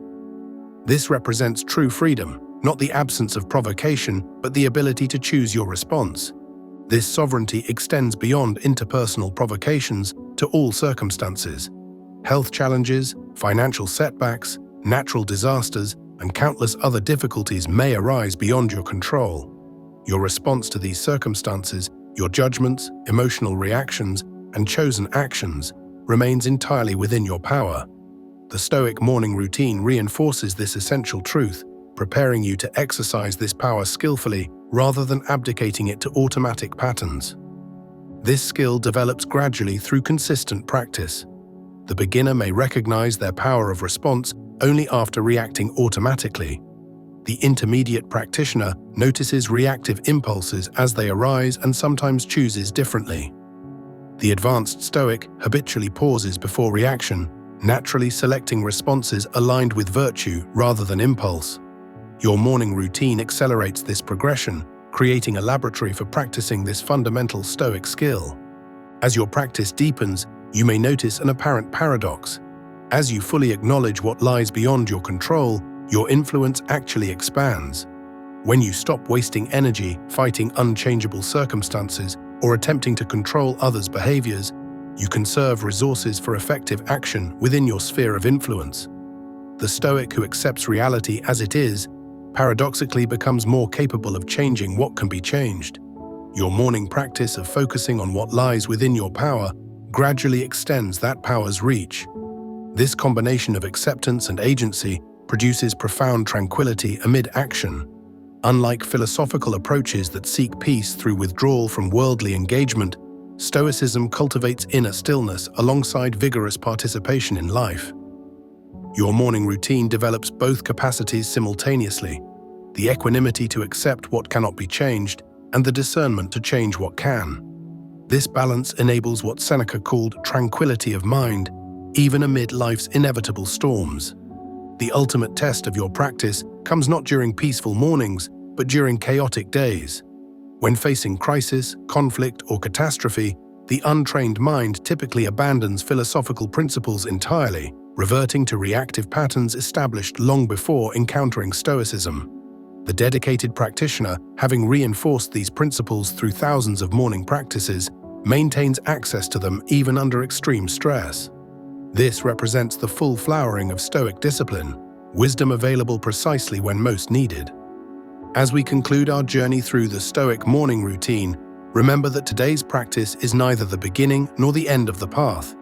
It represents one step in a lifelong journey toward wisdom, a journey undertaken not in isolation, but in the company of countless practitioners across centuries.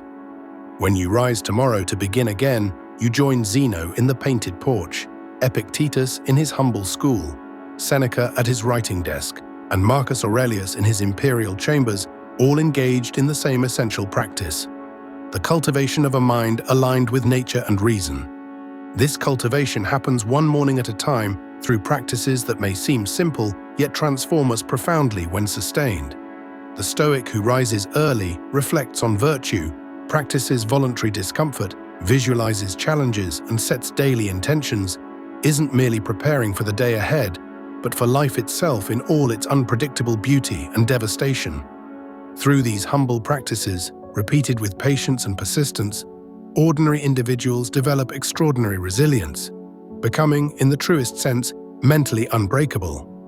Remember that tomorrow morning, as you open your eyes to a new day, your most essential freedom awaits exercise, the power to choose your response to whatever the day brings. No circumstance, no person, no event can deprive you of this freedom without your consent. The mind that you cultivate through morning practice remains yours to direct, regardless of external conditions. In this sovereignty lies the ultimate promise of Stoic philosophy: not freedom from difficulty, but freedom amid difficulty; not absence of emotion, but governance of emotion; not perfect tranquility, but unshakable purpose. Master your mind in the morning, and nothing external can truly shake you. This is the ancient wisdom of the Stoics, as relevant today as when first articulated thousands of years ago. This is the path to becoming mentally unbreakable. This is the practice that begins again tomorrow, with the rising sun, with your first conscious breath, with your renewed commitment to living not merely as you feel, but as wisdom guides. The morning awaits, the practice continues. The transformation deepens with each passing day.